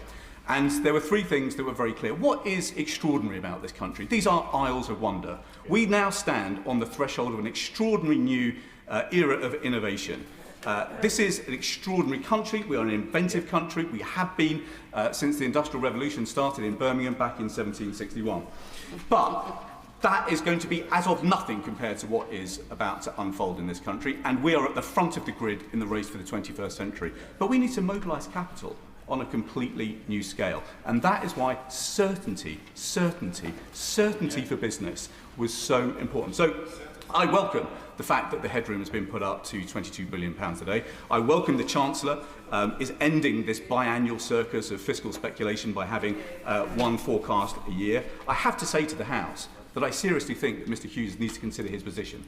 The fact that we have had a leak of the OBR forecast before this House got to debate the budget, I think is appalling, and it has bedevilled us, this uncertainty. Now, alongside that, we have got to step up the mobilisation of capital on a completely different scale. I will in a moment. That's why I absolutely welcome the package that the Chancellor has set out today to mobilise investment capital in a completely radically new way. The expanding of EMI, the boosting of VCTs, the UK listing relief, that is almost £3 billion worth of extra incentives for our entrepreneurs in this country. That is a game changer, not just for start-ups, but for scale-ups who are trying to make sure that we end this craziness of brilliant people in this country, brilliant inventors in this country, starting new businesses, growing it nicely, and then getting snapped up and shifted out to the United States. We have to make sure that we are growing and fostering more big, global dominating companies here in this country. So I welcome the way the Chancellor lent in behind those firms today. But the third thing, Madam Deputy Speaker, that we've got to do is to improve the return on investment of investments made in this country. So that means a couple of things. It means bringing down energy costs radically.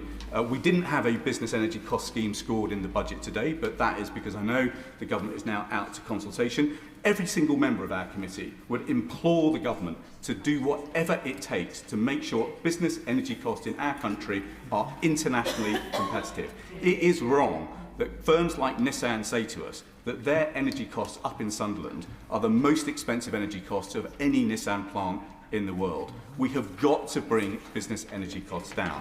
But the message alongside that we hear from small business in particular is that we have also got to bring down business rates. So, looking at the policy decisions in the scorecard, that looks like about a £4.2 billion subsidy to help bring business rates down. That should mean that we have the lowest business rates that we have seen in this country. That is a very good thing.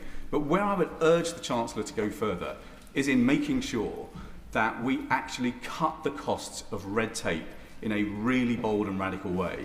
As we travelled around the country, Madam Deputy Speaker, business after business told us not just that they want less red tape, they want better regulation. And crucially, they want departments to coordinate with each other and regulators to coordinate with each other. So we don't have one department over here making one decision and another department over here making another. And so ensuring that we have a Whitehall machine that actually moves at the speed of business in this new age of AI is going to be more and more important as a competitive advantage. So look, I think this is one of the best places in the world to be an inventor. I think it is one of the best places in the world to build a start-up business. We now need to make sure that we are one of the best places in the world to scale up a business. And that will be the nature of the decisions that we will be putting to ministers over the course of the weeks to come from our committee. Let me just finish, Madam Deputy Speaker, with this point.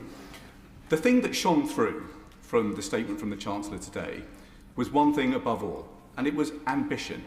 ambition for the future of this country, a confidence in the future of this country. That is why one of the most important numbers that we will read in the OBR forecast today is the fact that business investment is not flat, it's not falling, it's soaring. It is set to soar by £6 billion over the course of the forecast period. That ambition for this country is a sharp contrast to the amnesia of the party opposite, and that is because we on this side of the House know how futures are really built. The speaking limits are now 8 minutes, and I call Dave Dugan.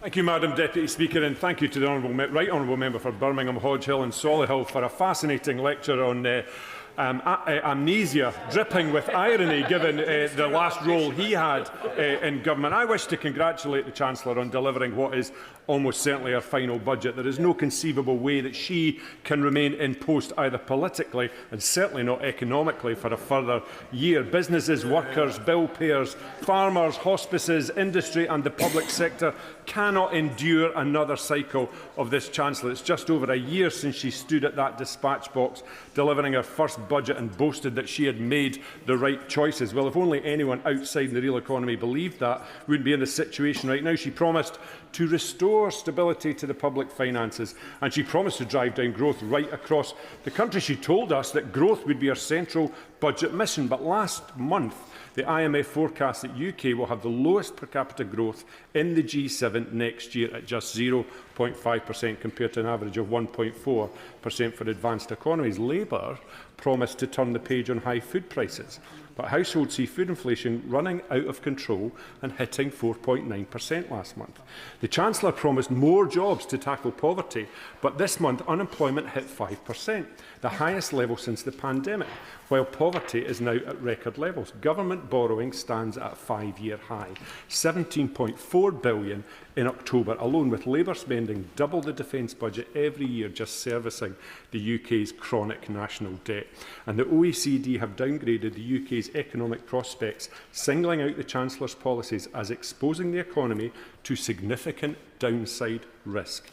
This gloomy prognosis isn't born just from the SNP's analysis as well, however. Just listen to the Chancellor. She spent the last 18 months insisting that the economy is in a terrible state, while blaming everyone and everything except herself and misunderstanding what negativity her musings signal to investor confidence. It's as though she forgets she is the Chancellor, as yet another stream of consciousness resonates invariably negatively around the economy. She's blamed the black hole, yes, the one the SNP told Labour about before the election and which she pretended to only discover upon entering number 10. She blamed the markets for their focus on her fiscal rules. Couldn't make that up.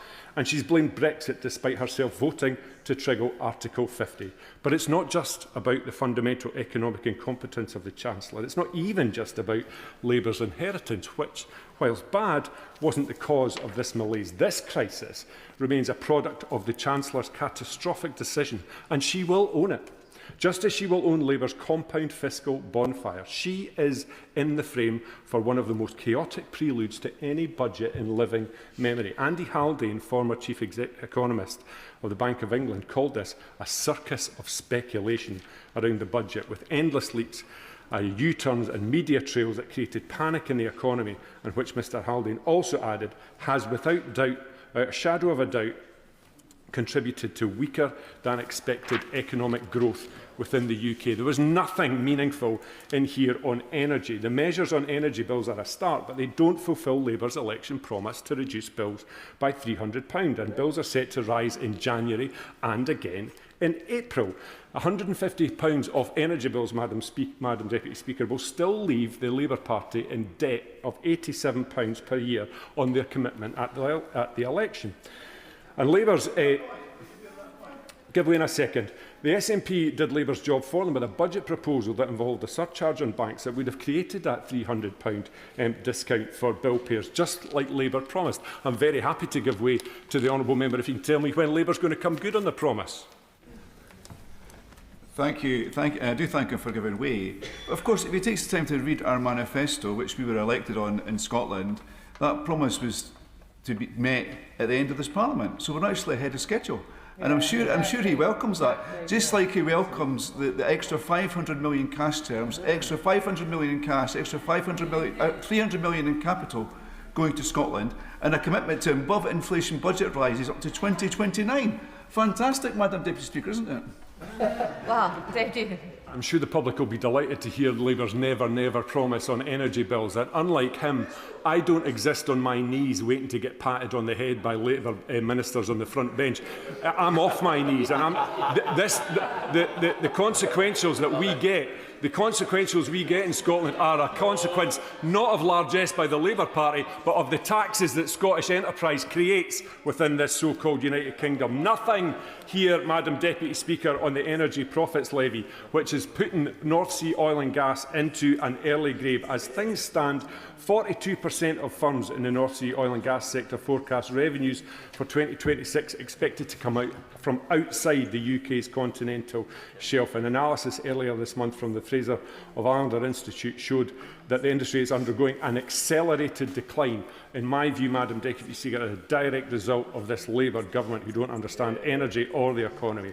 This is Scotland's reality within the so-called union. Our future and our natural endowments decided upon by Westminster ministers rather than the people of Scotland. It must really stick in the craw, especially of Scottish MPs, when they come down here to toe the party line and see the difference that Scotland has had under the SNP since 2007. SNP GDP in Scotland per person has grown by 10.2% compared to 6.8% in the UK. Productivity has grown in Scotland at a rate of 0.9% per year compared to 0.3% per year in the UK. And Scotland attracted 135 foreign direct investment projects in 2024, maintaining our position as the top performing part of the UK in that regard. They're not so keen on the facts. And Scottish Labour MPs jump up and down about the new minimum wage, despite the fact that their constituents and mine are already on more than that as a result of the Scottish living wage at £13.45. And there was little today to suggest that Labour grasps the severity of the cost of living crisis, which for many people feels endless.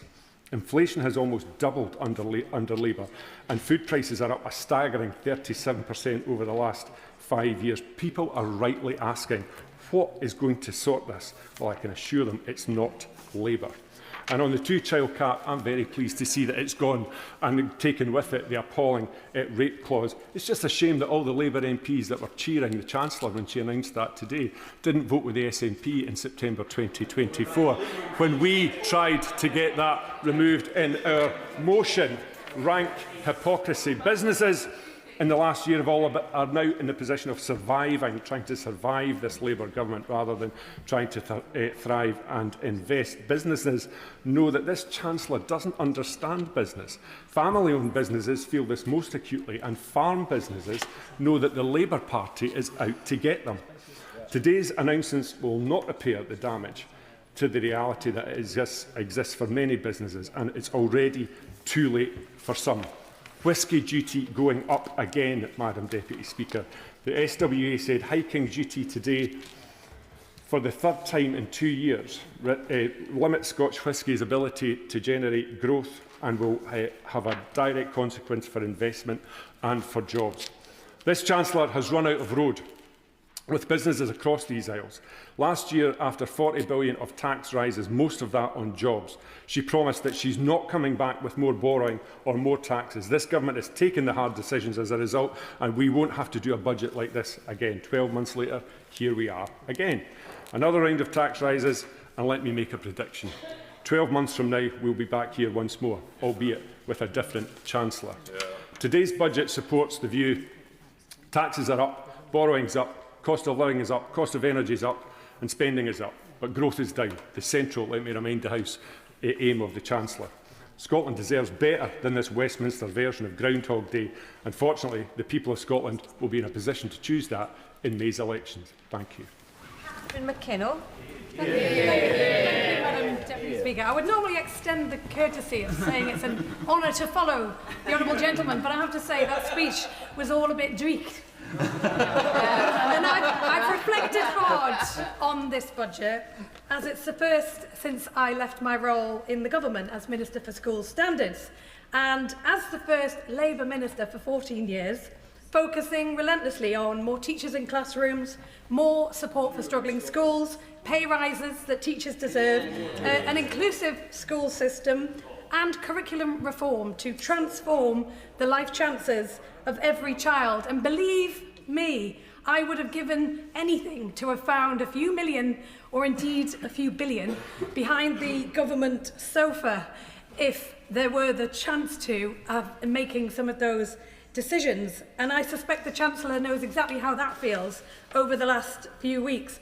But that is one of the reasons why I've now joined the Public Accounts Committee, scrutinising public spending, drawing on those experiences of making those tough decisions in government about how we spend the public's money. And I've really enjoyed the deep dives we've done, examining how public services are delivered, where schemes fail, making sure lessons are learned, and making sure we spend every pound the best way possible. And just last week we looked at clerical negligence, an area with a staggering £60 billion of public accumulated liabilities. And we have a golden opportunity to cut those costs and deliver better care at the same time. So I would encourage the Chancellor to read our report when it lands, because it might come in handy for next year's budget.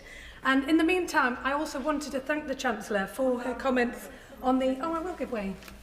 I thank my honourable friend for taking an intervention.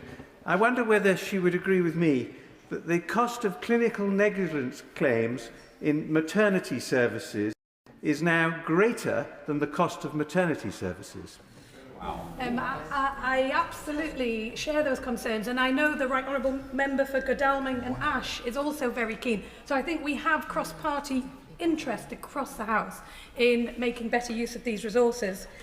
I also wanted to thank the Chancellor for her comments in relation to the infected blood contamination scheme, which is proudly delivered from my constituency in Newcastle North. And I know the team there are incredibly proud of the work that they are doing, and they will be proud of the announcement the Chancellor made today. But, Madam Deputy Speaker, working people in Newcastle are really feeling worn down by the cost of living. We know everybody is feeling the squeeze. It's relentless and it's grinding. And I know the Chancellor knows that too, and has sought to deliver in this budget on that promise of a better life for a hard day's work. And I see there are many measures in this budget that will deliver on that. The freeze in rail fares, the extending of the bus fare cap, the measures on fuel duty, frozen prescription charges and household energy bills cut. And I also know that the Chancellor cares deeply about children trapped in poverty, and too often in families that are working hard and doing their best. And I saw those stories firsthand on the government's Child Poverty Task Force. The driving force behind the crisis is the two-child limit. In the North East alone, we see tens of thousands of children living in poverty that will be lifted out of that by the announcement today. It is both economically foolish and morally wrong. It's why charities and businesses in the North East have been calling for it to be scrapped, because poverty comes at a price. It comes at a price in NHS bills, in educational failure and in wasted potential. So I strongly welcome the Chancellor's decision to scrap the limit today. I'm afraid I can't give way because the time will keep running. But this is just a start, and it has to be in the context of wider welfare reforms that make sure that every child grows up in a home where work pays and where families can thrive. And that mention of home brings me to council tax. In Newcastle, it's felt as a deep-rooted inequality, because I looked up just yesterday 2 properties for sale. A lovely 5-bedroom house in Newcastle Great Park, £420,000 for 1,600 square foot, and a Grade 2 listed former church in Knightsbridge, 7 bedrooms, 12,000 square foot and a swimming pool, and selling for £35 million. And if I ask my constituents who should pay more council tax, it's pretty obvious what the answer would be. Yet incredibly, my constituents will pay £75 more in council tax than that household in Knightsbridge. So I do welcome the announcement the Chancellor made today, but I would also urge the Exchequer Secretary to go further and review council tax bands, and especially how new properties in all the new estates we have growing around the country are assessed. And I also want to turn briefly to the new powers for mayors on overnight stay levies. Of course, people flock to the North East for very good reason. History, culture, stunning coastlines, and the friendliest people you will ever meet. And it's only fair that tourists help fund that infrastructure that they use and enjoy when they stay. So I understand why mayors welcome this power and wanted to